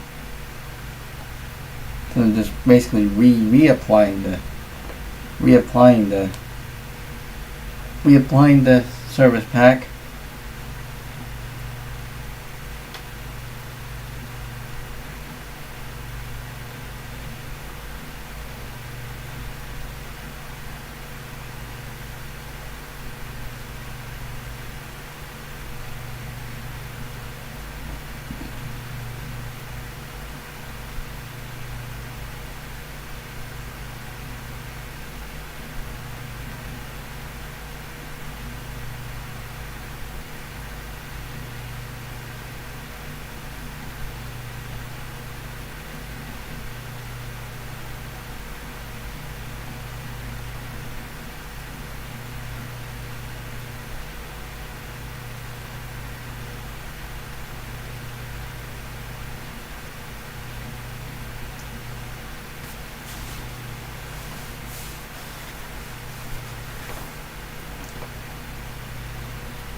Windows NT 4.0 Service Pack 6 install is complete.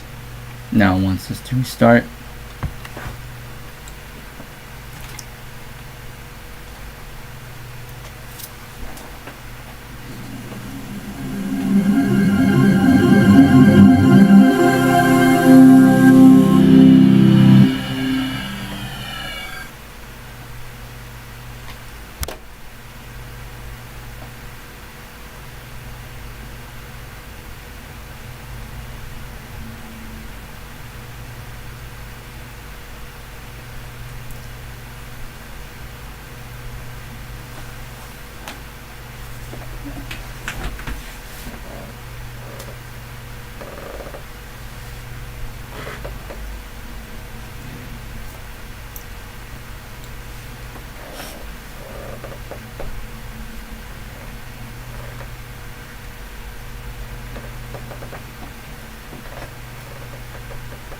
Alright.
There we go. Security configuration editor. Debug files.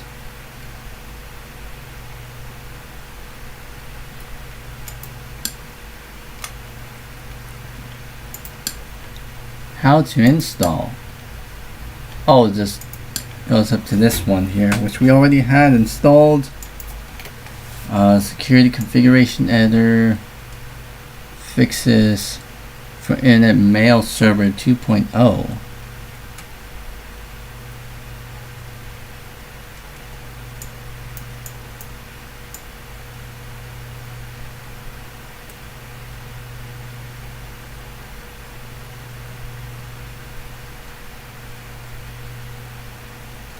Okay, so I guess that's pretty much it. That's pretty much it for the service packs. Now I'm gonna have to update my emergency repair disk or disk. Update repair info.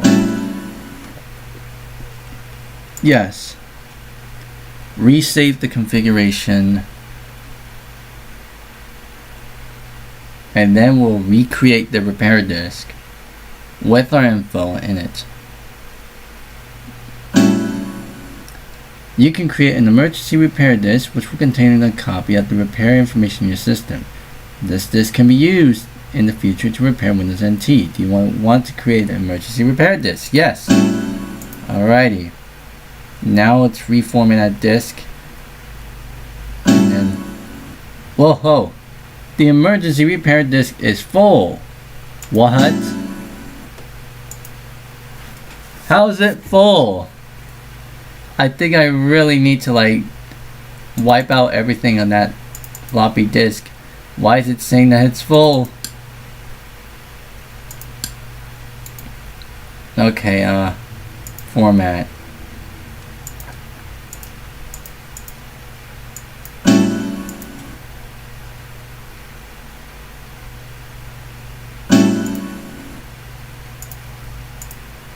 Okay, that should be empty now. Yep. Update repair info once again, and then we will recreate the emergency repair disk. But it might be too big. Oh no, because I have a 1.44 meg floppy disk virtualized. Alright, let's see if it'll work. The emergency repair disk is full. The configuration files will save in your hard disk.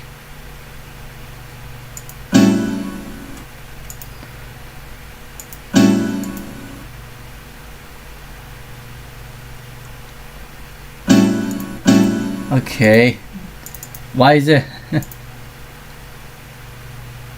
300 kilobytes? I think it's pretty much not yeah,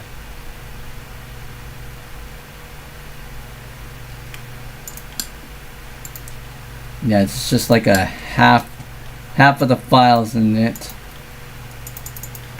on that that thing. Alright, right Alt I will go ahead and install oh, excuse me, install the Virtual Machine Editions disk. Yes. Now that we have Service Pack 6 installed on Windows NT, Workstation 4, 256 views, 10 concurrent viewers.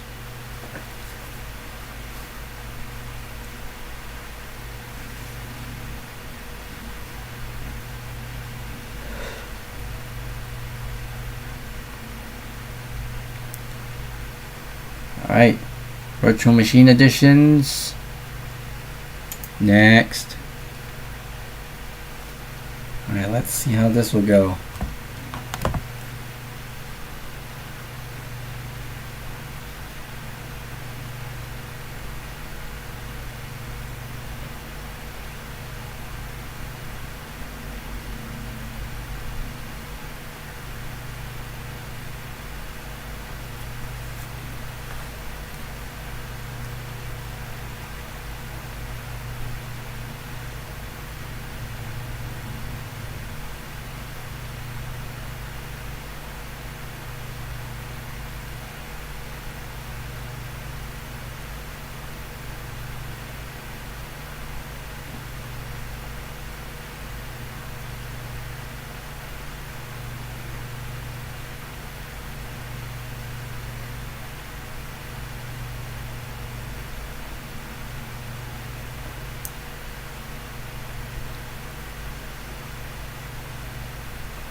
Install Shield Wizard complete.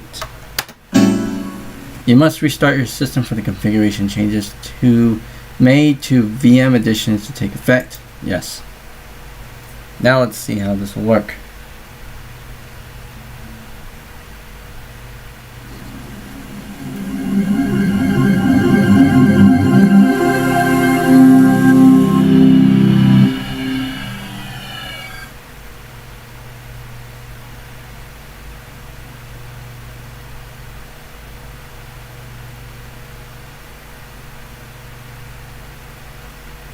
Please wait while the system writes unsafe data to the hard disk.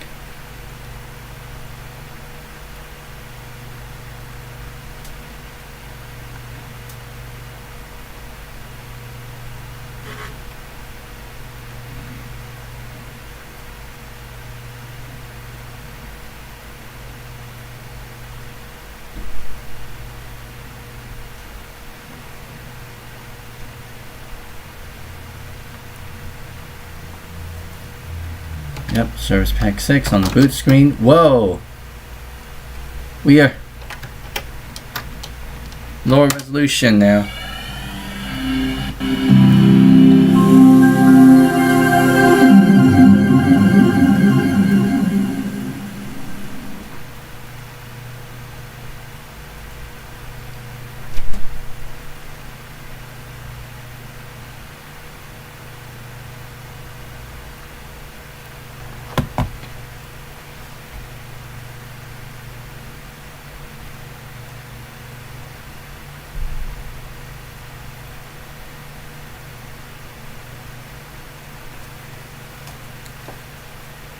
Taking a while.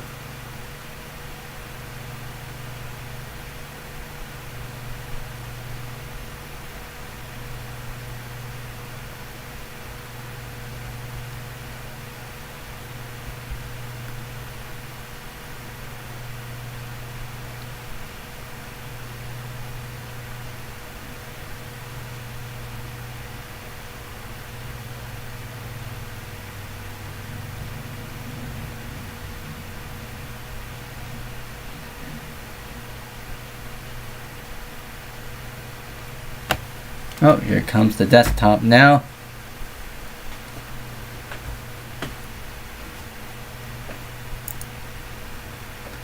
Oh, these icons down there are still whoa. Yeah, I gotta fix this now. Whoa, that's interesting. 1024 by 768. Now refresh rate. BPC S3 compatible display adapter.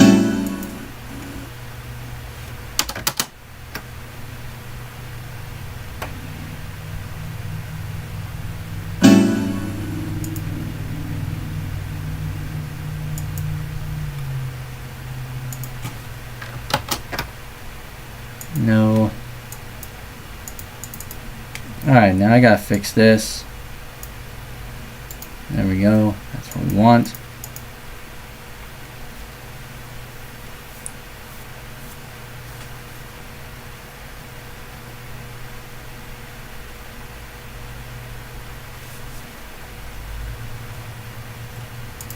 Alrighty. Personal. Yeah, we got the personal folder there.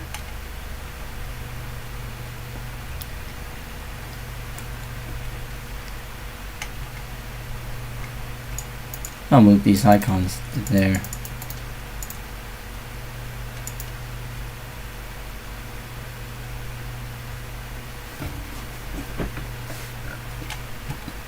Actually, move it down there for now, why not? But yeah, I just noticed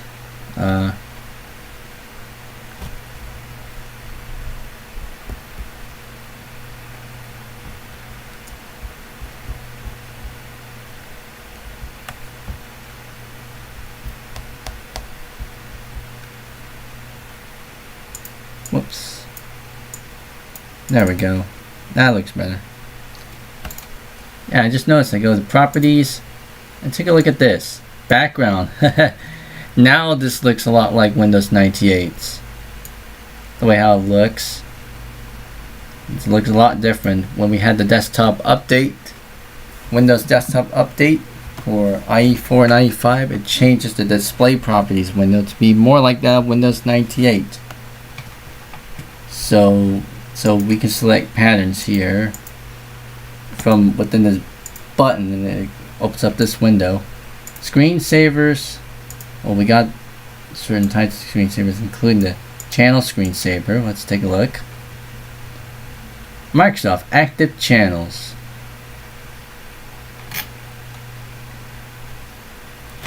Of course, it'll be replaying this thing again.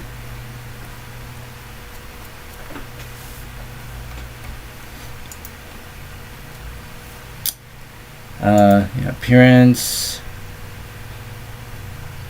You see this little this gap right there.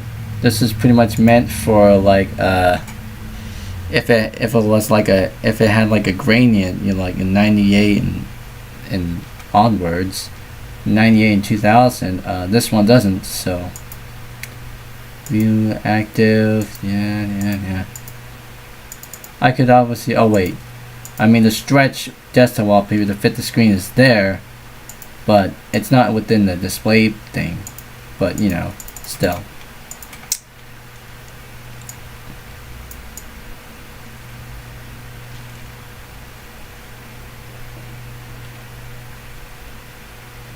We got various stuff here. But yeah, now let's see if we can go ahead and create an account. Because right now we're logged in as administrator. So yeah, because I mean, it moved the log off thing from the shutdown option to a dedicated button. So we only get shutdown and restart in here. So if we hit this, we get, are you sure you want to log off? Yes or no. Also, I'll show you this. Oh.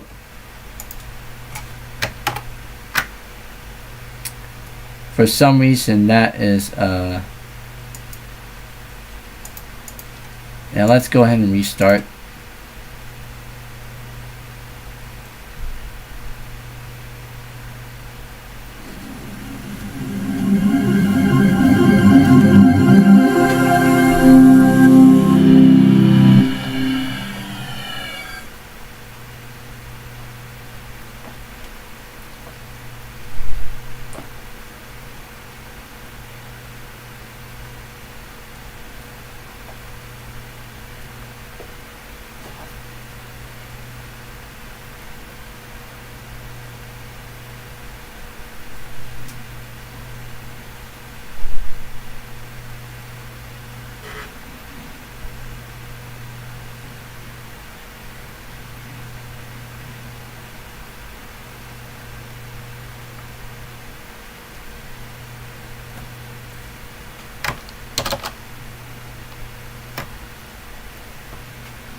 Okay, it is still wanting to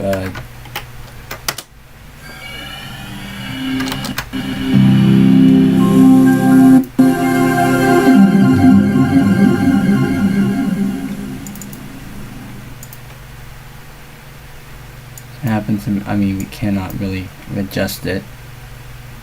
Screen resolution. I mean, resize it to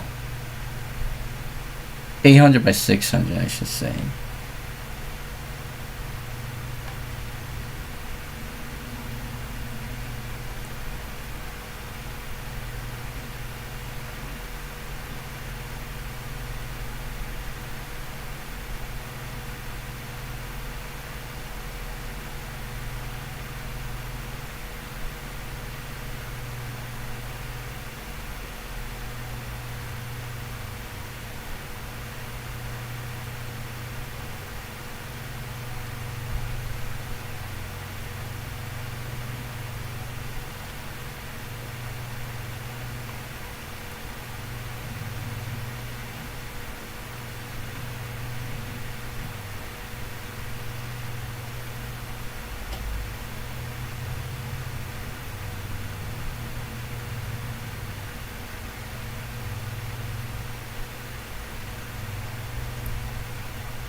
Okay, now I need to fix this.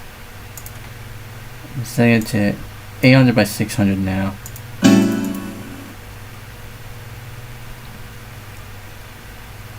So it needs to do this first before it needs to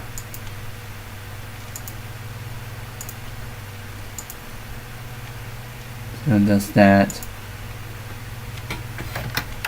We do have the guest editions installed on here, so yeah, it's able to use the full resolution. Nope. So it's able to use like strange resolutions now. If you want to keep the selection anyway, choose OK. There we go.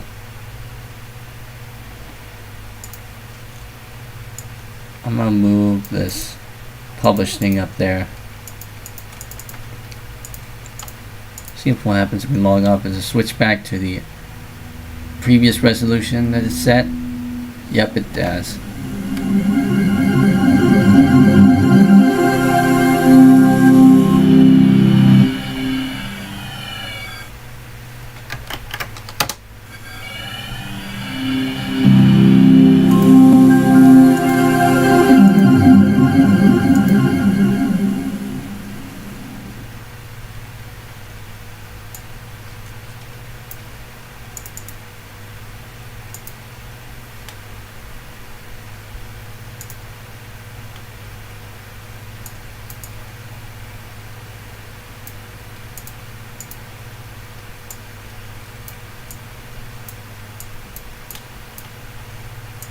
Alright, now I'm loading this up in the window now.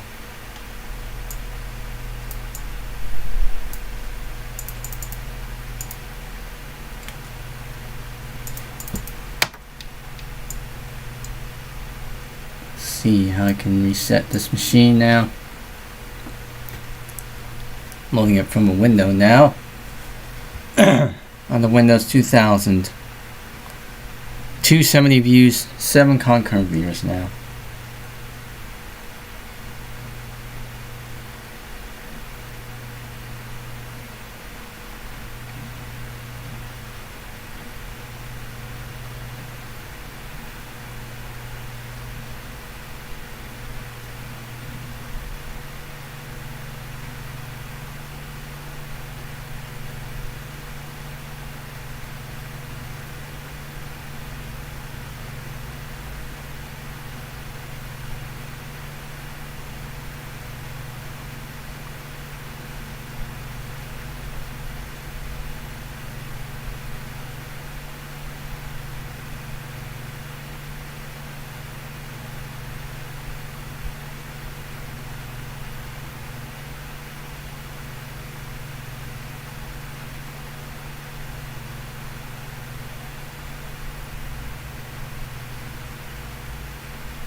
There we go.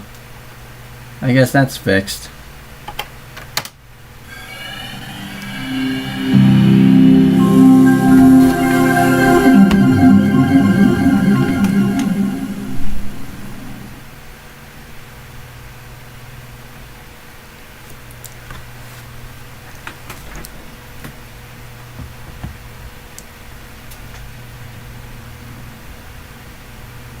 With an 800 by 600 resolution too, so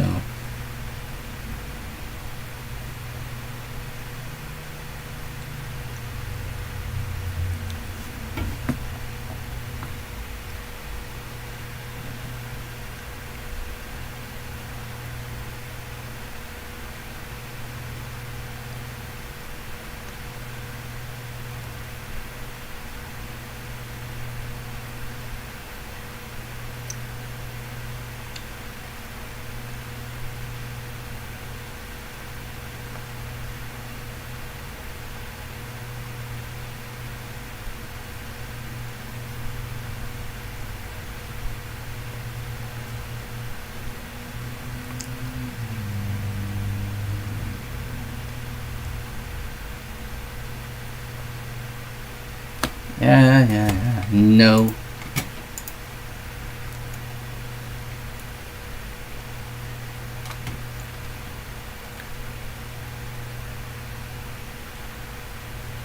Alright, user manager. This is how you would set up user accounts in Windows NT 4.0, pretty much.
Sorry about that, I was kind of looking up something. We got admin, guest. Let's take a look at guest. Account disabled. I'm going to enable that. Admin. Alright, let's make a user. New user. Let's follow that. New user. Name it Johnny, which is me. Password never expires. And groups, member of administrators. Administrators.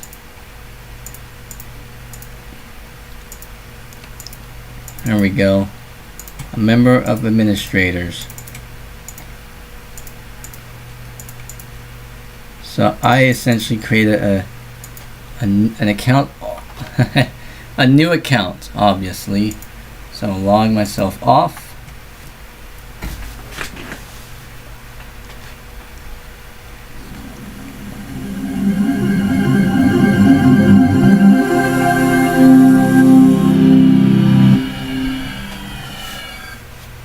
Control delete, and I'll log into my newly created account. So go.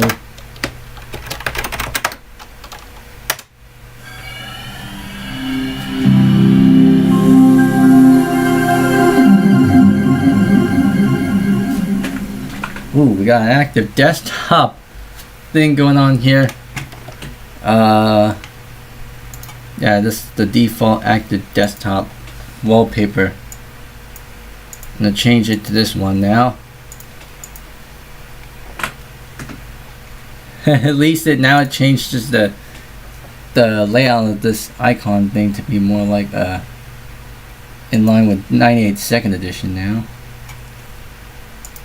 This is the default set of icons, default rows of icons.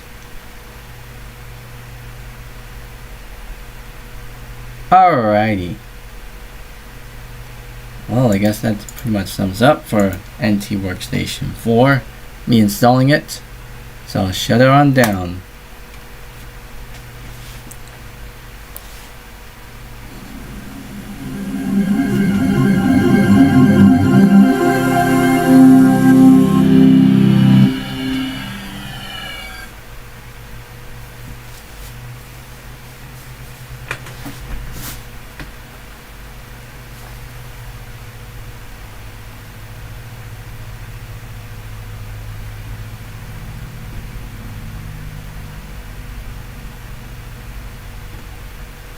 $274 views and 7 concurrent viewers. Huh. Interesting, it doesn't show the shutdown in progress window. And now it just displays this. It is now safe to turn off your computer. And there's a button to restart the computer because this pretty much remains on. Let's Alt F4 to shut down. Oh, Alt F4 just Alt F4. Oh wait. Alt F4. I hit Alt F4 on that window, and then it just turned the system off. Weird. Well, I just restarted it. I Alt F4'd that window, and then it just restarted. $275 views and 8 concurrent viewers. Oh yeah, Alt F4 on that one, and then it just shut down, restart. There we go. Turn off. Oh, this background is messed up. Recenter. There we go. Alright, I think I might as well take a bathroom break or something. I gotta take a leak. Stay tuned, don't go away.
And I'm back, everyone. Well, one concurrent viewer, it seems like, on my OBS. On the phones, it says 5 still. Yeah, we're back. We're back. Also, while I have this out here, I'm gonna go ahead and shut this thing on down for a bit. And let me do something here. Yeah, I'll have to uninstall that eventually.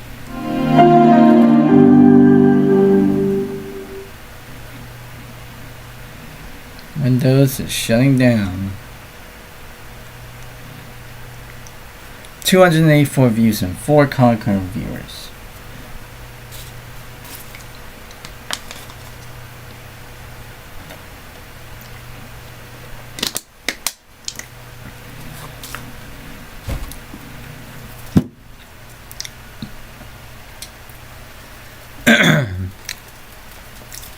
Alrighty, let's see what I can do here. I'm gonna change the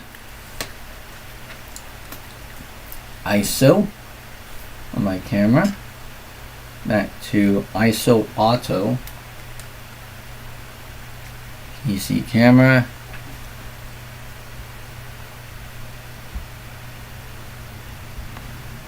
I'm gonna redirect our attention to here. The hard drives, as you excuse me.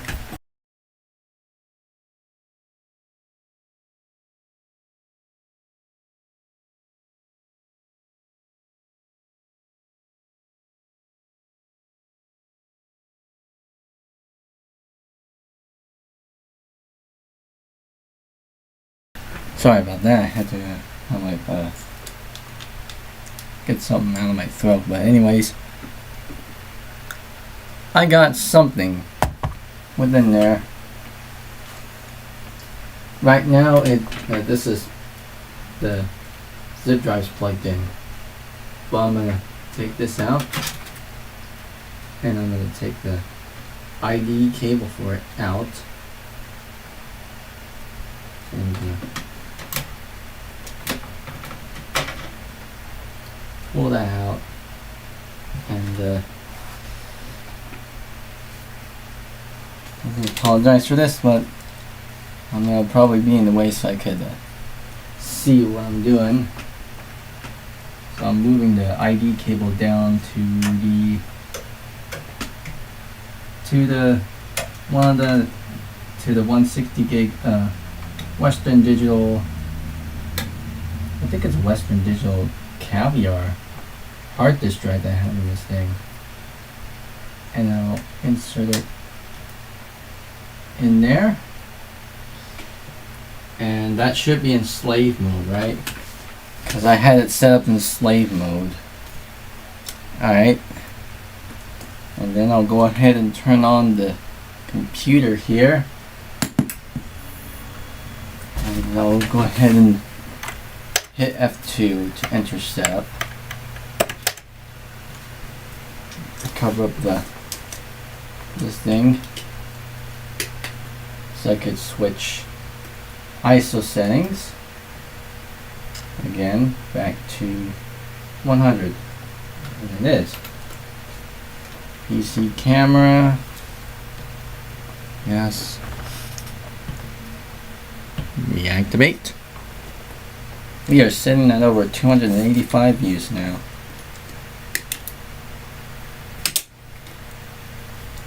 Alrighty, I think it's gonna try and detect the other drive, which we'll see about that.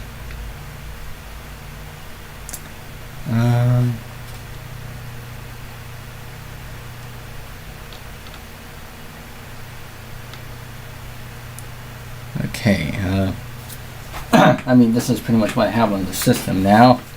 The processor, Intel Pentium 4 processor, clocked at 2.66 gigahertz with a 533 megahertz frontside bus speeds. with system memory speeds of 333 megahertz.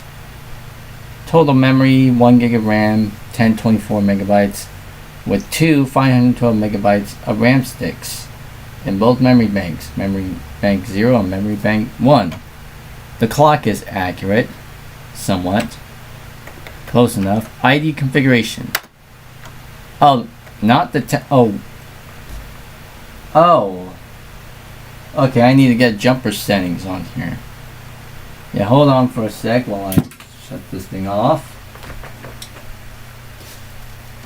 Just excuse me for a moment. I just need to do this pretty quick. And grab the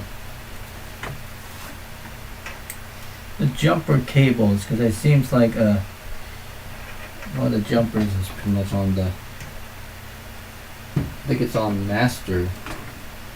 I think if I remove that, it should be on slave, right?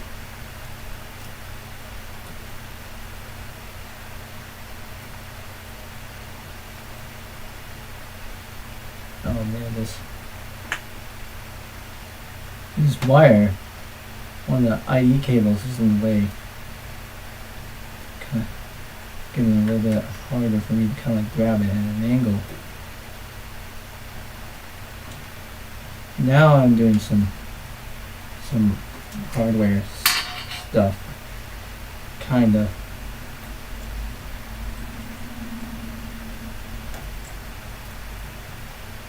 Okay, let's see if I'm able to do this.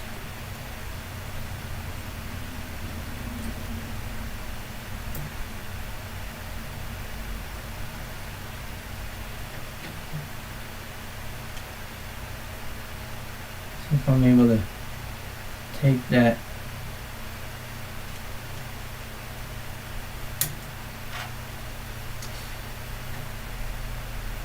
jumper out. I think I should.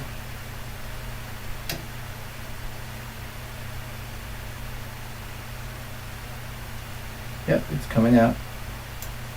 There we go. Take that jumper out. And I think that's going to put it into slave mode for the time being. Turn the heater on. I'm going to hit escape F2.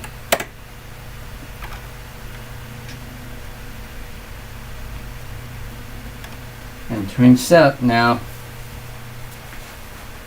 I honestly don't know about the drive, obviously. If I had taken a photo of it, the top part of that drive.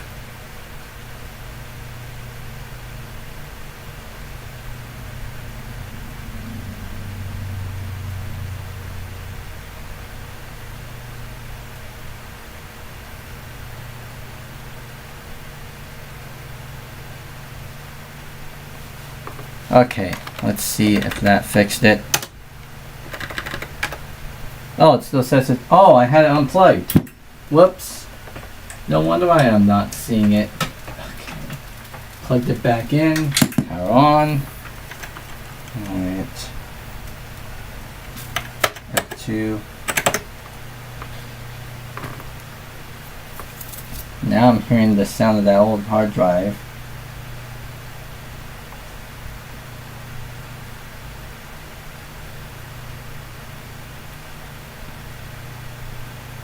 Oh, okay. I think I may as well, yeah, that thing is on single master. I should probably move one of the,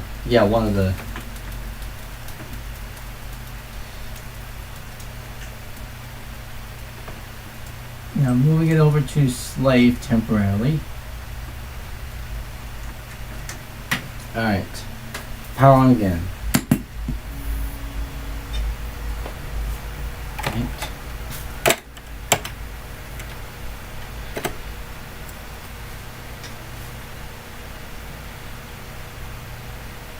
Let's see if it actually detects the drives. ID config. There we go. Now it's listed. WDC WD 160 gig drive. And this is a Western Digital Caviar SE drive. And the main drive and the primary, that's the 500 gig drive out of my AMD compact. Car changes. And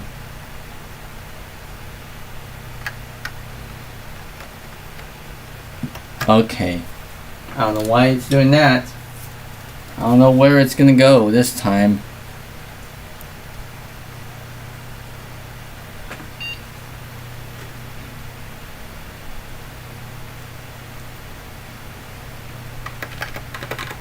Still the Windows 2000 Professional. I'm also seeing that red access light being lit on all the time. I think it's probably because I have the Western Digital Caviar drive, you know, installed into the machine.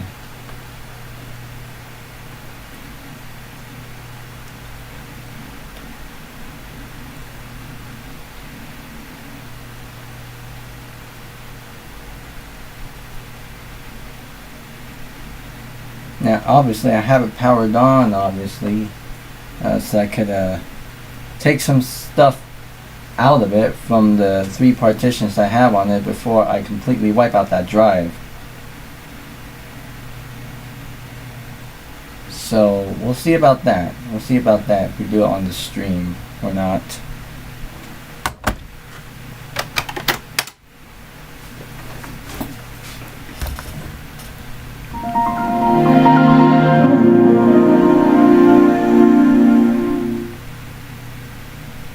I guess it's gonna detect all those disks. It's gonna say found new hardware, disk drive or whatever, and then it's gonna say Windows has finished installing devices and such.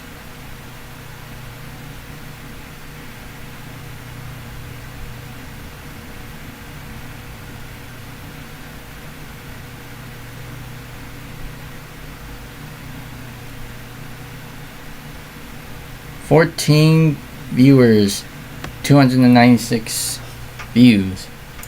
Alright, let's see if we go into my computer and see if... Yep. We got the other drives now. We got a Windows 98 partition on the other drive. Now to know which drive it is, you need to go to the disk management tool. Oh, there we go. Windows 2000 has finished installing new devices. You must restart your computer before the new settings will take effect. Yes. Restart. Now.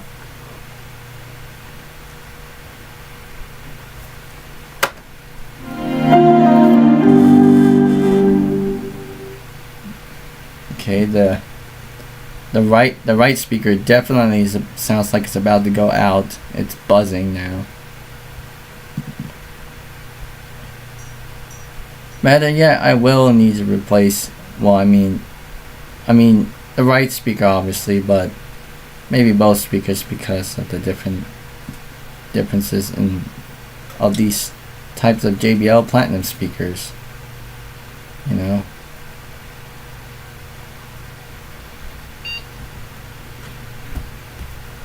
Back to this one we go.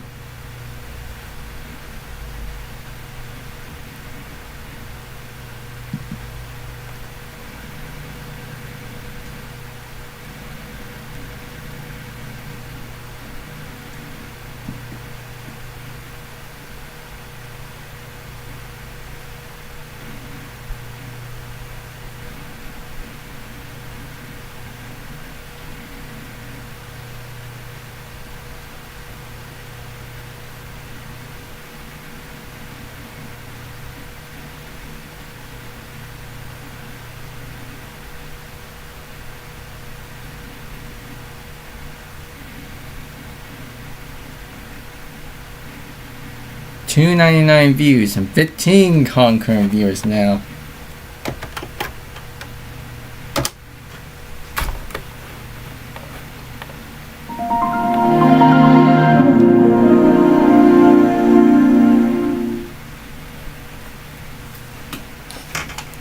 Oh, now it's bumped up to 16 with 302 views. Wow. I guess if you enjoyed this live stream, if you enjoyed one of these live streams of mine, that'd be greatly appreciated. Alright, now we're back into Let's see, disk management. See which type of drive it is. There's the main drive, and then this is everything on the other drive. 98 2000 XP. I mean, these still have stuff in them.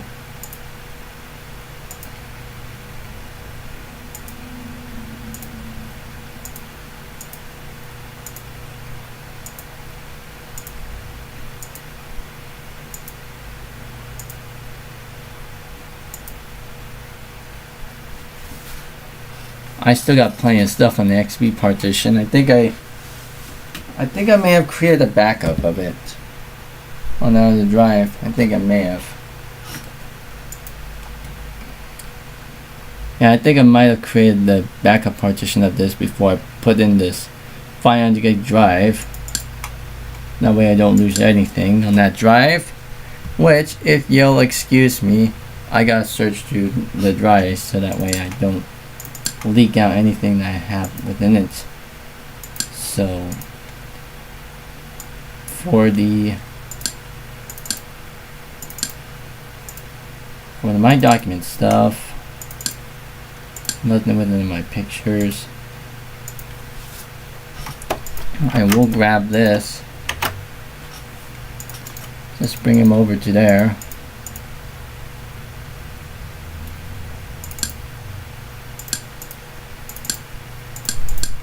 And as far as the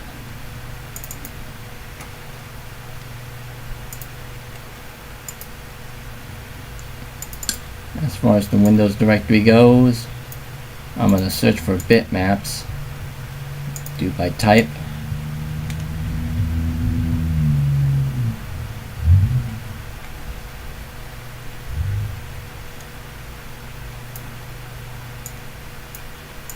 I'm going to grab a couple of these things here. Just copy paste some of that. Oh, nope, that's not what I want. All of them here. I think they're all identical. Yeah, they all seem to be identical.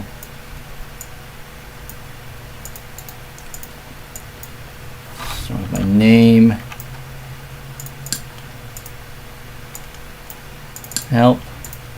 And I'll add Tor.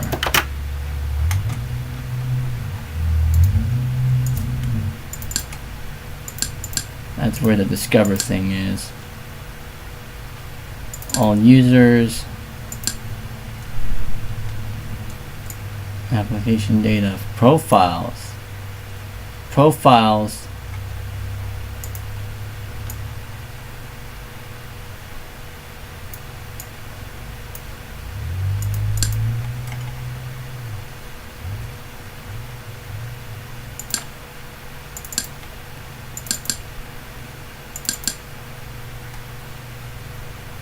Okay, I don't think I see any profiles on there, but oh well. Windows 2000, let's see what we have in there. It's pretty much copying everything I have.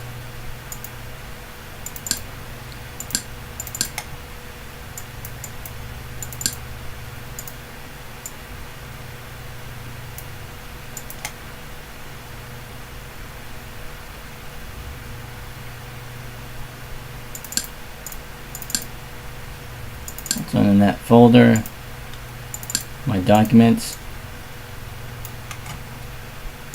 Well, I got plenty of things, driver stuff and a bunch of these,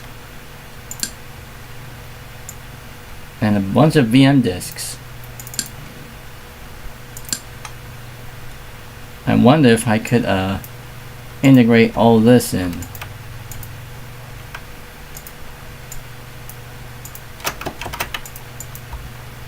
I mean, all these equates to about 10.5 gigs, and this drive is using 23.6. So let's see what happens if I add all these in. Yes to all. Yes to all.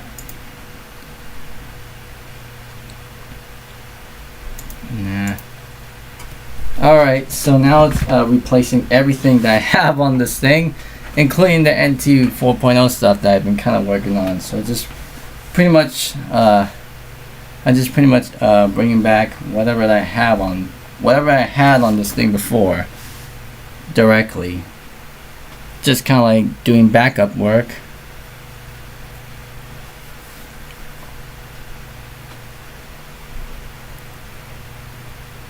We're 310 views, 14 concurrent viewers, and I apologize for staying on this BRB screen for probably like a little while, but I'm kind of doing stuff here, but I'm not showing it yet because I don't want anything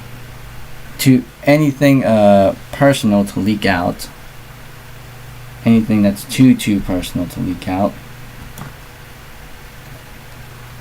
311 views, 13 concurrent viewers.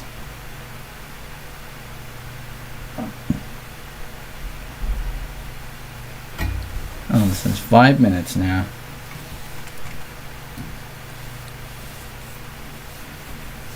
And I will see the programs that I have on this thing.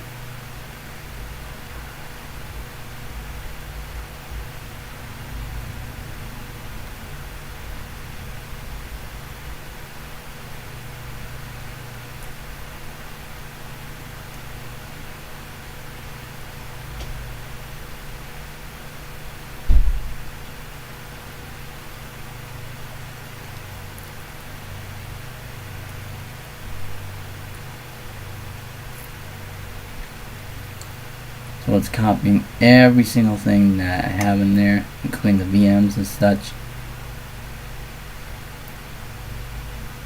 And it's grabbing the Windows 3.1 to 98 upgrade thingery now. 4 minutes remaining on that copy. I wonder if we can see if we could do other ones. Let's see, what's under the XP stuff? Do I have anything here?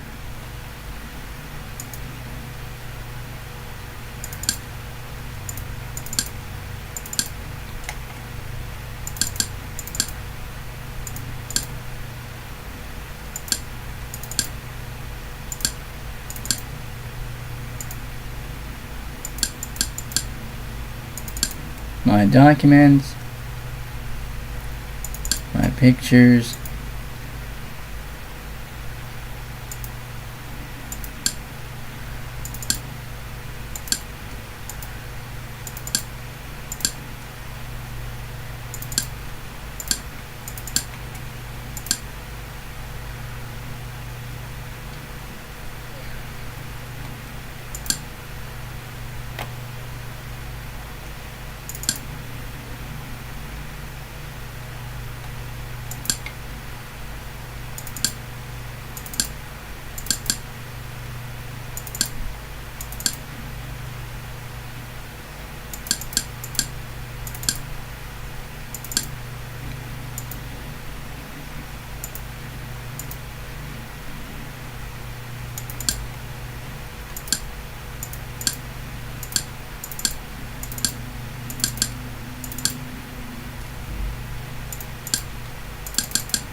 I created an unsorted folder for some of the stuff I kind of need like borrow over.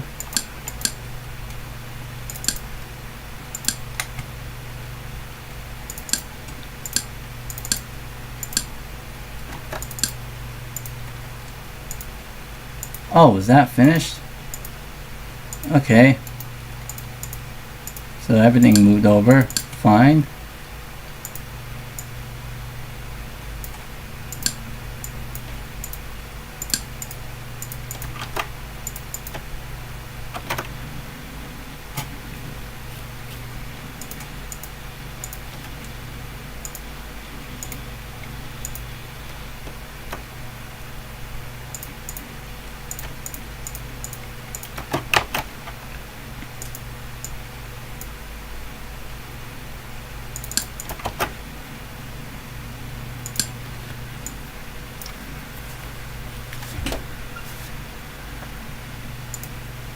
Now, just to make sure I'm still here,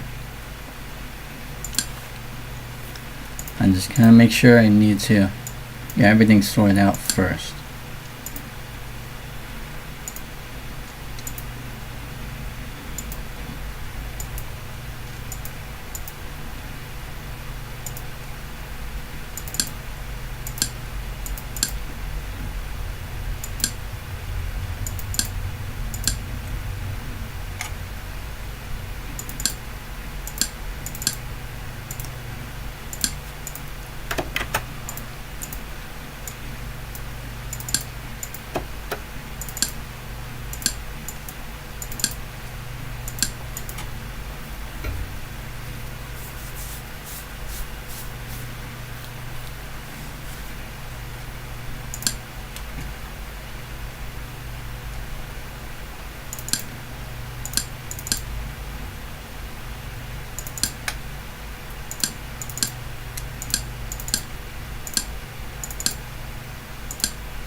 I have various copying stuff on the screen now.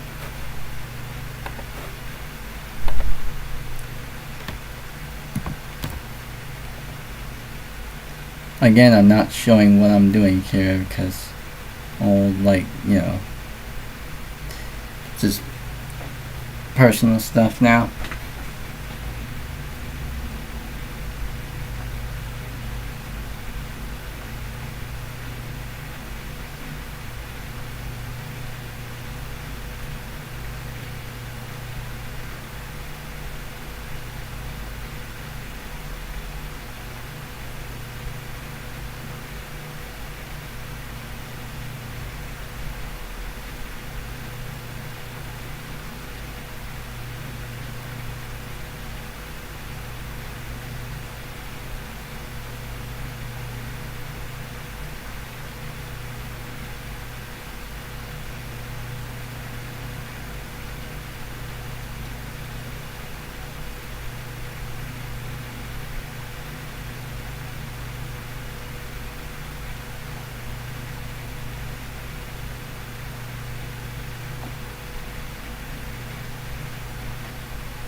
323 views, 8 concurrent viewers.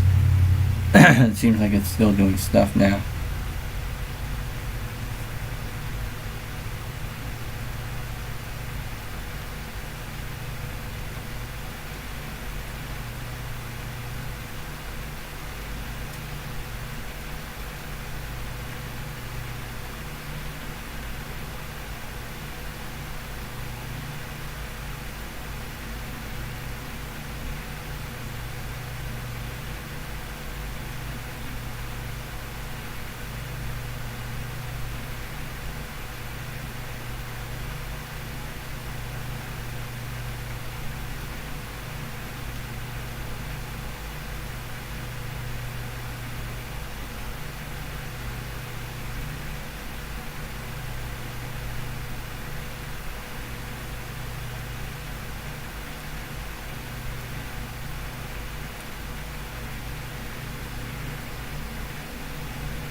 Oh, read only file, yes.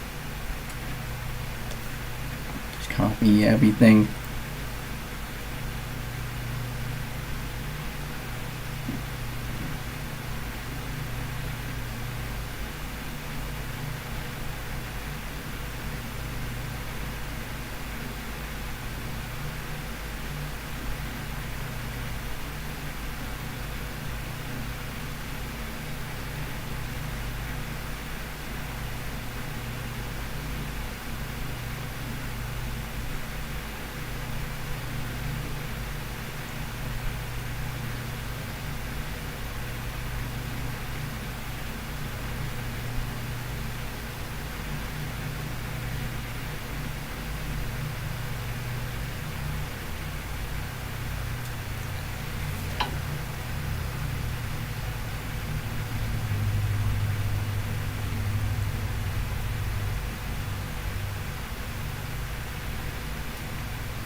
326 views, 7 concurrent viewers. It's only 3 minutes left on that. Oh, now it's doing the full Office Suite stuff on there. I wonder if that's going to fill up the main hard drive. Well, the main partition.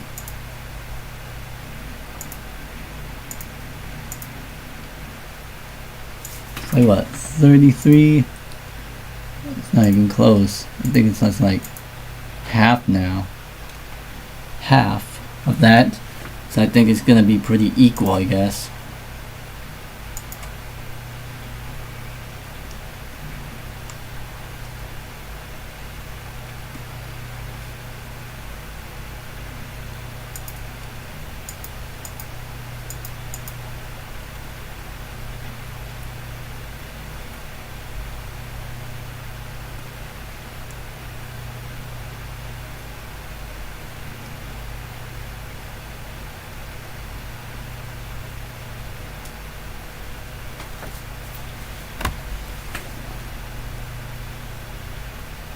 I mean, 28 views, 6 concurrent viewers now.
Hello, Bri Guy.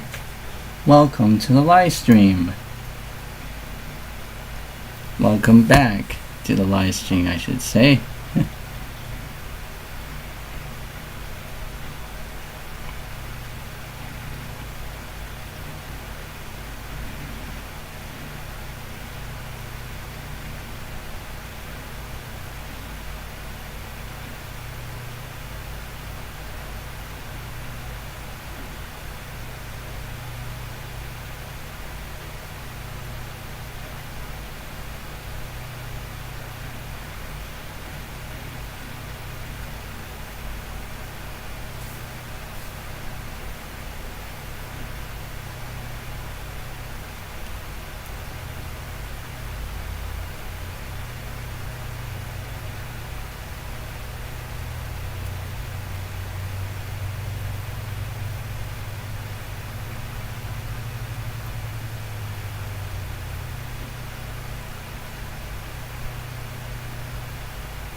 Alright.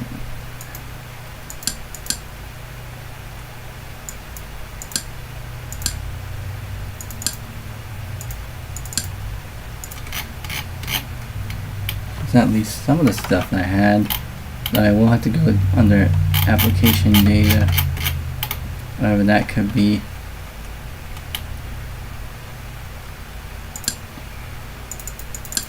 Let's see, under resources, themes, do I have any? Nope. I don't think I have any other than that. All users, application data.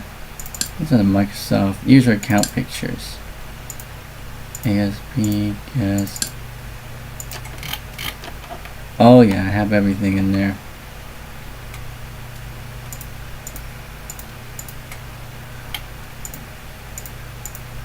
Minus the few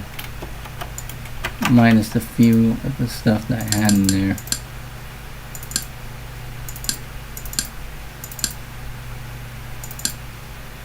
Here's your account pictures. Add all these stuff in. by name.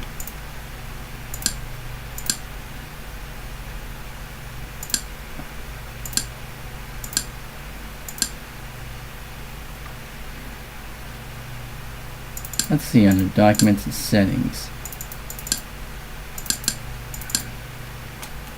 See what actually happens here.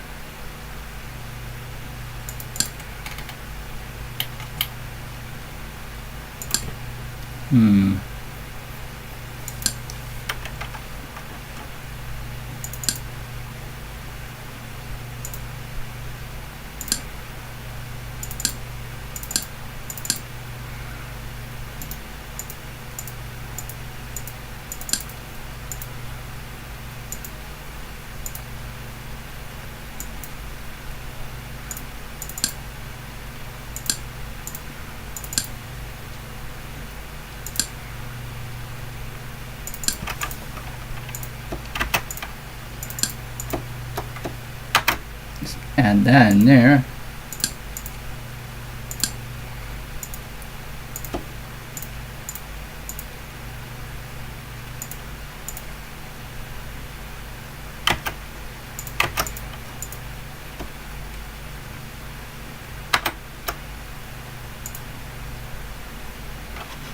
Now pretty much reinstalled everything in there.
Oh, it's 10 o'clock now.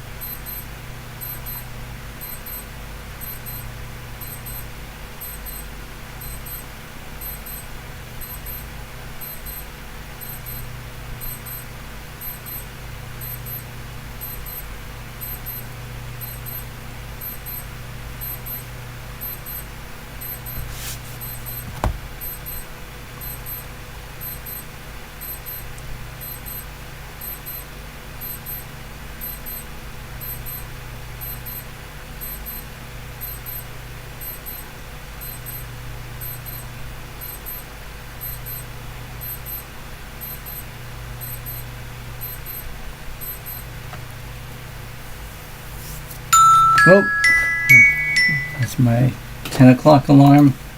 Came up. Right. Just pretty much grabbing whatever I need off of these things before I wipe out the drives.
Let me see if I can. Oh yes, I guess with that being said, let's show. I guess that's pretty much what I have for, for everything that's on this drive, on the secondary drive. And I think with all that said and done, let's see if we can launch Virtual PC. And well, do we see? Well, we don't see new entries. The ones that we have added in. Let's see. We have VM disks.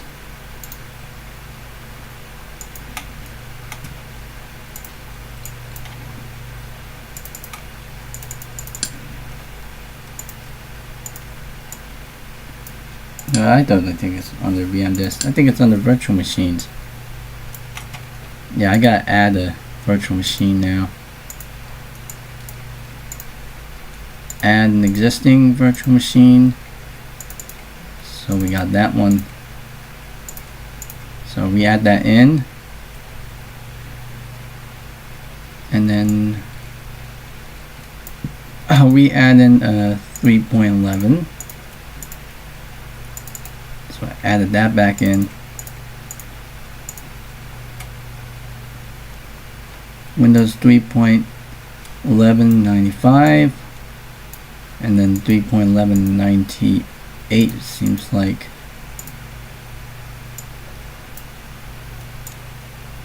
Oh wait, I have 2 copies.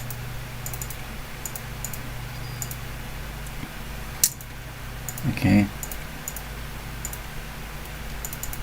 Well, one of them's like 3.11, the other one's 3.1. Well, those in the 1995 stuff. Okay, 95, 98, 9X. Then there's a Windows for Workgroups 3.11 stuff. I don't think I have added that in yet.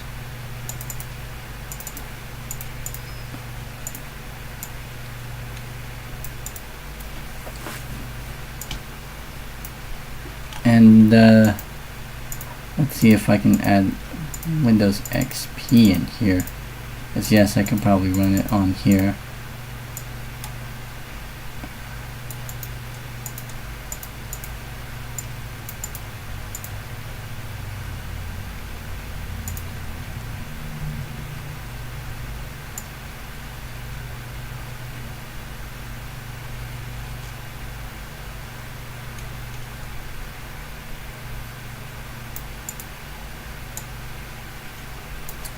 Alrighty. Everything should be good to go. As far as the NT 4.0 stuff, edit.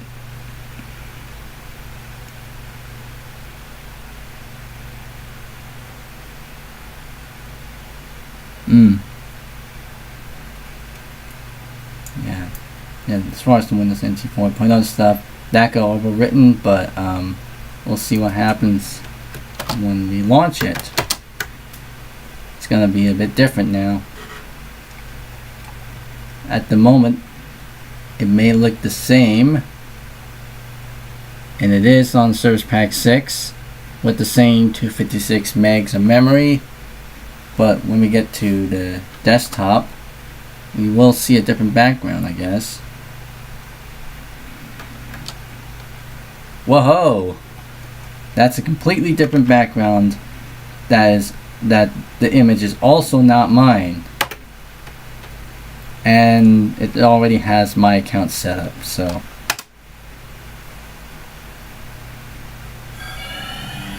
Oh, background's different too.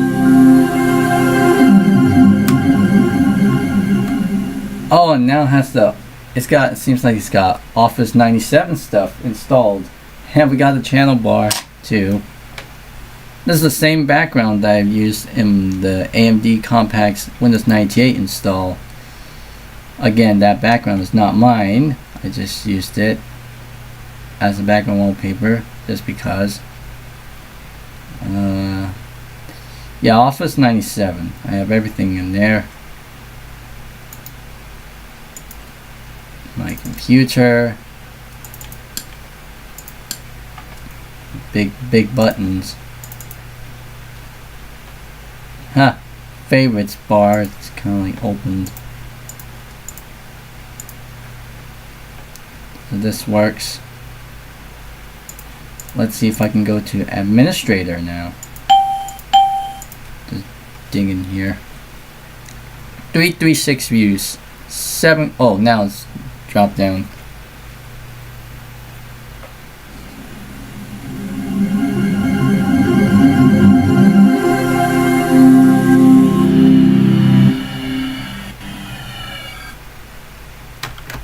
Let's see. Administrator now.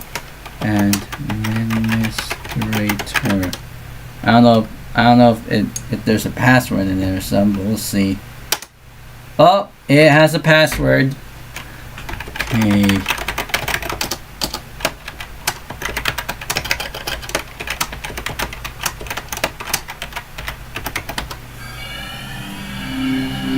Okay. I think we actually logged ourselves on to the admin account. Alright. And it seems like we got an active desktop wallpaper in here now. Let's see, how about we can go ahead and grab one of the wallpapers. It seems like one of the wallpapers is not listed. Oh, I know. It's under WinNT stuff because it's obviously replaced. Just use this. We got this up. The Office. Nope. So we're on the admin account. Now log ourselves off.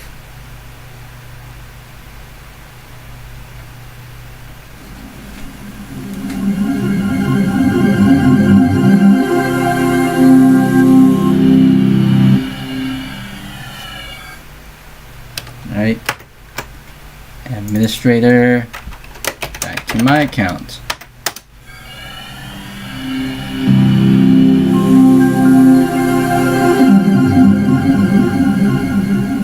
Oh, and I guess the office, I guess the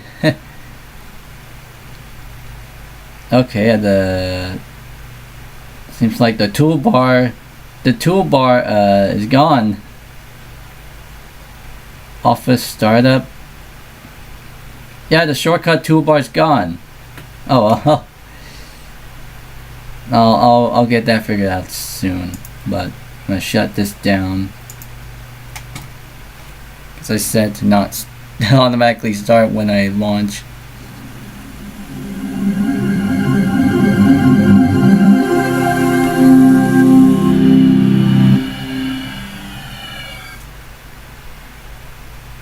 Again, there's no shutdown in progress window. So we should just get a window that says it's now safe to turn off your computer, seems like.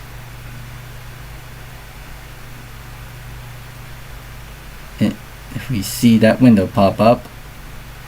Yep, it is now safe to turn off your computer, which we shall hit Alt F4 to actually close out this window and actually restart the computer, I guess.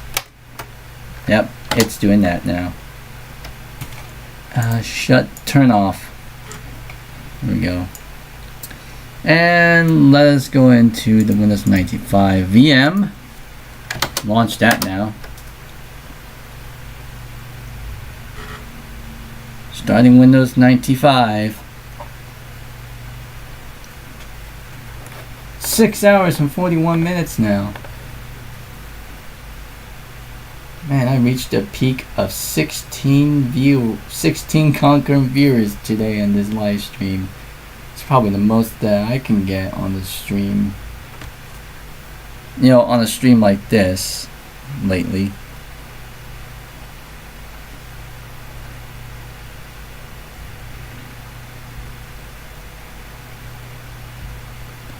Alright. Seems like we got a different background wallpaper. That's also not mine once again, because I just kind of borrowed it online and just used it as a background wallpaper just because. Like I said, I didn't create the original, I just used it. Alright, I'm gonna log in here with my name. The Windows has updated your clock as a result of daylight savings time. Please verify that your new clock settings are correct. Oh wow, that's wrong. Oh, and now I need to do this thing where it needs to I need to set to okay, 10, 12, 30, there we go. Up, 34, 35. How about 40?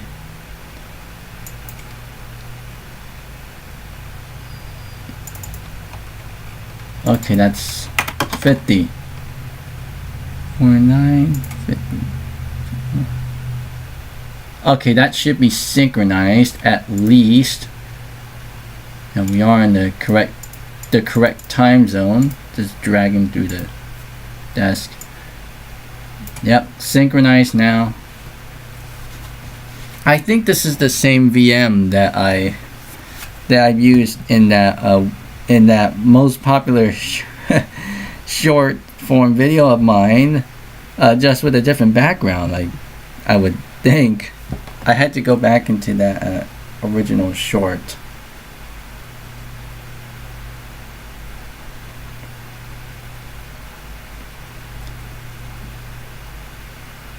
It might be the same VM. I just had made some changes to it. Oh wait. I don't think this is the right VM. No, I don't think it is. This defragmenter did not start because your scan disk, well, Windows scheduler stuff now. Let us shut down the system. I need to see the right. Whoa. Okay. Weird. Didn't really change the resolution. Okay, which one is the one that I have done the. Well, I mean, I think that was the. Yeah, that was a different one, I guess. Or it might be the same one that I've done.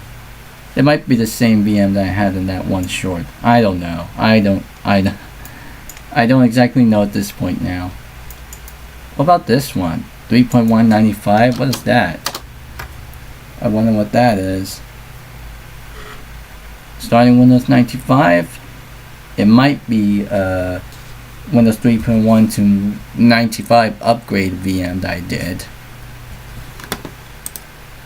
And I think that also needs a update thing now.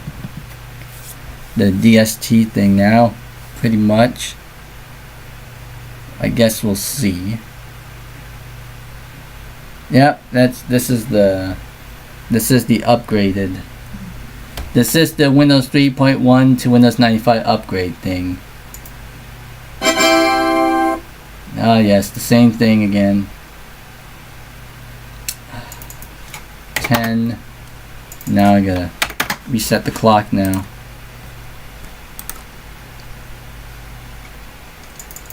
At 15 now.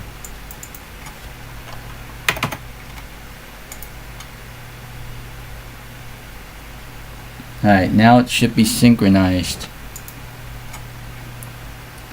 This is Windows 95 4.00 950 RTM.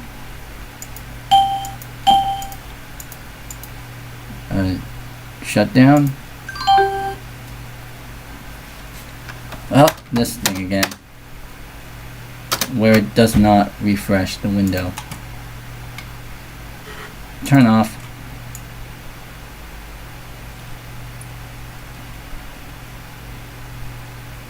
Okay,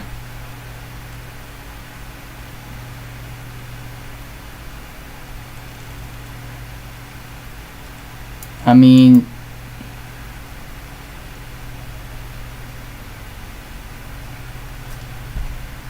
I'm not too sure, but oh wait, yeah, this is definitely not the VM. That's definitely not the VM that I was using in that one, in my most popular video on the, as a whole on my channel. Yeah, that's definitely not the VM, but it seems like it's similar. But that was uploaded August 24th of last year, so that was like a few months before I built this custom build. That was when I was using that Intel compact. Okay, so yes, it's a bit different now. Alright, but hey, at least everything's all set and ready to go, it seems like. As far as,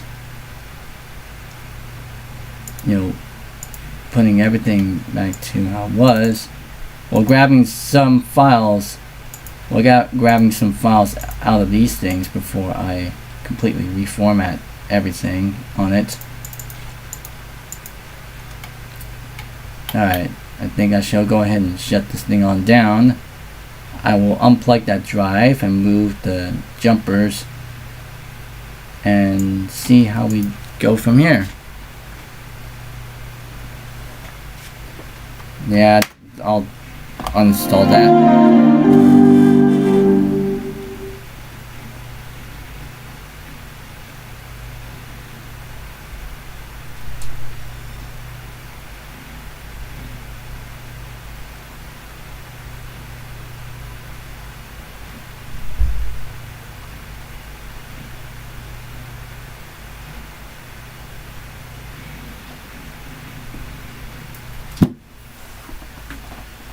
Alright, now I'm going to go ahead and I'm not going to show it, but unplug the Molex cable from that hard disk drive, and I'll move that jumper over to the, if I can. If I'm able to.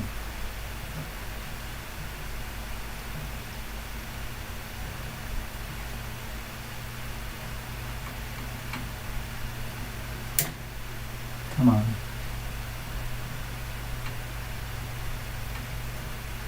There we go. Kind of coming out.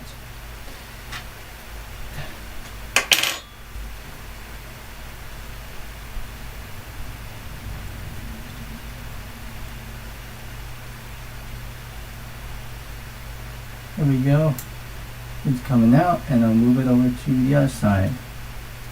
Oh man, these hard drives are hot. Hot. They're kind of warm.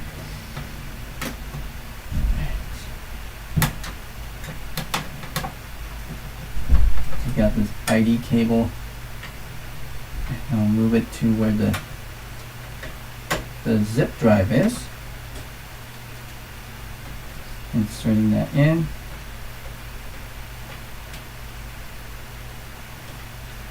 So we can have a zip drive. And I'll plug in the Molex connected to it.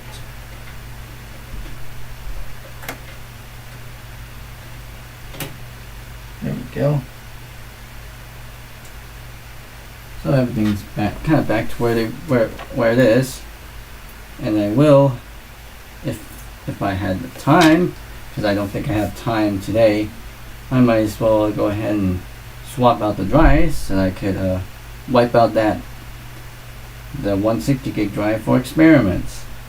I mean, I pretty much backed up everything from the Macrium reflect things, so not all is lost. So power on, and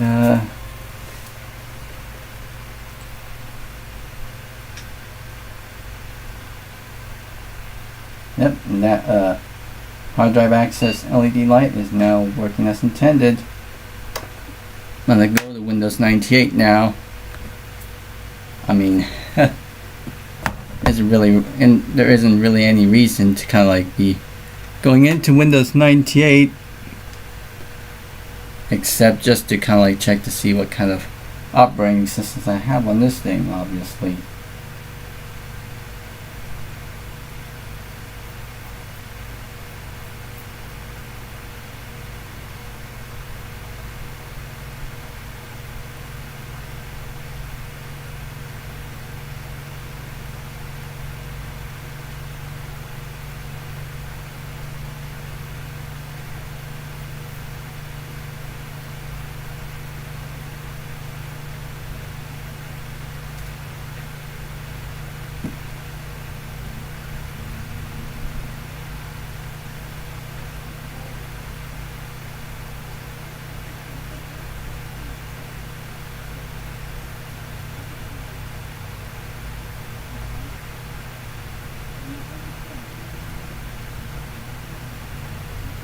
Alright, we're here. Escape.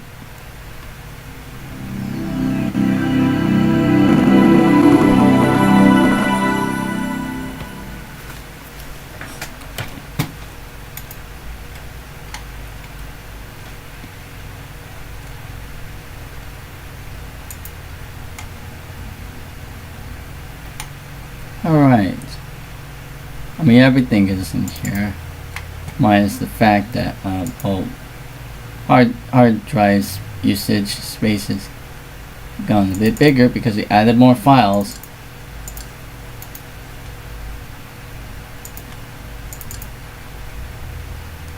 I got the unsorted stuff of all the other kind of stuff. I'll restart.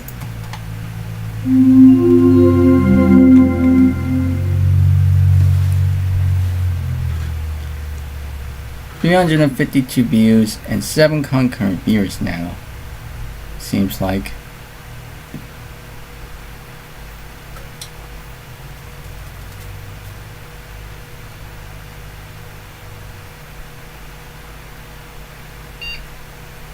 Alright. Windows 2000 Professional now.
Alright.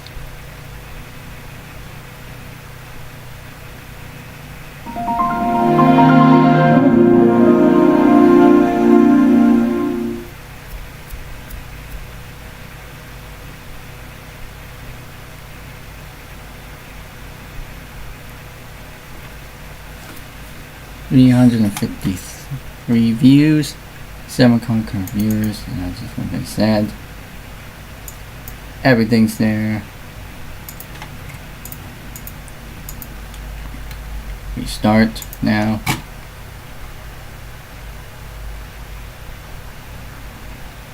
Check out that.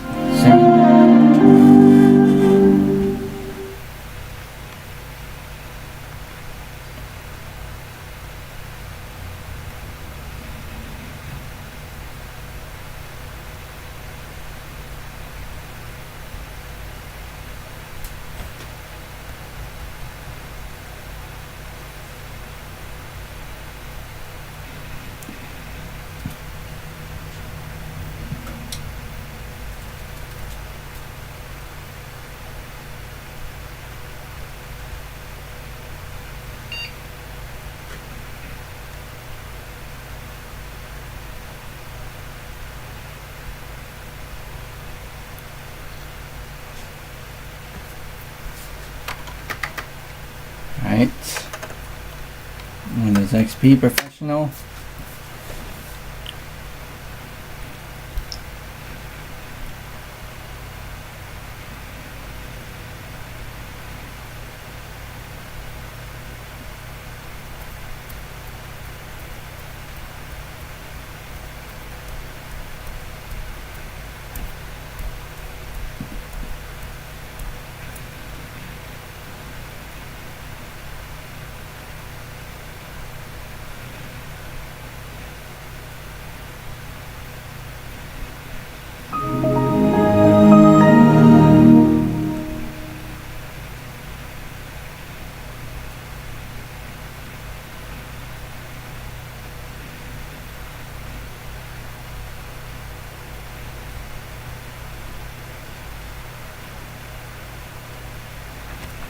Alright.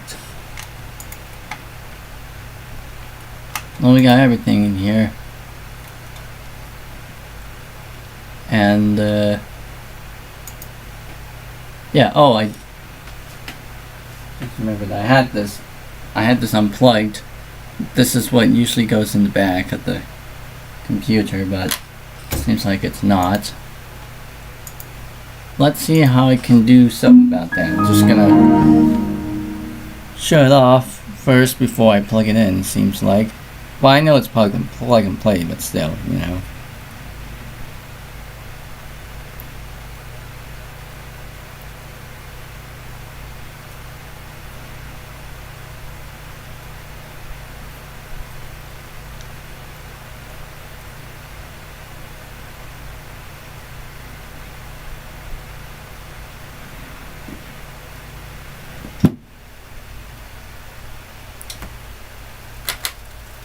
Alright.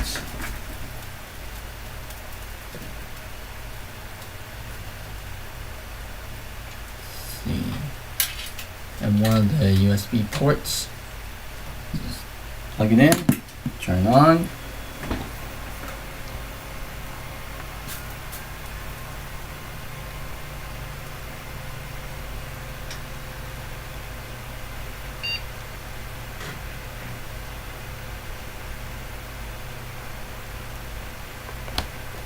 Alright. XP Professional.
Alright, now we're connected.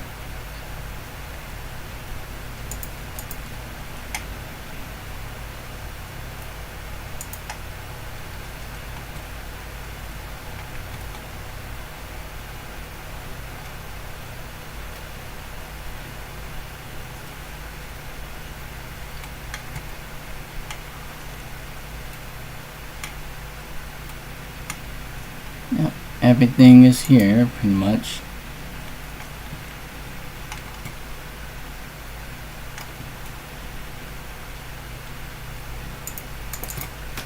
Not too sure what I set up here.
Yeah, kind of excuse me for a moment.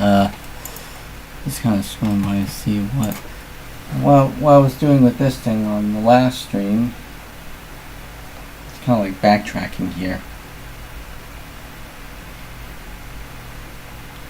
Okay, it seems like I did the Office 2010 stuff, and I did the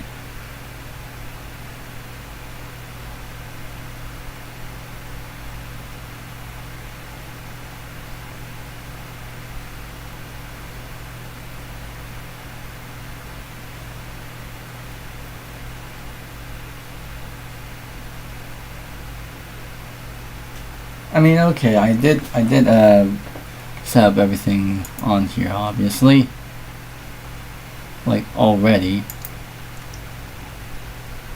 Now, I think it's still gonna install some more updates, if it will. Yeah, now it's downloading the updates.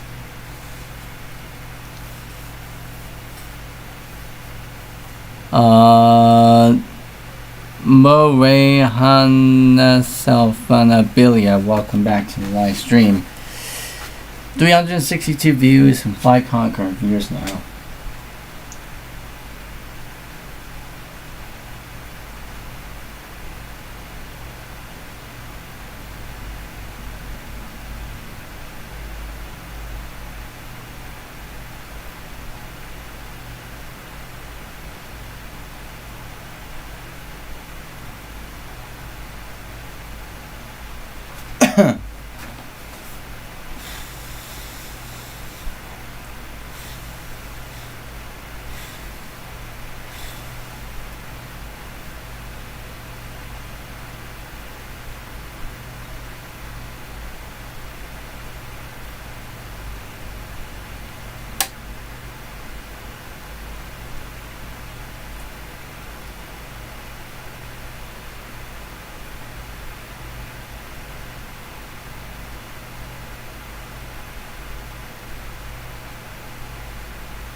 It's 48% still.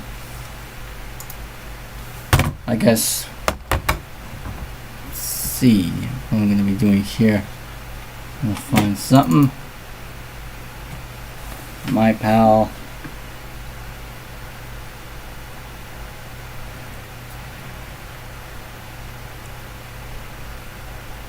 No, I'm not getting tired. No, I'm not getting tired of Windows of the classic theme. No, no, no. Don't say that. You know, I'm not gonna say your name, but because it's too hard to pronounce. Do you know why there's a reason my this machine and all my other machines are dual booted machines? It's because I want to kind of like experience each different operating system. I look, if you think this computer, this particular computer is like only one operating system, but then I upgraded them like in place upgrade for like what? Say I have Windows 19 installed on this thing. I did an in-place upgrade to Windows 2000, then did an in-place upgrade to Windows XP. That's a whole mess. That's a whole loop of messy mess that you had to deal with. You know? This is why people tend to do clean installs instead of in-place upgrades. Heck, Billy Core from the Nostalgia Mall, kind of name dropping him, tends to do so that way. Ever since he reformatted his Dell Dimension 2350 when he was a teenager. Okay.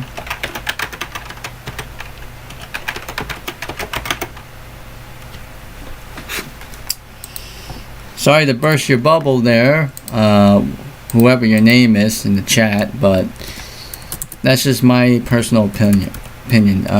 I also, just kind of like want to clarify what you're saying. Whoops.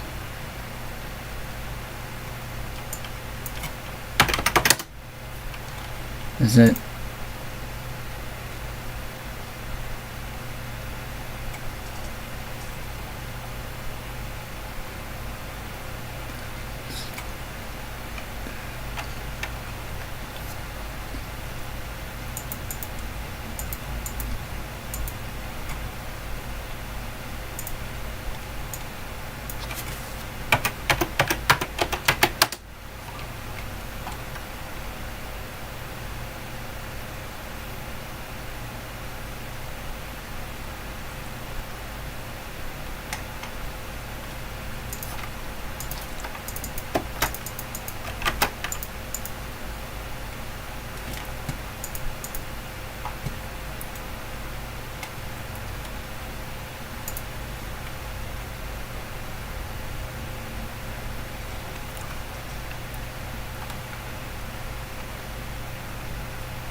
Oh, what's that?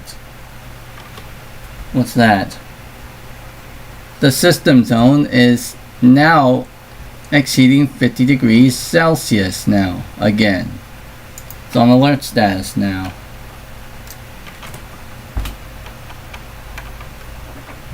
Again, I don't have a fan in this one. I don't have a case fan for this thing yet, but oh well.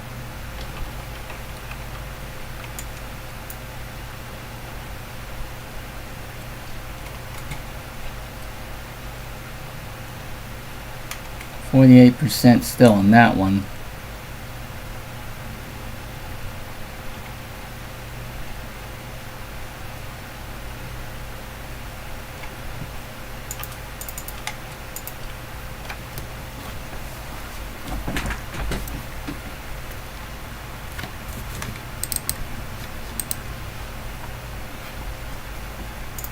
Oh, whoops. What was that?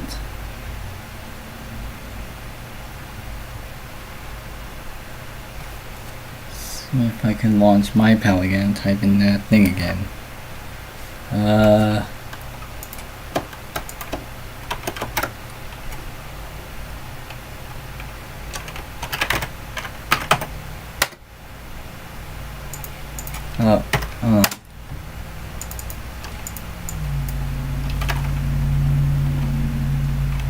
Okay.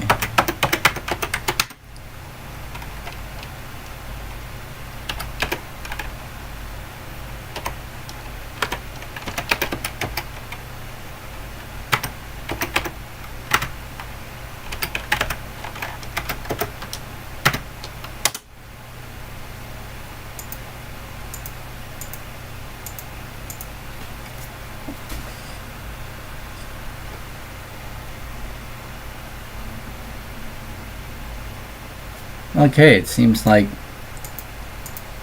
that ain't working.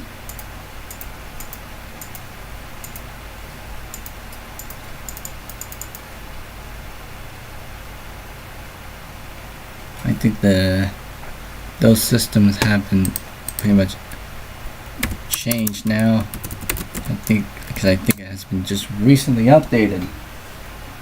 That means I'm gonna have to bring over my main system and just kind of like do an import from there.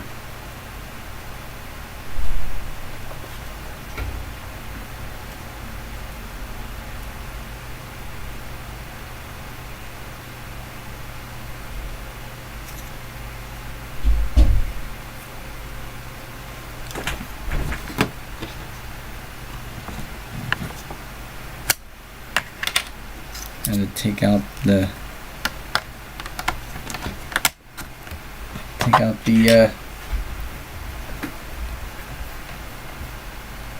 take out my mouse thing now. And use this.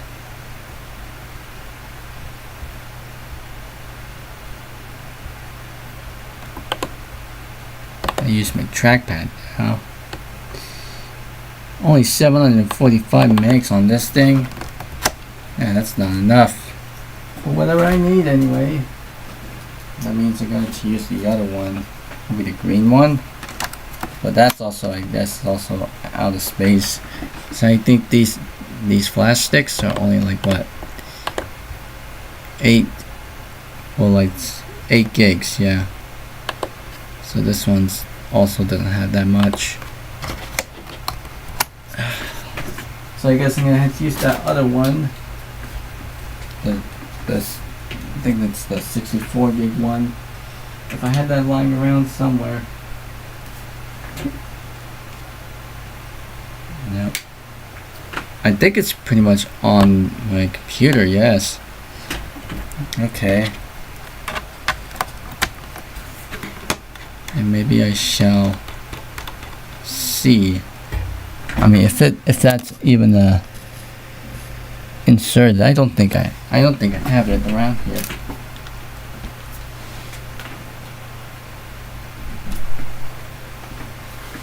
Do I have it around? Oh yes, there it is. I found it. 64 gig. Take that out. Insert it in.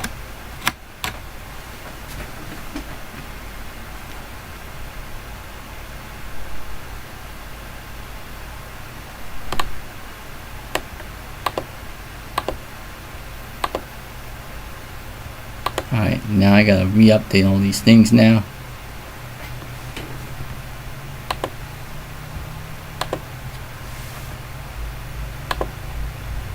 Alright, either way, I'm not showing anything personal now because now I'm pretty much doing everything here on my main computer while I'm at it.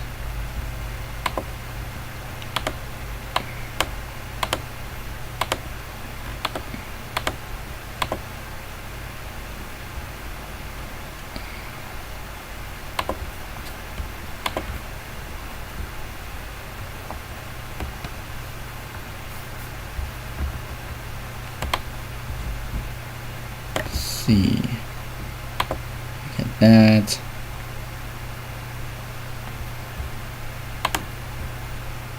And that.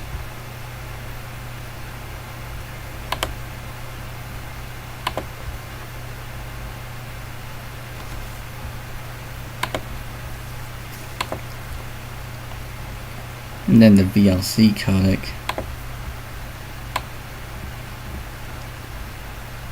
Pretty much all these things I need.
doing?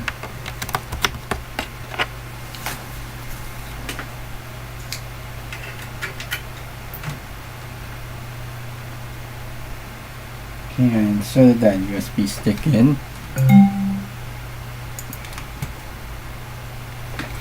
Looks like it's still downloading those updates, like, still like what, 48%? And it looks like 48% to me. Oh, reposition the camera now. 375 views, and it looks like we're at 4 concurrent viewers.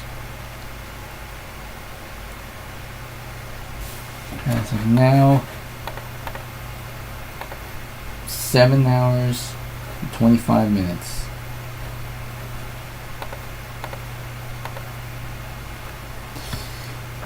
For concurrent viewers. Again, I do apologize that I may or may not read chat because I may be busy with whatever I'm doing here or off screen, whatever. So I do apologize if I have not answered any of your questions or complaints and concerns. You know. Alright. Gonna do something here.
Let's see if I have VLC. I don't think I have VLC.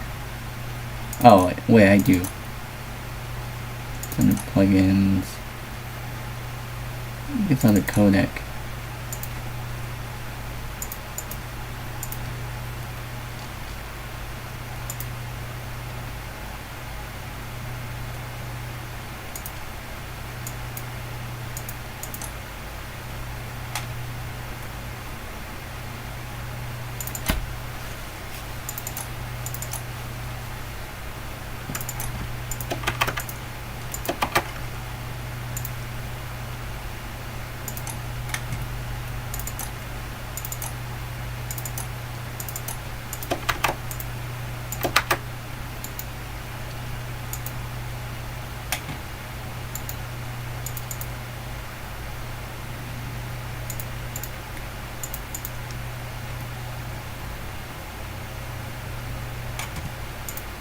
Alright, everything should be there. Oh, sounds like it's 11 o'clock now.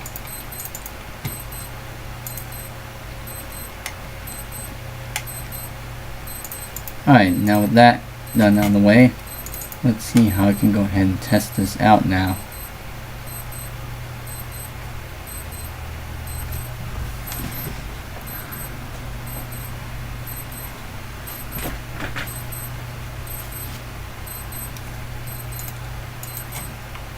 If that comes up, there we go. I think it was taking a little while for it to kind of like load up there.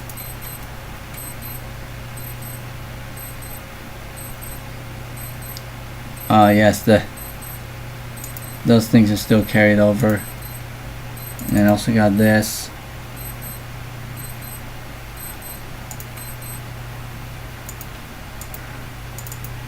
And I got that. Alright, I think with this one, let's see if we can try. Oh wait, I need to have the disc, right?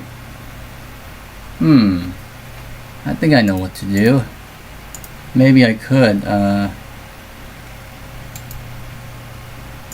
get game disc. I think I'm gonna go in extras.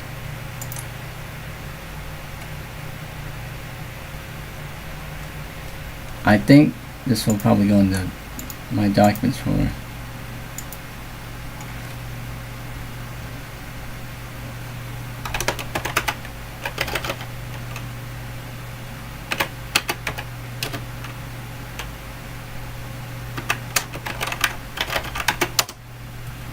Put under ISO disk.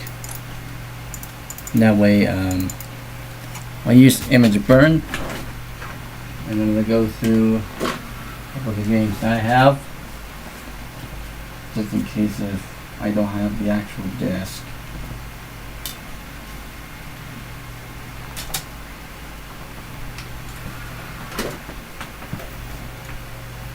Create image file from disk.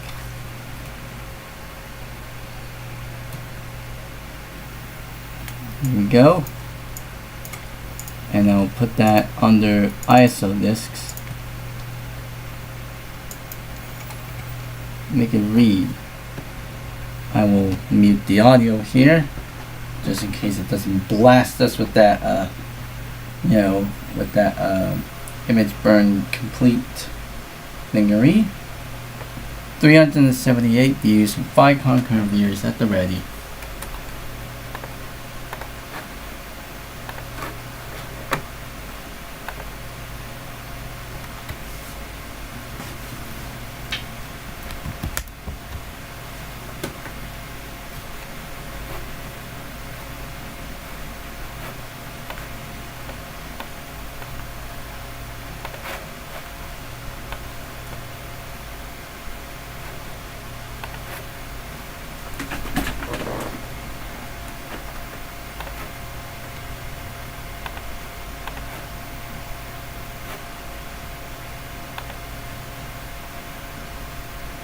And now we're 7 hours and 33 minutes into this live stream now,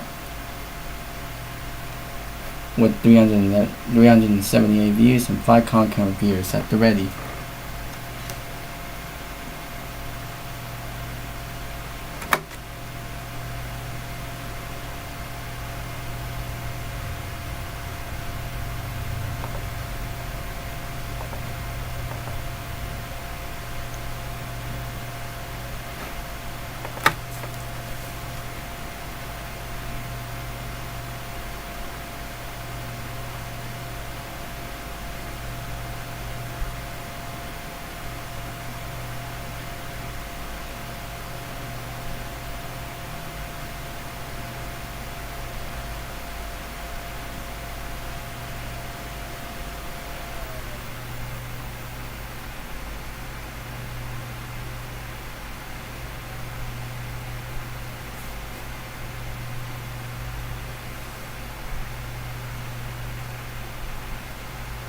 Oh, that's done. Alright, now let's see if I am able to perform like a like an actual dump of the, well, See if I can perform like a actual dump of this disk successfully. It may not.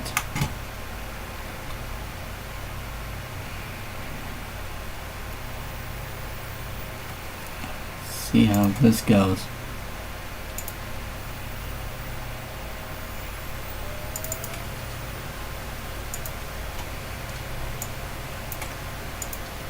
It may or may not work, though.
Oh, that's done successfully.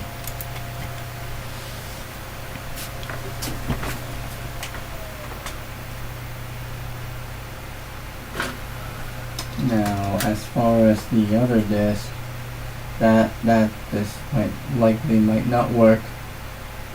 You know, the actual disk.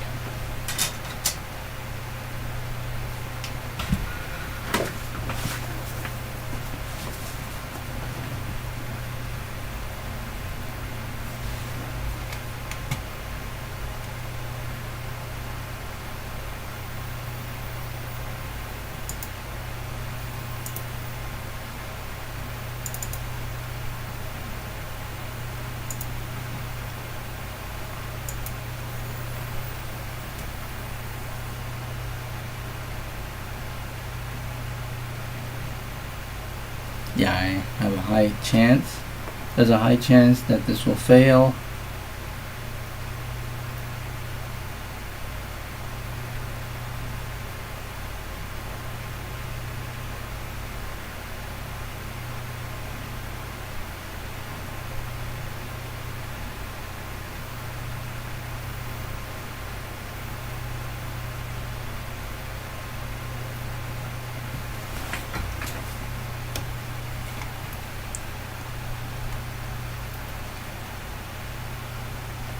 Yep, it is failing. It is failing to read.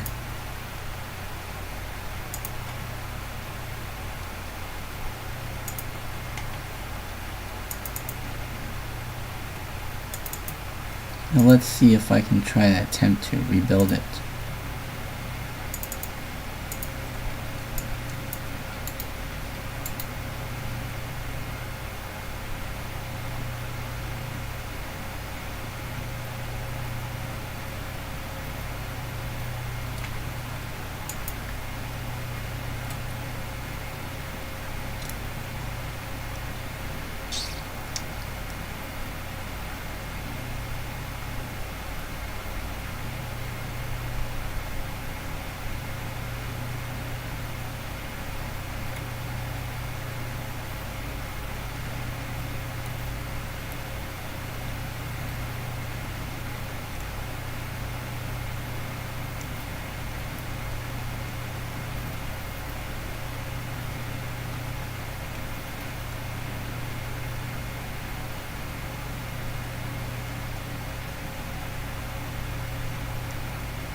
Nope. Check condition.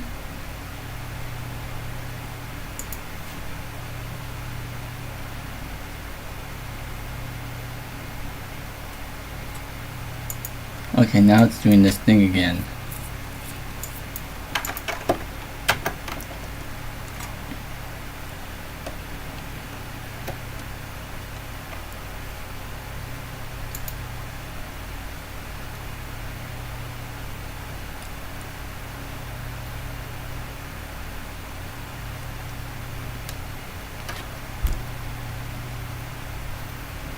Oh wait, there's common task thing there.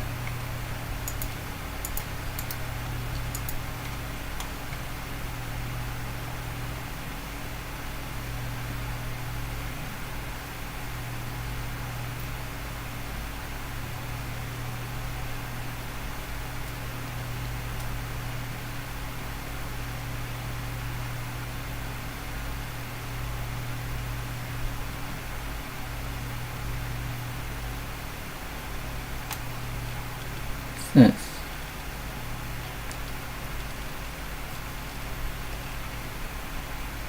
Yeah, I had the volume muted still. How much? So just on that down, let's see, 52%. I mean, this one's running at like what, 58 megabits per second? Yeah, that's not gonna work.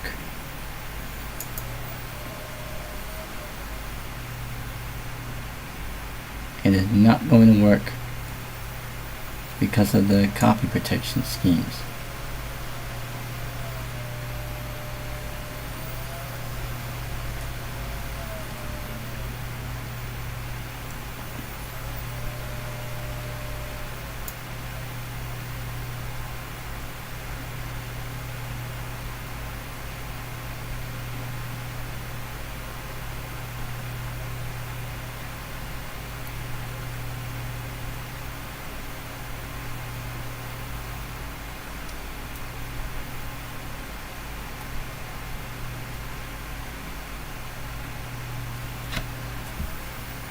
.387 views.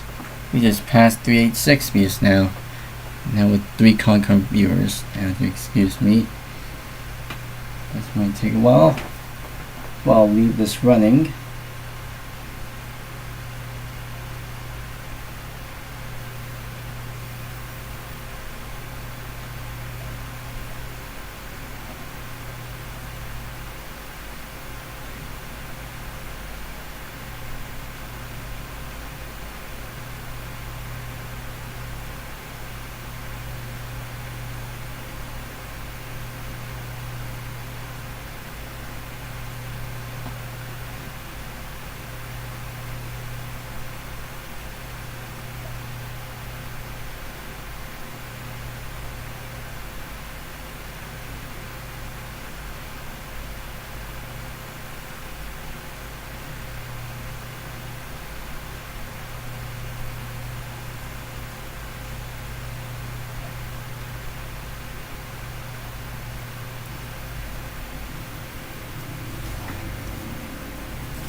Alright, everything's all set, it seems like.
What's in the recycle bin?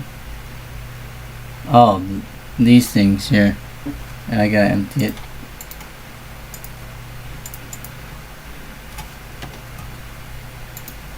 Didn't really hear anything there, so I gotta drag that, delete,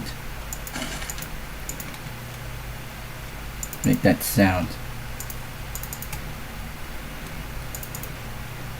Demon tools. See, on amount. Do not do that.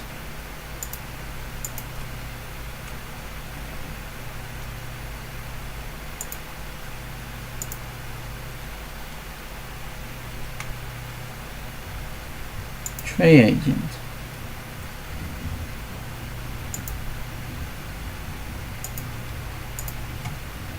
Tray agent. So now it is running. Virtual devices.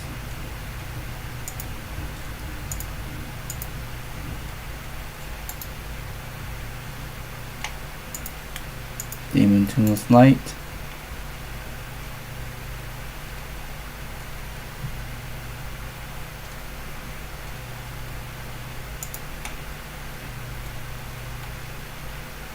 Make this. Oh, whether this will work. Let's put that disc in.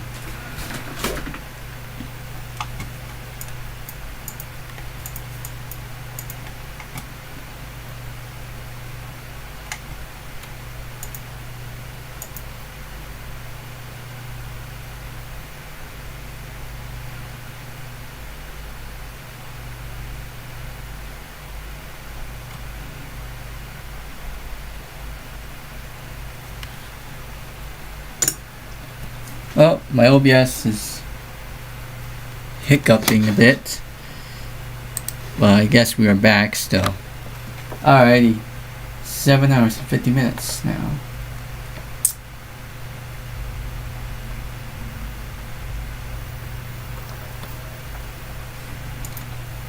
Alright, there we go.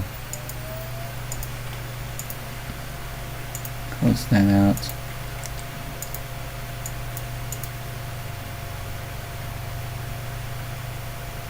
Start.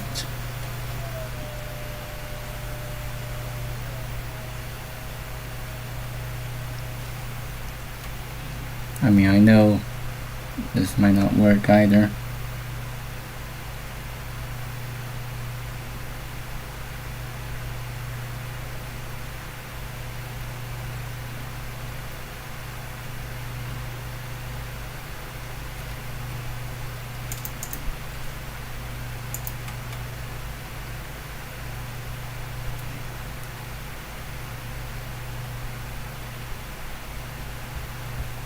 We'll see about that. Oh.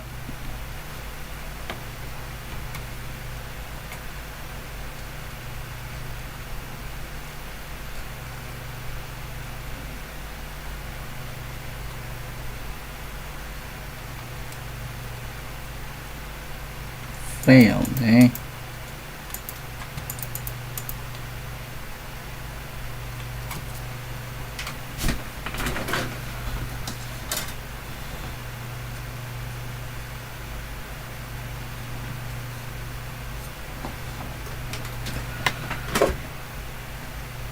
$95 views, 4 concurrent viewers.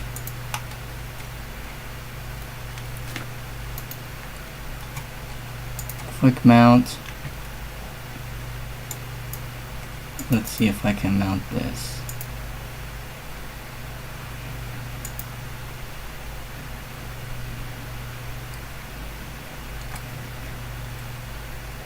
Now it's mounted that drive now.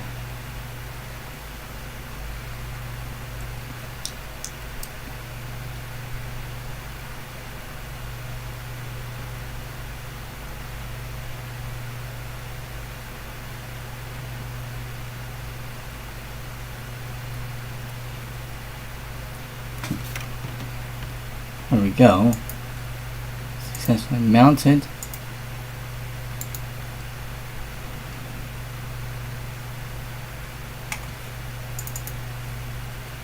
So we got different drive in order.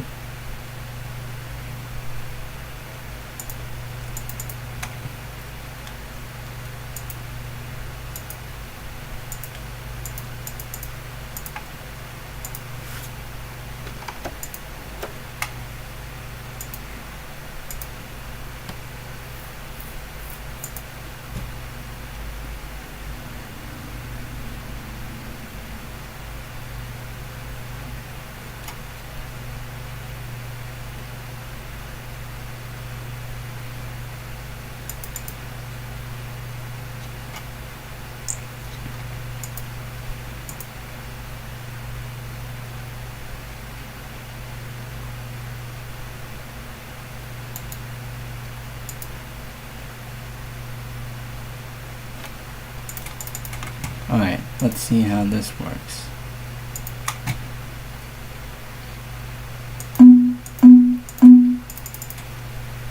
Alright, AOE.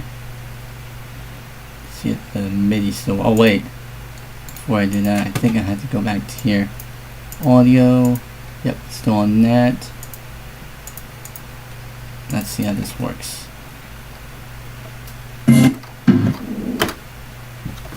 See if MIDI still works. Yep, it still works. Let's see if this works. Oop, it does.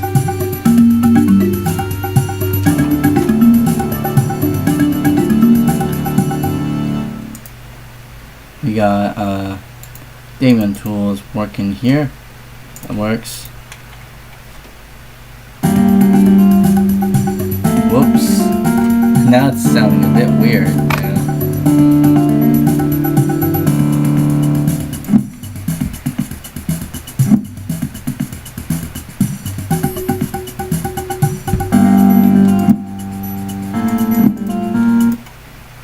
Yeah, it's sounding a bit weird there. But back to this one.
Oh, the font's now looking a bit better now. Because I think I installed a couple different fonts now.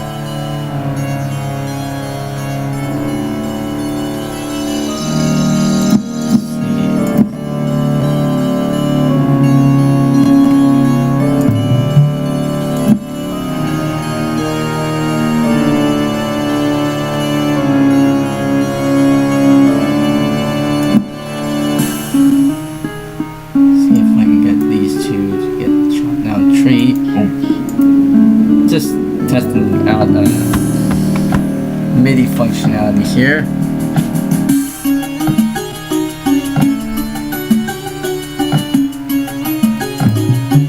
Make it a bit faster.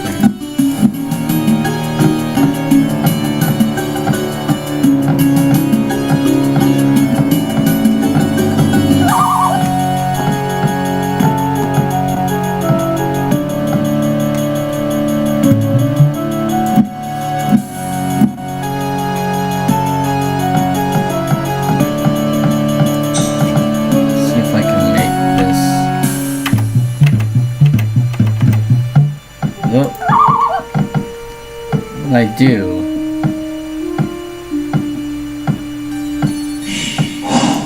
More houses, eh? Again, I'm playing this just to test out the MIDI, and it seems like it's doing work.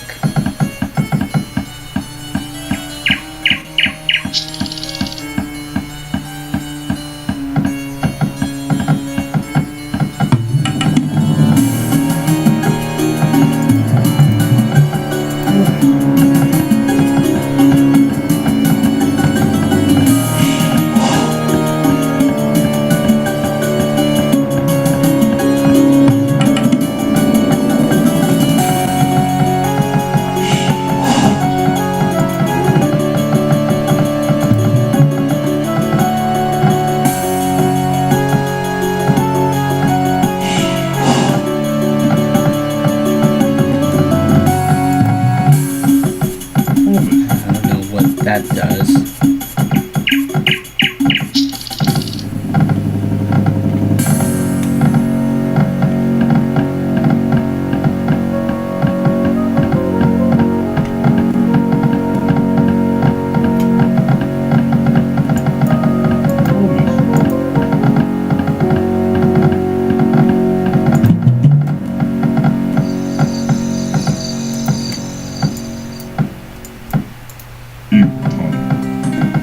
Oh, now it's playing another song.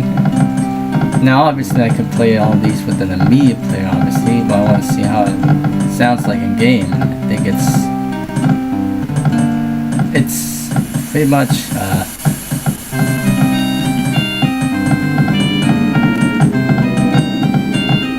it's interesting in fact. There's no other words for it, but 401 views, and it's like the number of views have dropped down.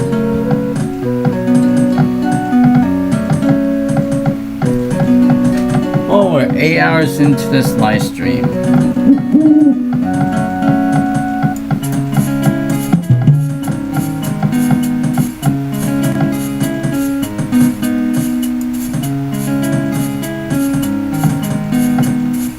Oh, they're putting that in the storage, okay.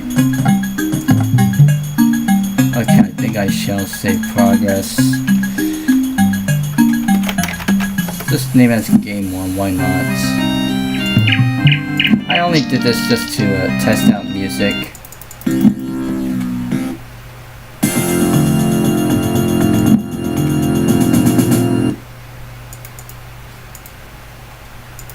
I only did this just to test out music functionality with this thing. Let's see. Just making sure that anything goes. Where's the canyon? Also had this window pop up. There we go.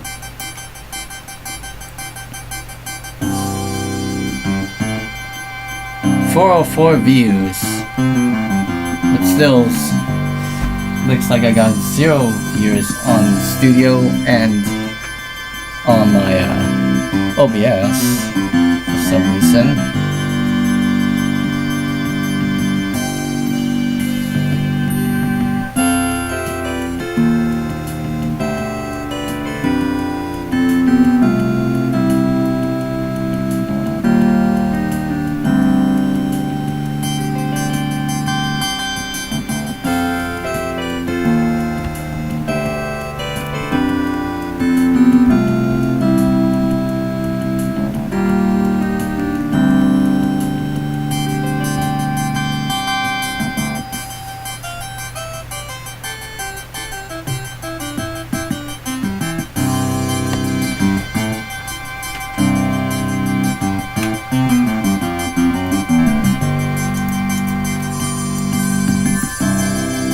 This is Media Player 5.1.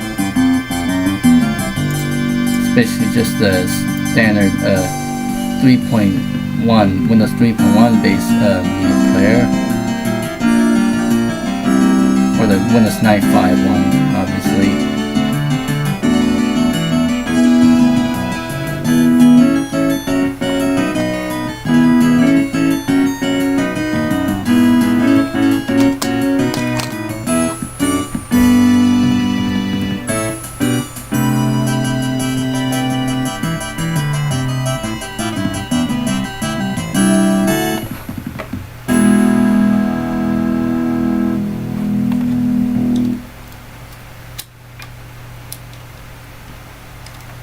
What's up with that other computer that I have across me, not even charging? It seems like Passport.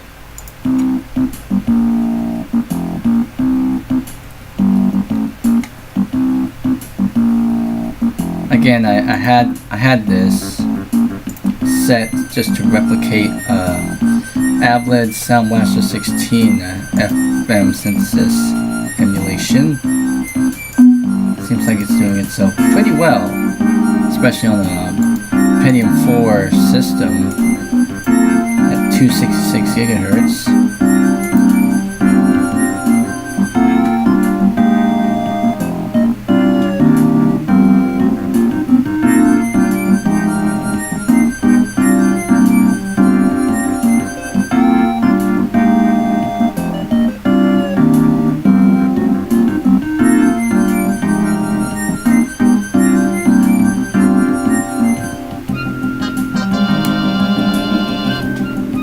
And one of my phones just died.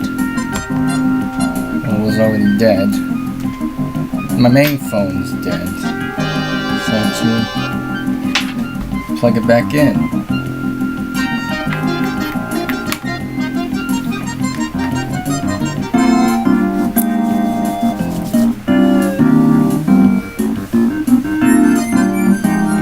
Looks like we're running at 410 views in. 3 Concom viewers now.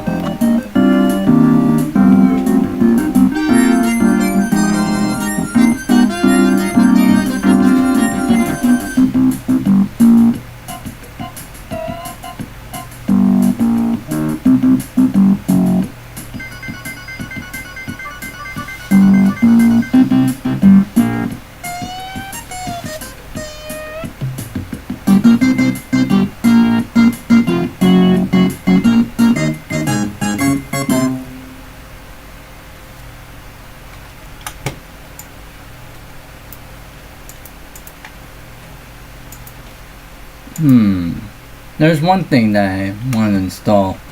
I don't have Virtual PC on here. Let me install Virtual PC 2004 on this thing. Program files. Programs. Okay. Virtual PC 2004. Want to install in here. I accept all users. There we go. Virtual PC 2004 will be installed.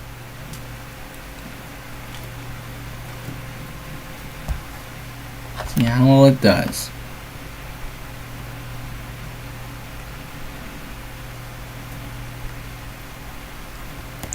I mean, for Age of Empires, the first 2 games, you know, the first Age of Empires game and its expansion. I mean, I pretty much find the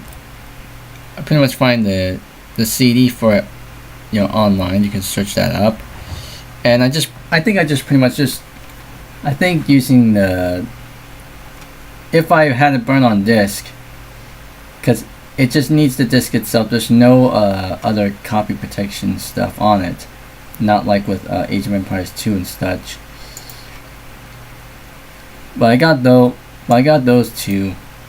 I actually got the ISO mounted on Damien tools, and it worked. Downloading updates on that thing, still 63% on that one. I think it's only plenty.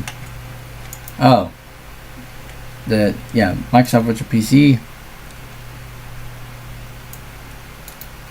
installed on this thing now.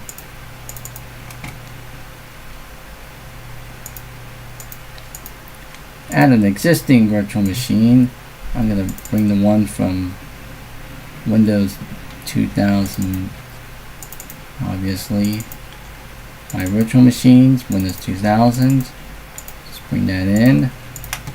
I will also bring in the Windows XP one.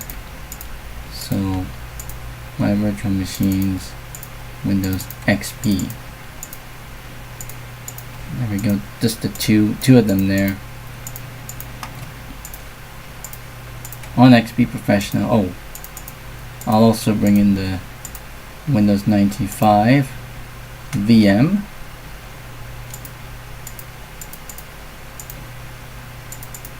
So I'll bring that in.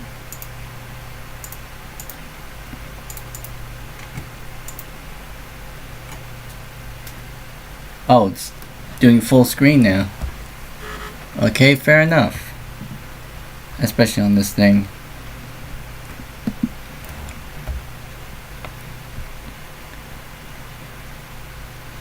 The reason why I have 1 gig of RAM in here is because I have Windows 98 installed on here. So if I put, the board supports a maximum of 2 gigs of RAM. So if I put 2 gigs in there and I tried installing Windows 98 on it, or even running Windows 98 on it, it would constantly reboot because it was not designed to handle more than 1.5 gig of RAM.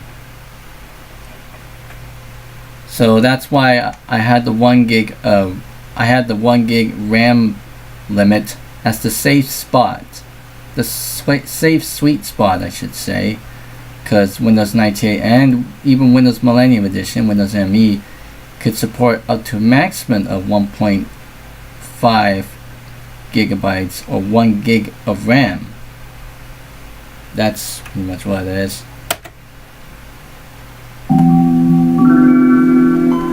Okay, I gotta do that one Easter egg or something, so it seems like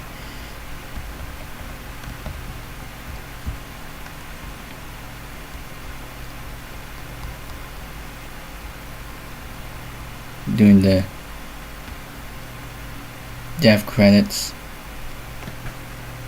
Oh, it's a good thing that one of my drinks didn't spill and cause a complete mess. Wait, seems like we might have, no, we don't have an active desktop. I just not, oh well. Let's see, folder.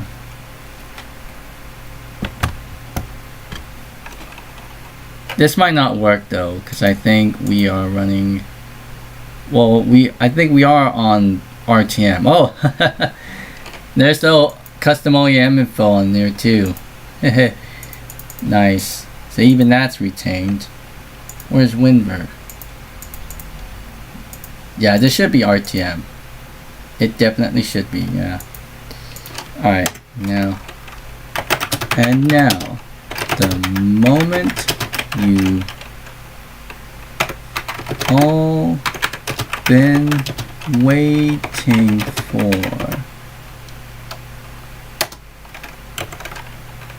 We proudly present for your viewing pleasure. The Microsoft Windows 95 product team. This might not work because I changed settings. Oh my goodness. It actually worked even with changing some of the settings here. So I changed the settings to browse folders and I had toolbar and it actually worked. And I'll go into okay. So even that okay, so that link actually works still.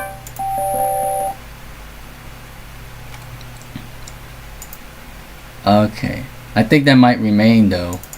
I mean, Virtual PC emulates the Sound Blaster 16, albeit poorly. Where's Clouds? Oh, there it is. There's Clouds. I'm gonna have to drag that out to the desktop now. Control Enter, and then we go to my documents. Windows 98, Windows. I'll be drag it out here. Drag out the clouds.mid thing, copy, and there we go. Drag, oop, encountered an error. For some reason. Okay.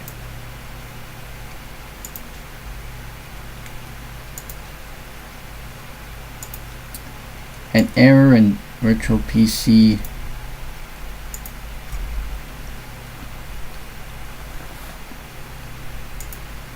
An error in Virtual PC has occurred. Oh, okay, so I can't drag that down. And I can't necessarily copy paste. Nope. Yeah, drag and drop process folder. It just created that, and it doesn't likely seem to work here. Not on Windows 95. I mean, does this have yeah, it should at least have VM editions installed, because I want to get this. Don't show this. It should at least have VM editions installed. If not, then okay, add move programs. Yeah, virtual machine editions is installed. I just don't know why it wouldn't let me drag and drop this thing now.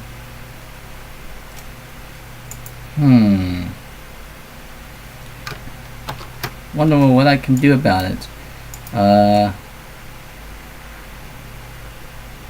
Let's see. Let me create a virtual disk image. Virtual disk wizard. And I'll create a new disk image. A floppy disk image. And I will name it VM disks.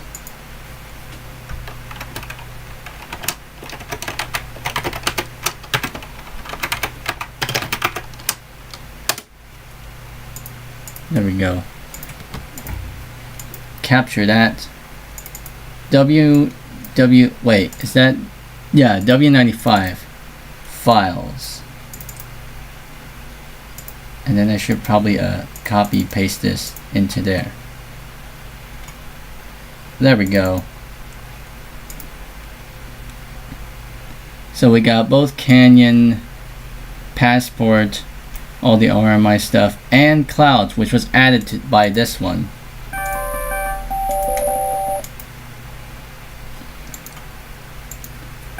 Whoops. Alright, that settles it. I'm gonna release that. Close. Turn off the machine for now. Oh wait, before I do that, shut down.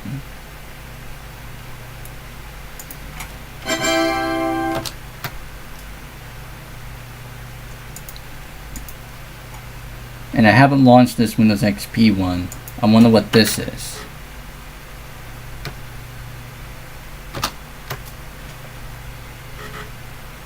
Oh, what does it contain? Did I have not I'm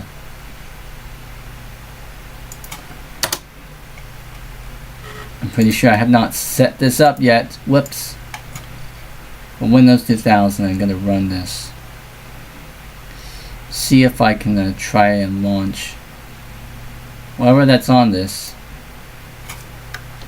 Nope, full screen now. Now I am virtualizing Windows 2000 on Windows XP Professional. And that seems like the Windows pretty much gone out of focus. It's 640 by 480. Yeah, the image is kind of a bit out of whack, it seems like. Well, the positioning is a bit off.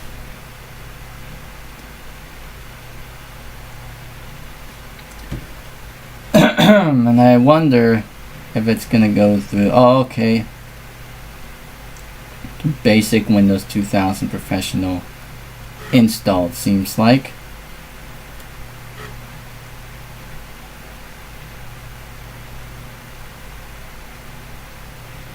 Control delete, simulated, enter.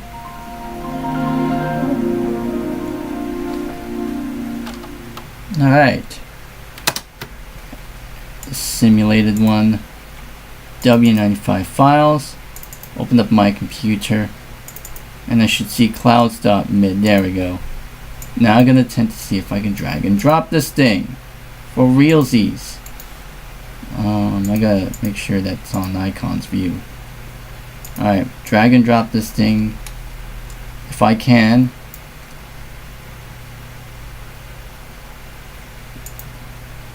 An error in virtual PC has occurred. Still. Let me release that. And let me see if I can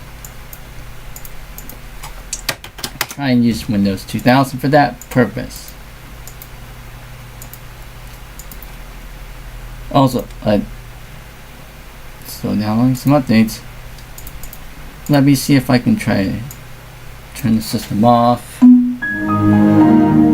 And let's see if I can get one of those things installed on Windows 2000. See if that works.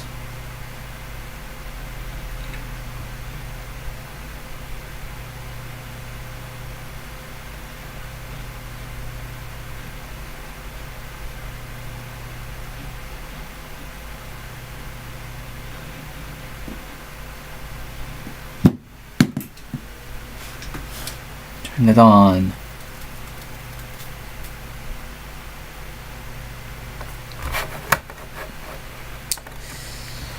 .427 views, 7 concurrent viewers, 2 Windows 2000 Professional.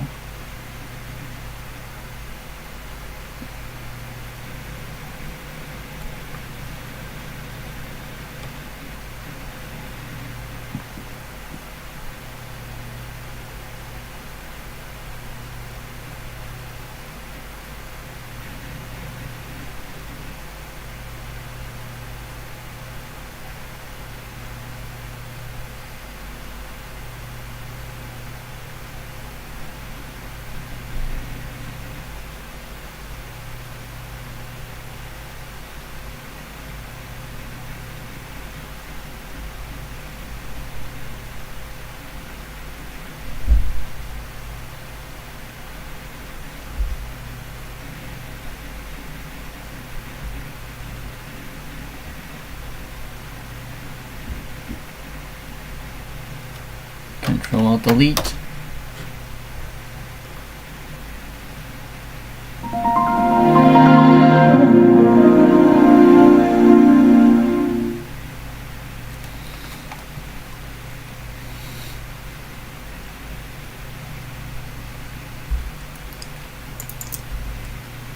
Alright, I'm gonna launch Virtual PC.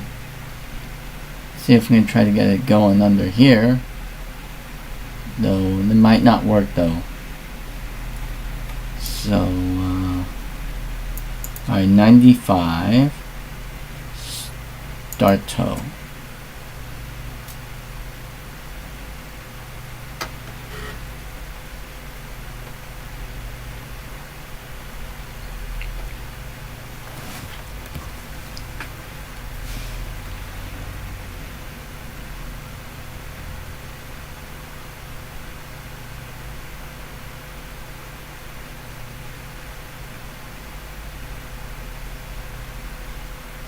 Almost reaching 430 views.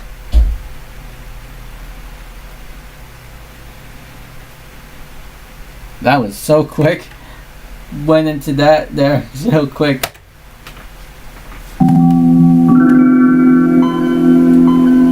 Alright, will this link still work when we restarted? Does it work? Oh no, it doesn't.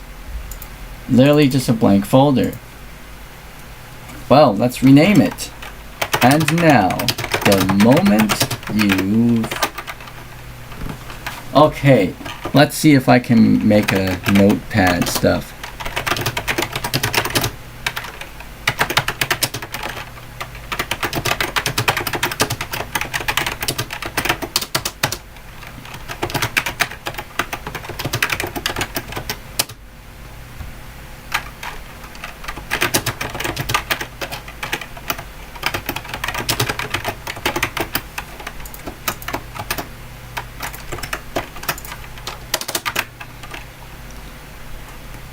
Alright, let's see how this works.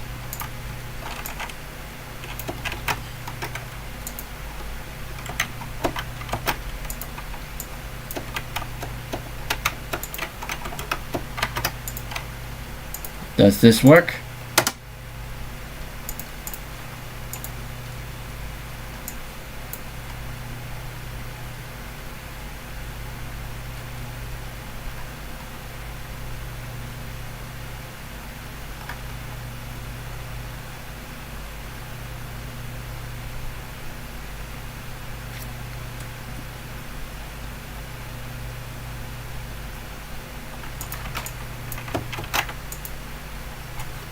Let me recreate a new folder.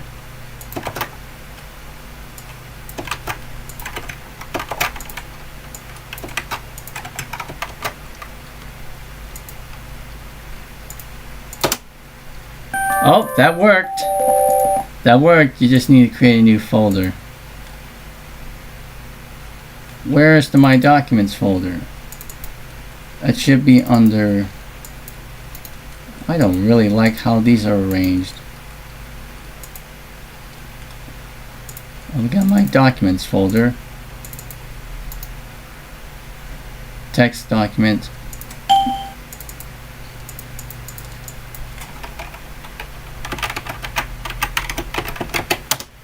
devcreds.txt.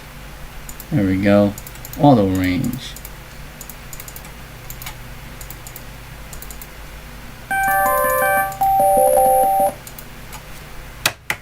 So that works, and it has created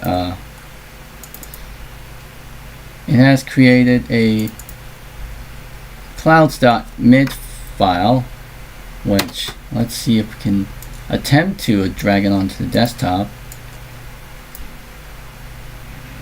Oh, I'm guessing it probably worked there. I had to like minimize. Yes, it did. Alrighty. I guess this was a Windows 2000 thing, and it didn't work on Windows XP. Oh well.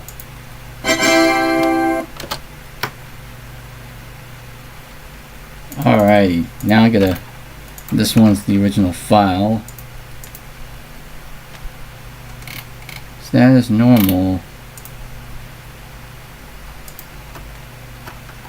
Let's see what happens if we try to take a look at it in the hex editor. Well, nothing that special. But let's go ahead and plop that thing in to Windows 98.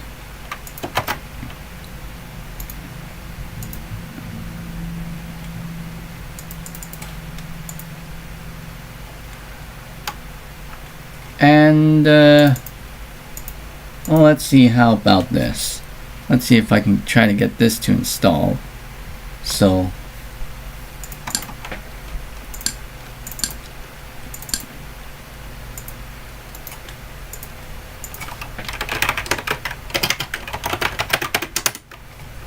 it might not work, but we'll see.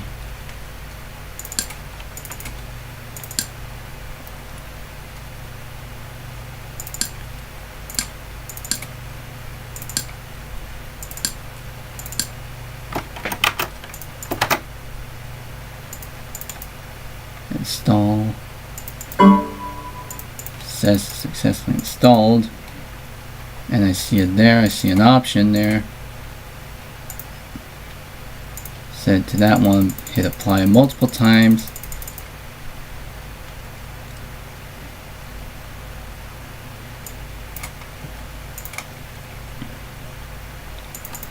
And just to double check to see if that's actually working, well, I had to select audio properties, select this one, and then I'll do mplay 3.2, hit Canyon.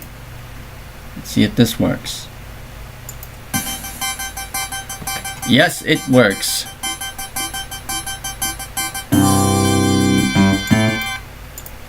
Now it's, if I had it, well, it's on the media phone in Windows 98, so let's see if I can well,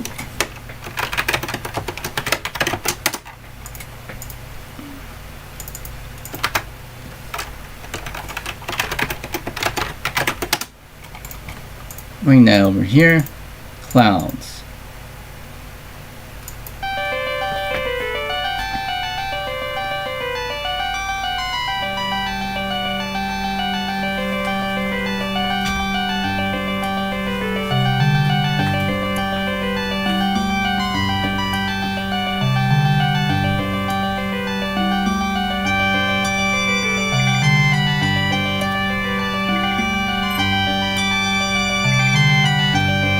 It's coming about midnight now.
It is midnight, 12 a.m.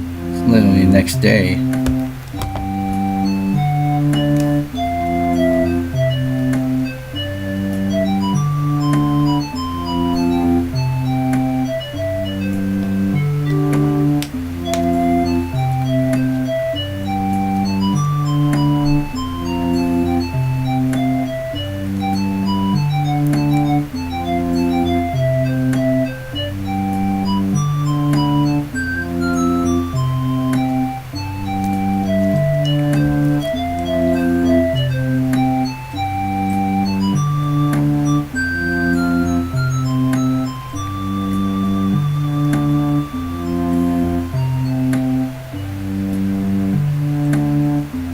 Sitting at 438 views and 6 concurrent viewers.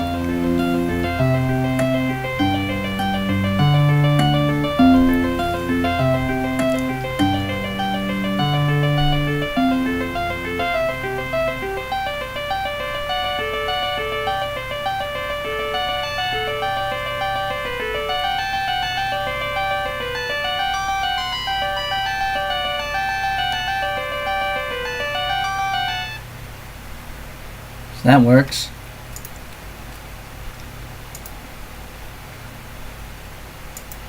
So I got Canyon obviously there.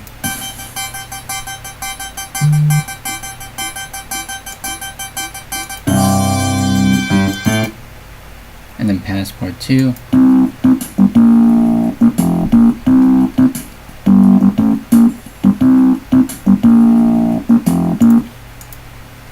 So that works. Let's do DX Diag. See if we can get the music to do a testing here.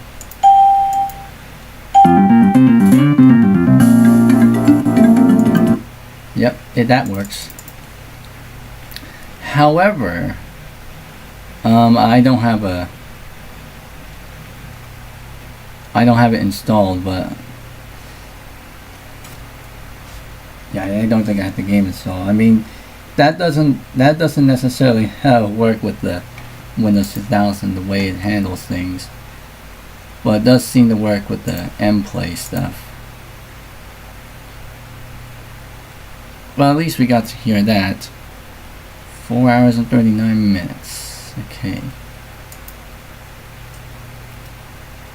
Again, I showed you the Ethernet cable that I showed you. I had it hooked up into this computer for a short while after doing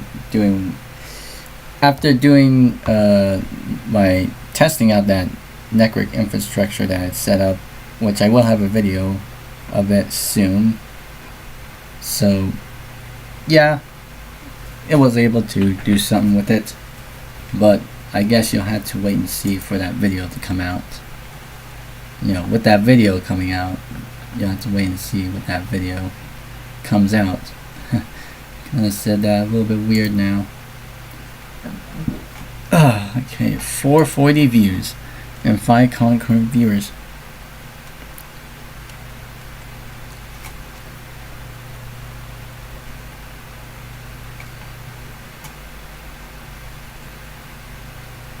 Well, what else is there to say about this one?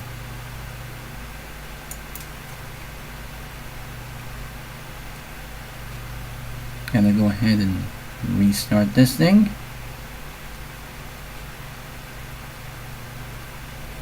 I think before I do that, I'm gonna go ahead and unplug the...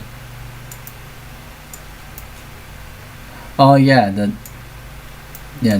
wireless LAN thing, that's still plugged in, but Windows 2000 does not have drivers for that, so... Alright. Seems like I'm about ready to take that out now.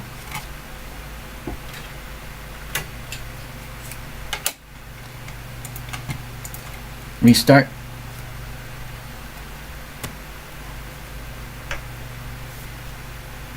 Yeah, I'll have to uninstall that soon.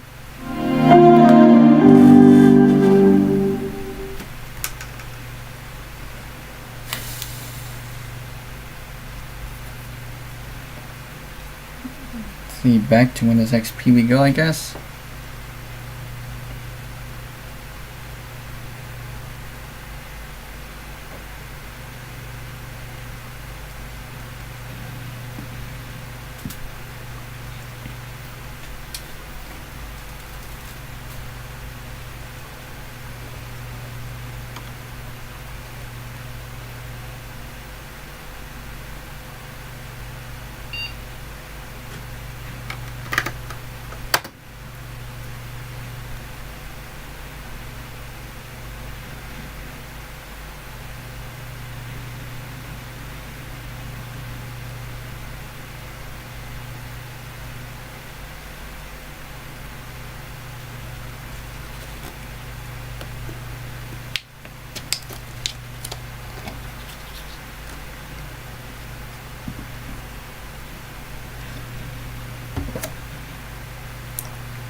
doing the image mounting now.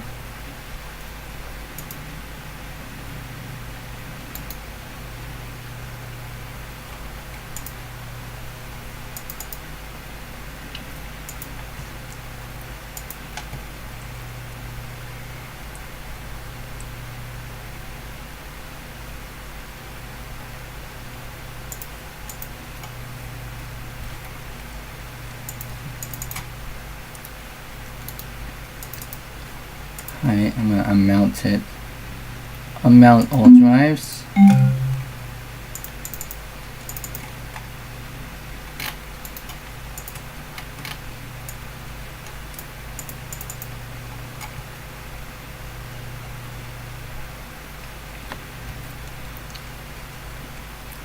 I think while we're here, while we're at it, let's see if I can install something else on here.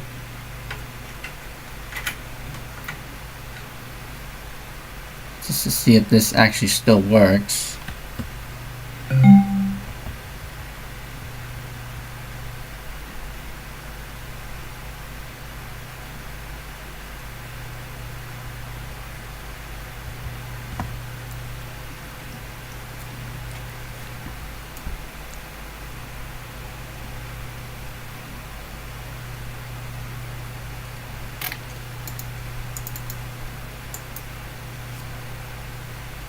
Seems like it's taking a bit too long to detect.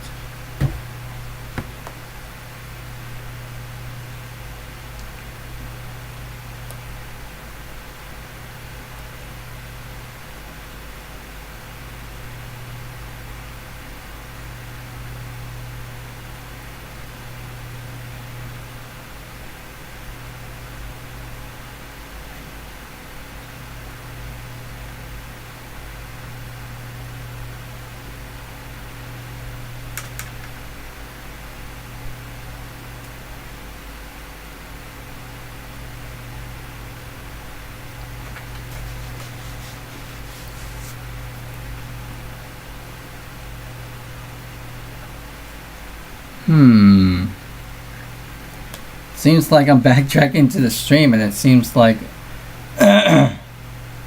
the stream got truncated. It seems like this stream, I guess.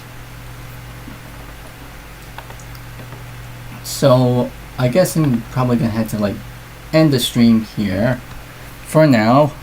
We'll see if I resume shortly enough just to see how it goes, but if not, then yeah, that'll be the end of the stream. I mean, we only got 2 concurrent viewers and 444 views now, so I guess that probably about wraps up here for the stream.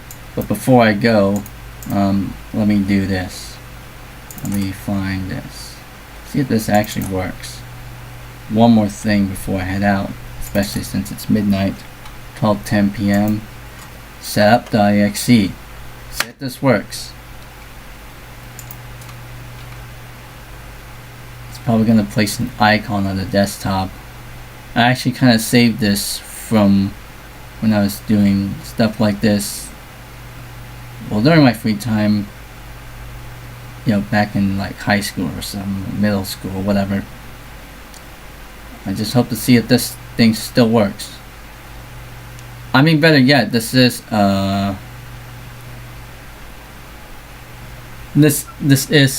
computer that has SSE2 instructions, so at least it should work. Hopefully.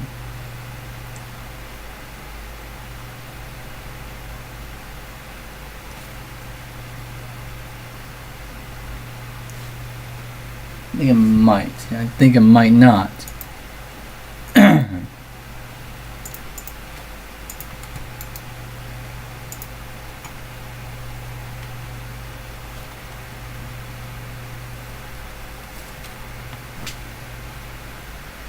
Yeah, I think it's doing it.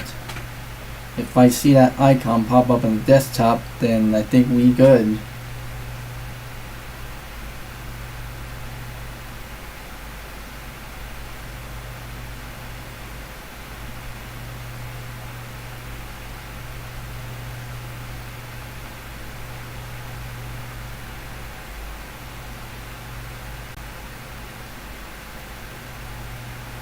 449 views now.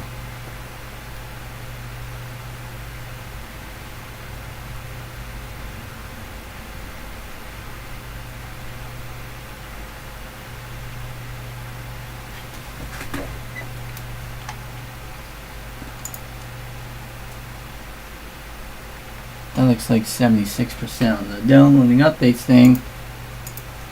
I don't think this went through. I'm just gonna launch it again to see if that happens. See what happens next.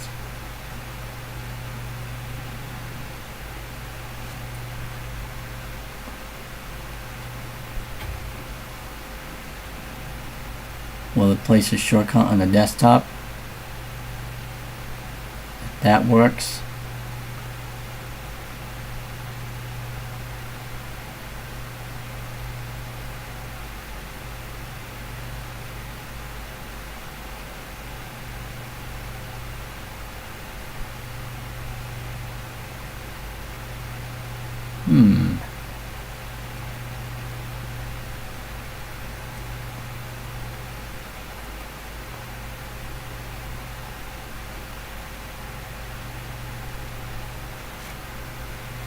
I'm not too sure if that actually worked. I think it might have not.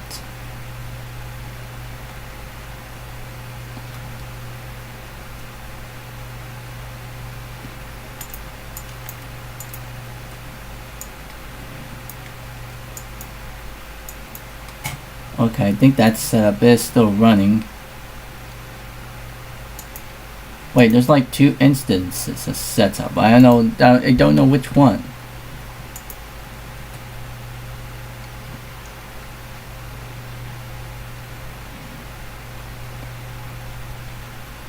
And the thermal's going haywire again. The system thermals for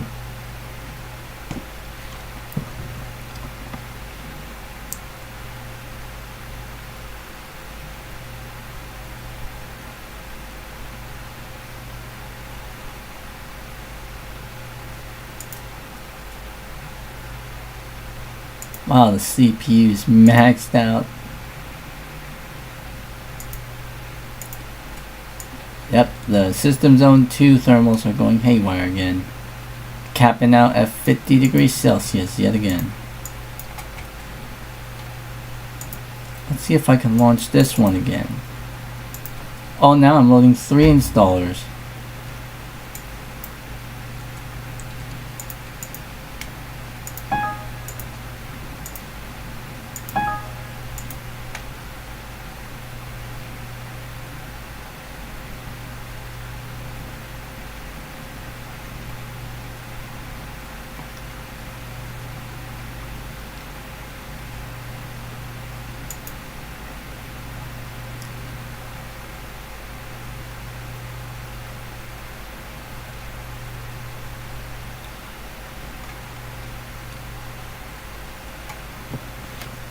That thing is still downloading at 76%.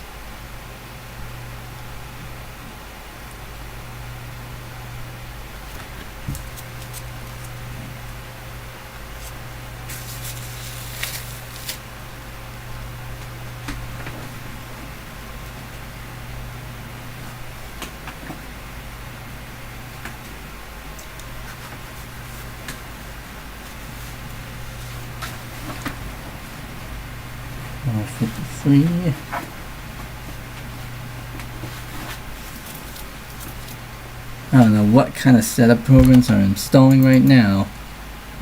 I don't know what is this one, because I couldn't really see what it was.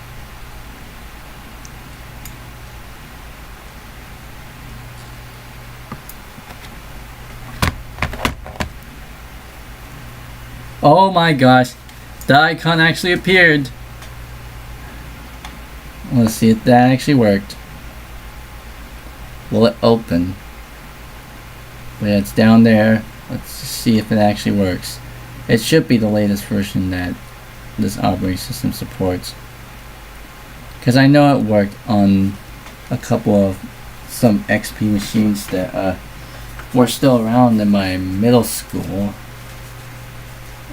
Middle school and high school, when they still had some of that. 455 views, 6 concurrent viewers.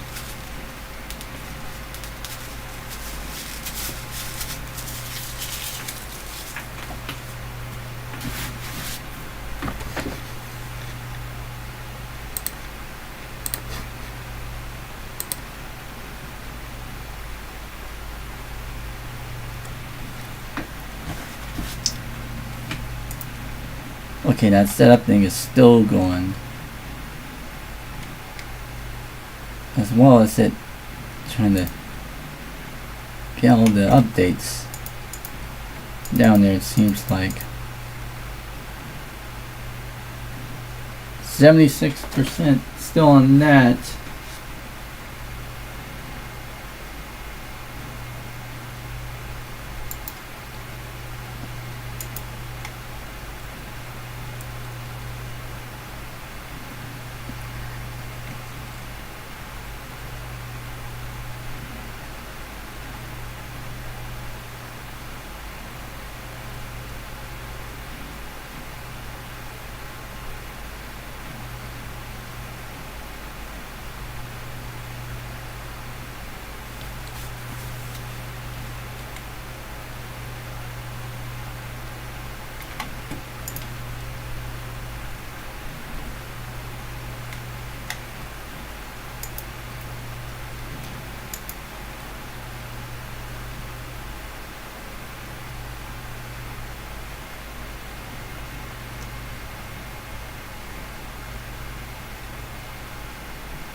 Show process on all users.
Well, I saw it kind of like drop down for a bit second. I think that's still doing its thing. It's still doing its thing in the background, it seems like. But at least it's kind of working. To see the memory usage kind of drop down because like the CPU usage is so high at this point.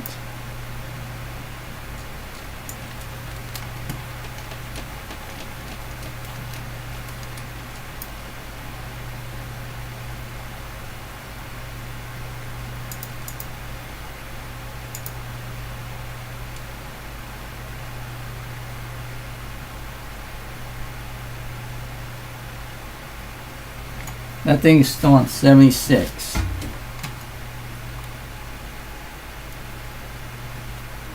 %, on that.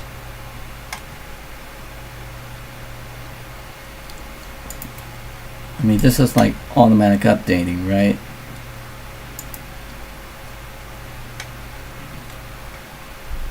Automatic updates.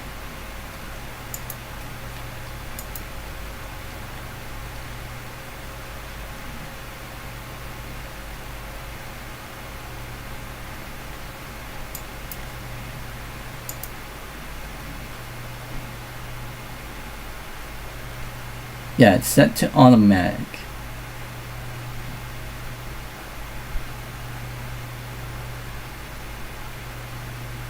to automatic every day. Still stuck at 76. Notify me, but don't automatically download or install them. And then there's gonna be a security thing that pops up saying that there's no.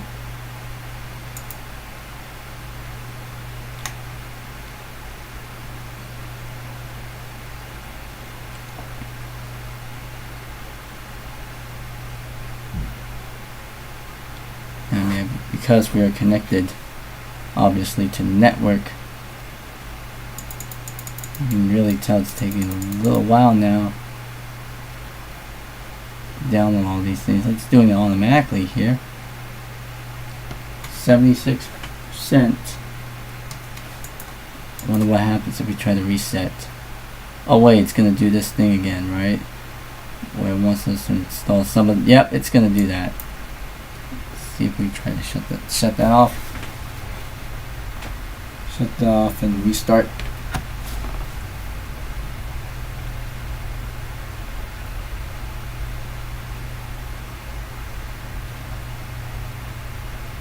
Murray Hansa fellow, I can't say your name, but I'm only doing this for like testing purposes, and even old version, not just old versions of Chrome, even like the community based versions of Chrome, you know, like Supermium and stuff. I heard from Home for the Elderly, it's like scam or something, right?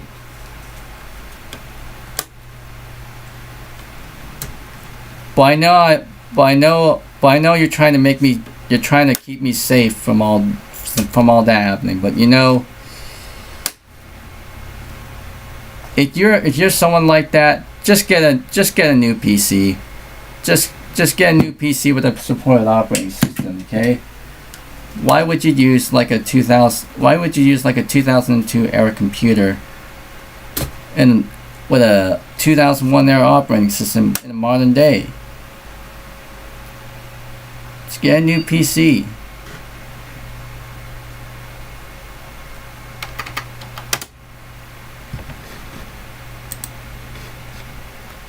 I'm gonna type it now.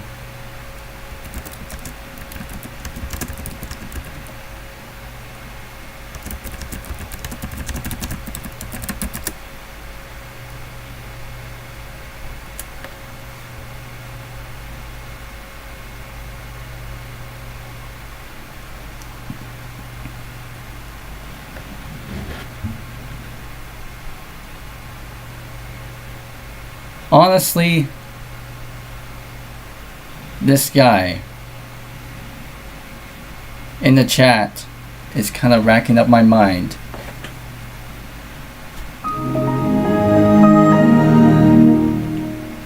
$465 views, 6 concurrent viewers, 8 hours and 55 minutes. But it seems like the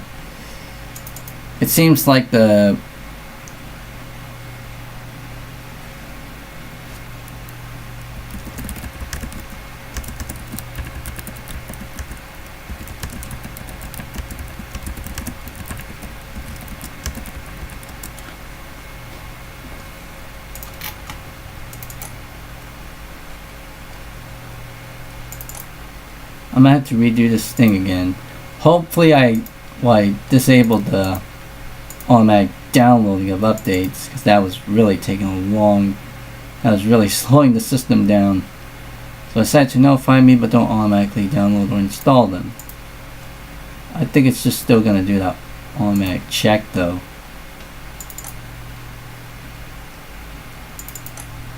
Just so if I could see if I can get this.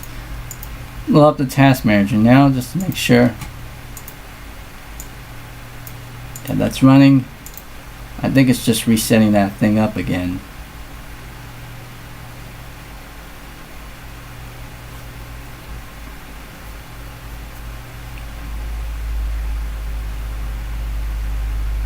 And besides, Windows XP ain't getting new updates. XP has been out of support since 2014. So that combined with an old version of the browser pretty much you're asking for trouble, obviously. Oh, there's the notification. Now it's resuming that. Okay. Still want to download all those updates. Fair enough. Back to 77. Okay.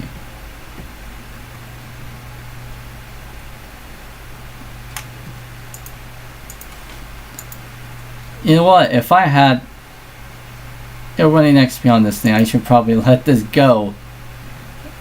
Downloading and automatically downloading and installing the updates. So I guess, why not? I'll just do automatic. Because it's still doing that. I think because we're still connected, obviously. I wonder what happens if I try to like disconnect it.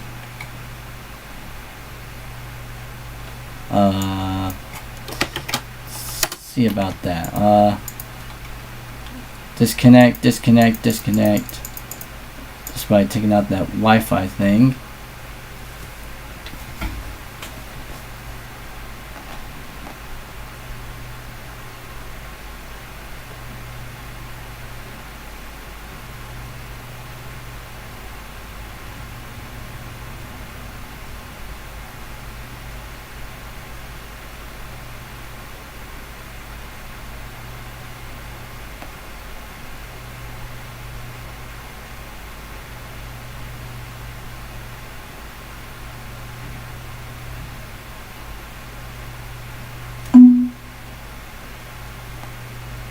Besides, to anyone in the chat rooms, I'm all doing this for fun, for entertainment.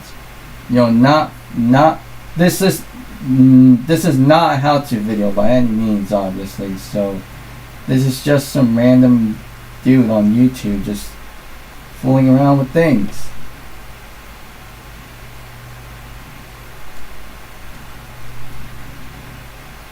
Just casually minding his own business.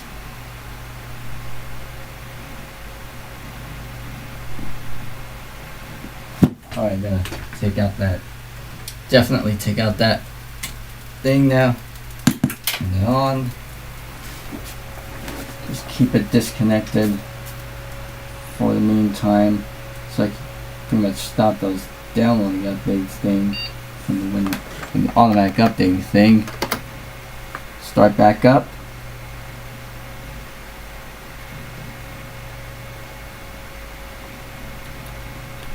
Six concurrent views, 471 views. Seems like.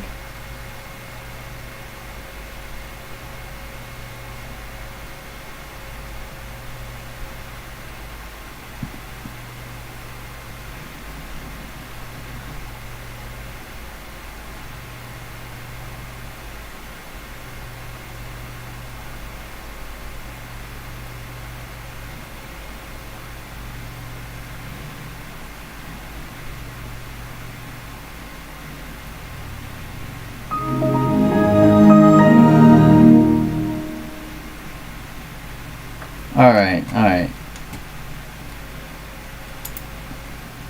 Hopefully it should be doing that now. Or if it's gonna be downloading them offline, we'll see what happens. Hopefully nothing like that happens.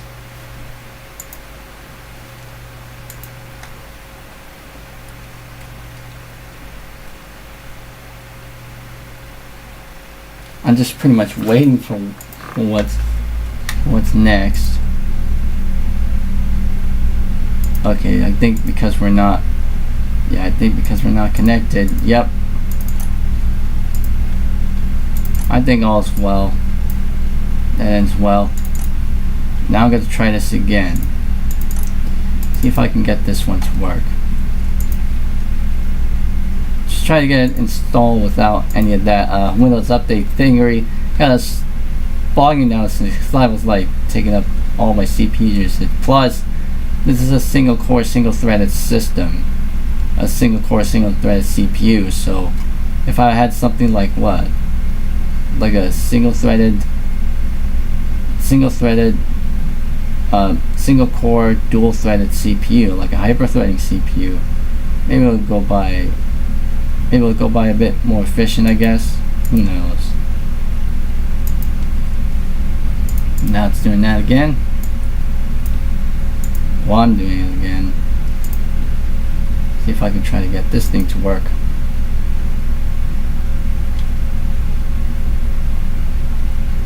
And just to make sure that I have disconnected it. Here's the USB Wi-Fi adapter. I have it unplugged for the time being.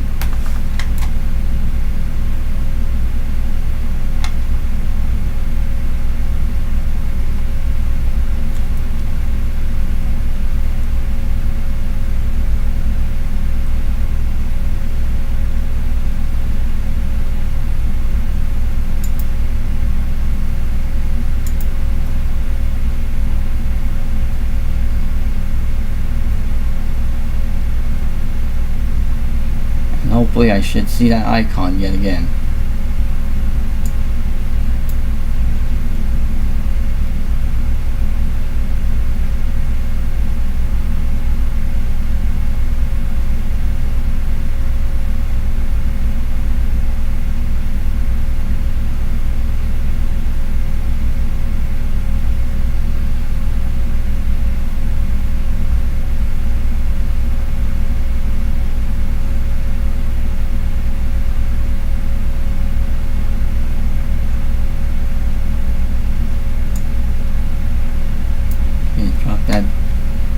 Drop that down, but which one's taking up that CPU usage? The service host, basically. Let's see what happens by trying to end that service host. But that's gonna screw many things up. Going to task manager. Oh, there it goes. The service hosting is really kicking it. So now I see that icon pop up there. That service hosting was really kind of like taking up most resources. Now the CPU usage dropped itself back down because of that.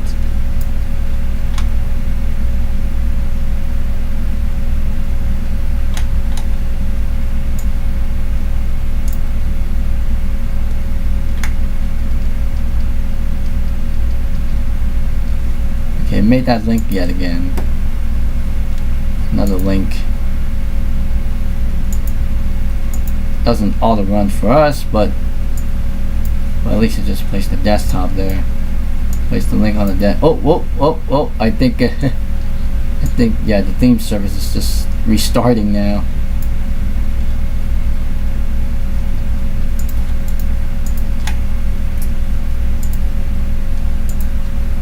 Okay, where's the setup? Where's the setup? I think it's finished. Setup.exe is finished. Here we go. Yeah, setup.exe is finished. So now this should likely be working. Also, old version of Firefox. Yeah, that too. Well, I guess this is probably the latest version of Chrome, obviously. Obviously, we aren't connected to the internet, obviously. So, what does this do? This is the latest version that ran on XP, which I can actually find.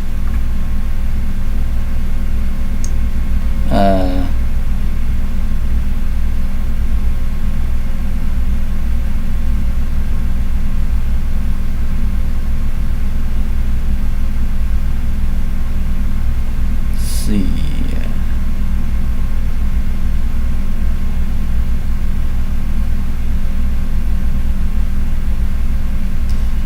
XP Server 2003, Vista Server 2008. Latest version 4.9. This is version 4.9. So this is the latest version for XP. Strange that it's got a copyright date 2026 there. When it's... Wow. This this year kind of marks 10 years that this version of Google Chrome for XP was unsupported. 10 years since that. Because I definitely saw the messages that came up when I was, I think, pretty much when I was in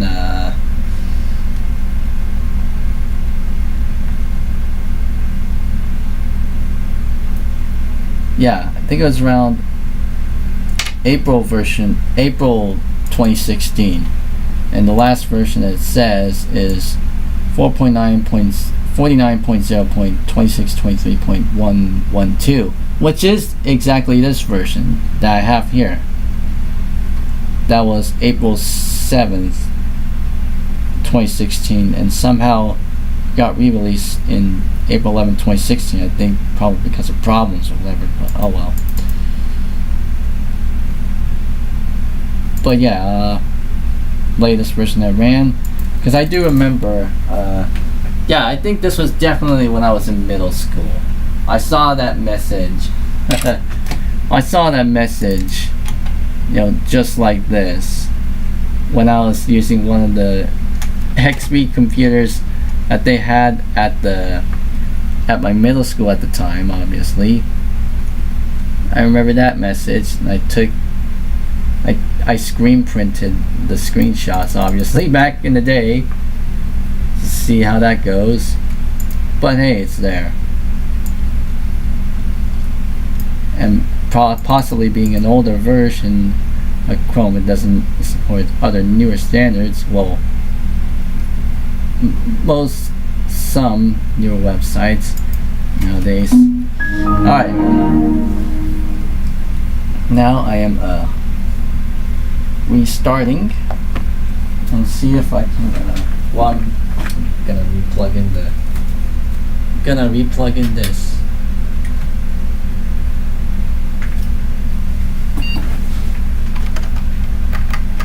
And I will let it do the, well, I mean the service host, one of the service host things that just takes up so much memory usage, and I kind of end-tasked that, and then it kind of freed up so much CPU usage, even though all the services kind of reset. Oh well.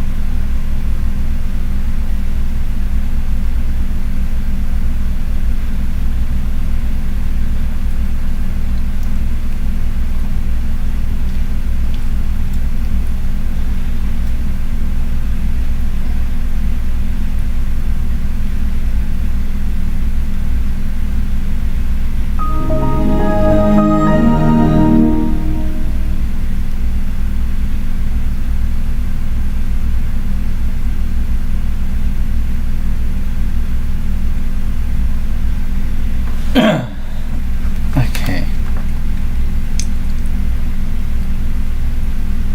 Hiding inactive, notification stuff. Now we are connected. And I do want to see how this will actually connect.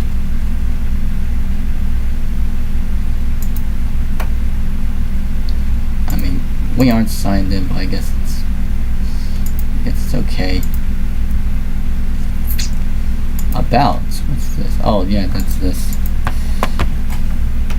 Let's see if we can try and access Google from here on this version. Oh hey, it still works. It still works on there. We'll show the bookmarks bar, why not? Versus this. That likely does not work anymore, but this one still works. Probably on par with that of MyPal. You know, it's like I can access a few sites that are still working on this browser, some in a limited fashion, so let me try.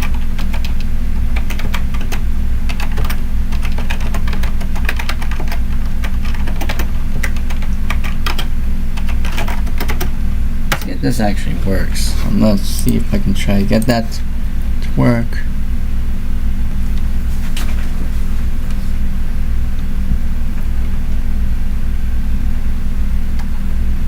see if this works. If it not, it's gonna ask me about something else. Then, yeah, it can support some. It can partially support some sites. Let's see.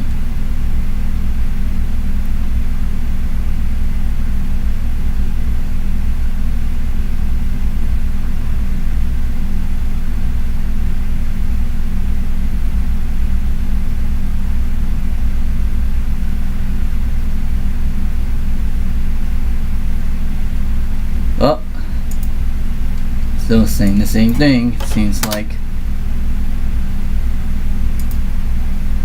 Yeah, it can. It probably only partially supports that.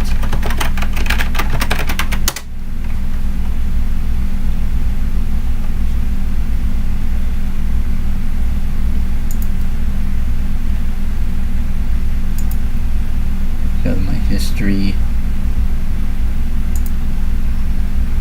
Clear that out.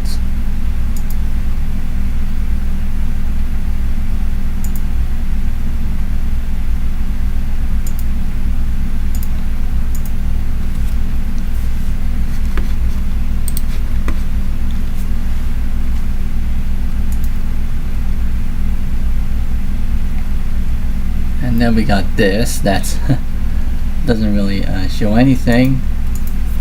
What about the Wikipedia stuff?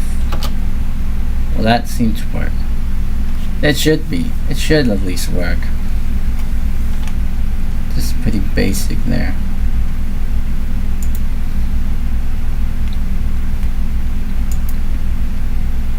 Oh, we'll open up another instance.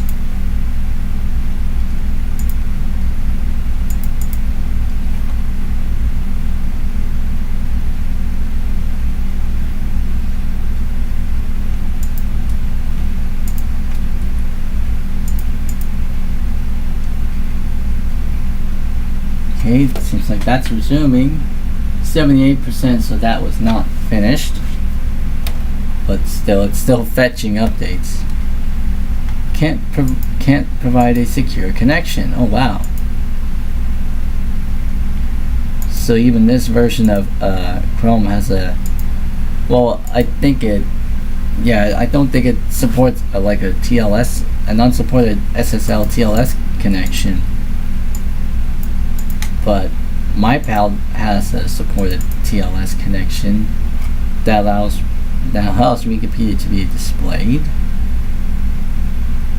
So Chrome unfortunately can't access that.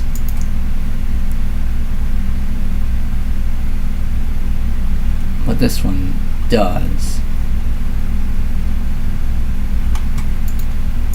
Once again, the service hosting on the service host stuff. I think that's one service host thing that's kind of does all the services and stuff, like the themes, the sounds and such. I'm trying to see if I can get that up here. Let's see, CPU usage, and I would see the most would be this service hosting, and this.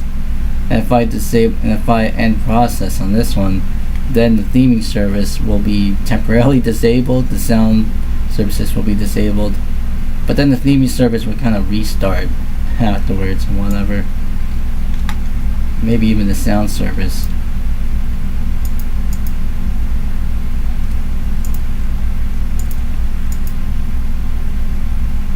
Actually, let's see what happens if I try to end this service. That's gonna,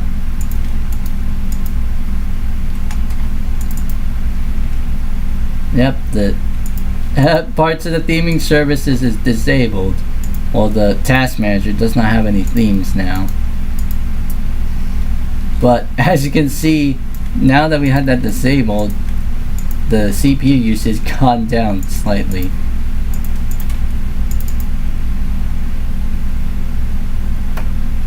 And loading that, oh yeah, theming service is disabled now. Well, except for some Explorer windows, but as you can see, MyPal is now running with the classic theme now.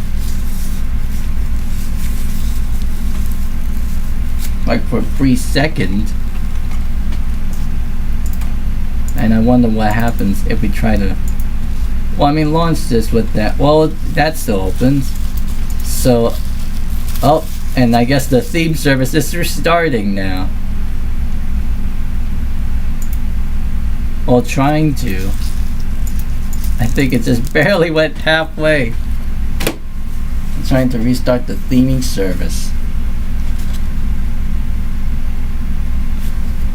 Well, I didn't see some two people here. I think Home for the Elderly was here, and Captain 06 was here. But I think they just came by to say hi.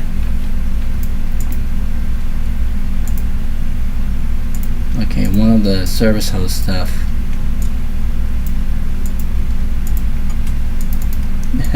The theming services is kind of messed up. I mean, the taskbar is kind of messed up now. Oh, now this. Yeah, I think the theming service did not fully refresh itself.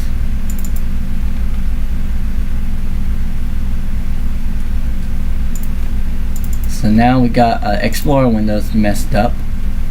So let's see if I can end Explorer.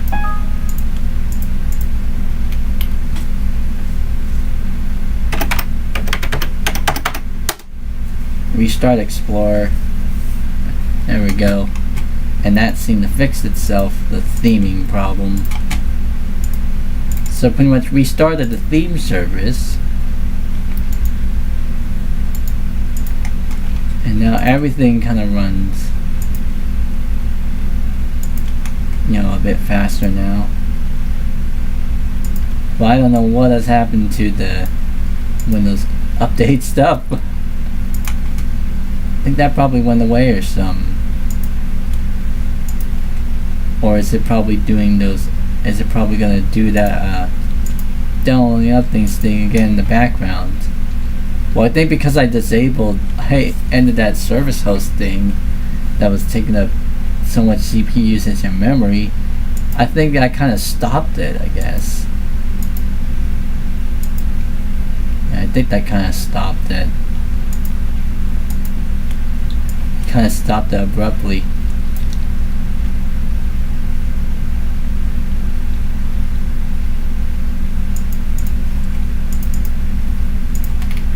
Anyways, yeah, it sounds like we got no sound here. Task.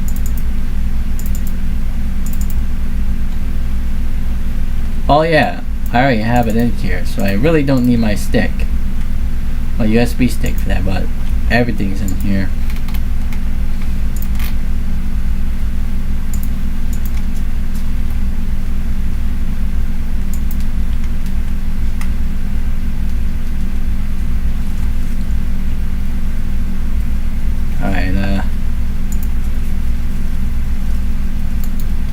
Safely remove.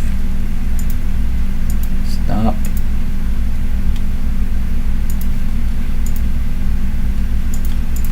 Take that out.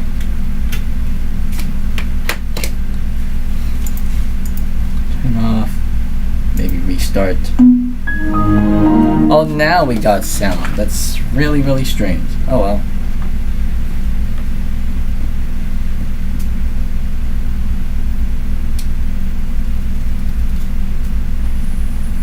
.490 views,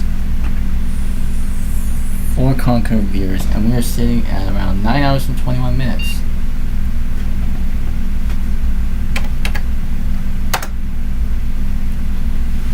I mean, I think it was pretty much searching for updates for Office stuff, I guess. Combine that with Windows updates.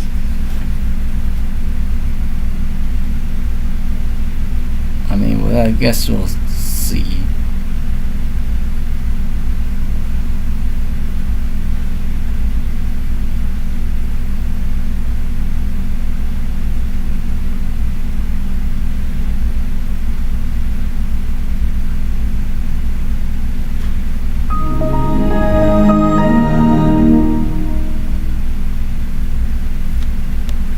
Okay, reconnected.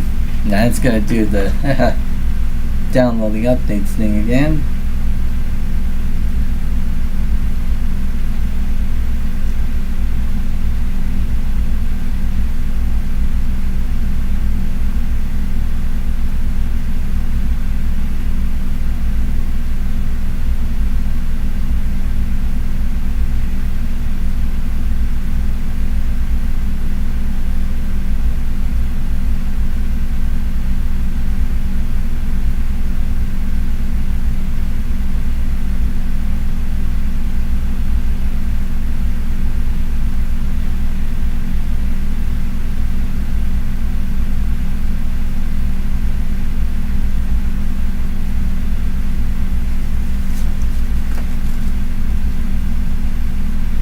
Hello. Hello, whoever they are. Welcome to the live stream.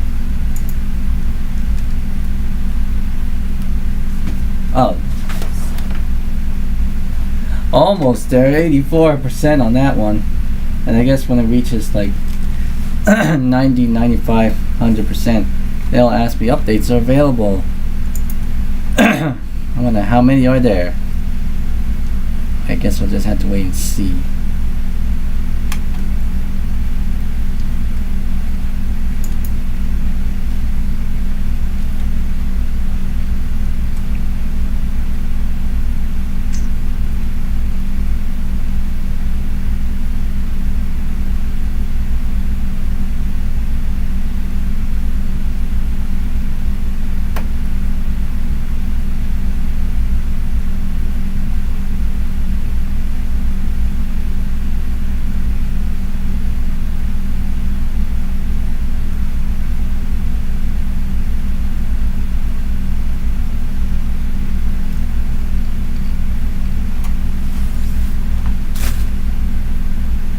Still on 84% on that one.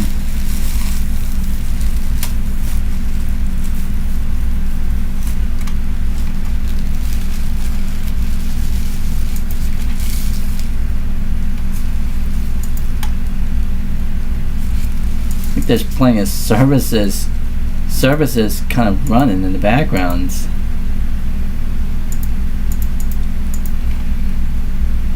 Admin tools services. I don't know how to have to rearrange some things here. System tools needs to move up there. Microsoft INT configuration.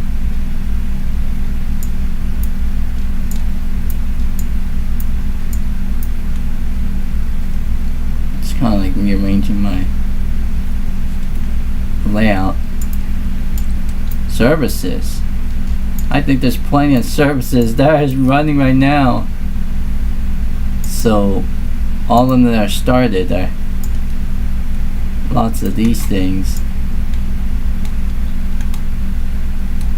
Well, the other ones are like manual.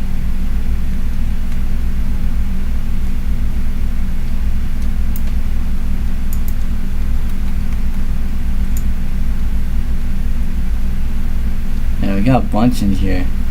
Web client themes. Windows Audio or some. Yeah, Windows Audio is there. And I wonder what happens if we try to end the service host thing, and then all these will stop, including the automatic updates thing, which is why that one of the things didn't come up. DHCP client. So that's automatic. And the DNS client.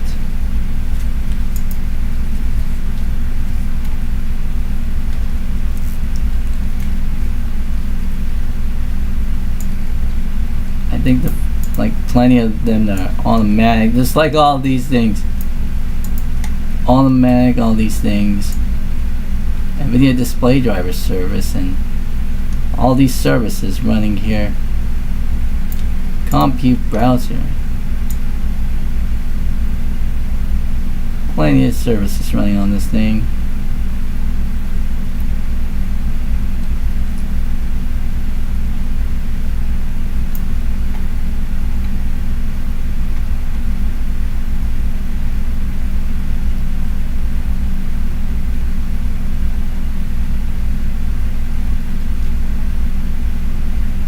That is still on 84%. But I know for sure that the CPU is maxed out pretty much.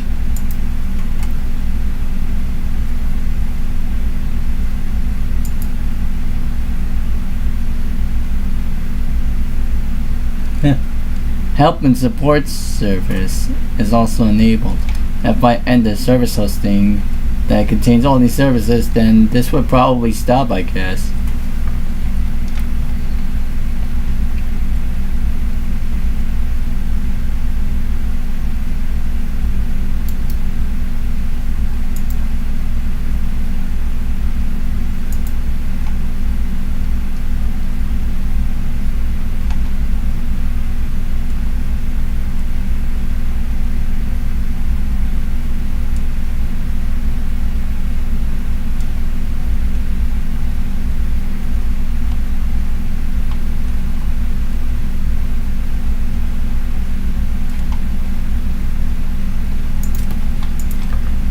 kind of scrolling by here. Whatever that's there.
On that one. Let's see if I can go to the Legacy Update website on IE8 perhaps.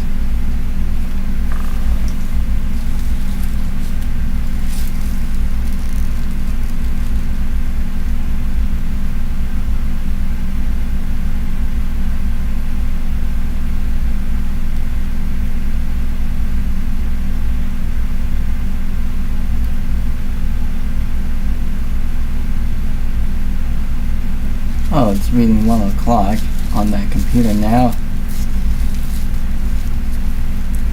And the thermals is also gone a bit haywire again.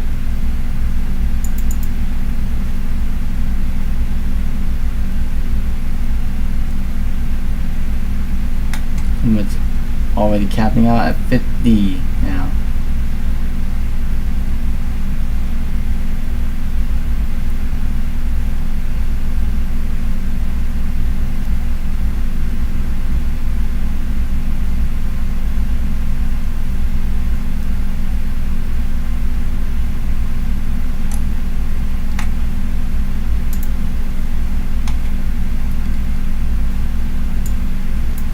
And now that's going to check for the updates while this is trying to download it.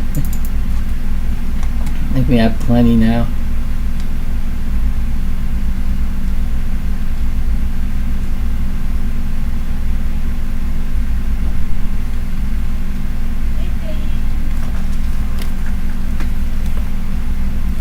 Excuse me for a moment.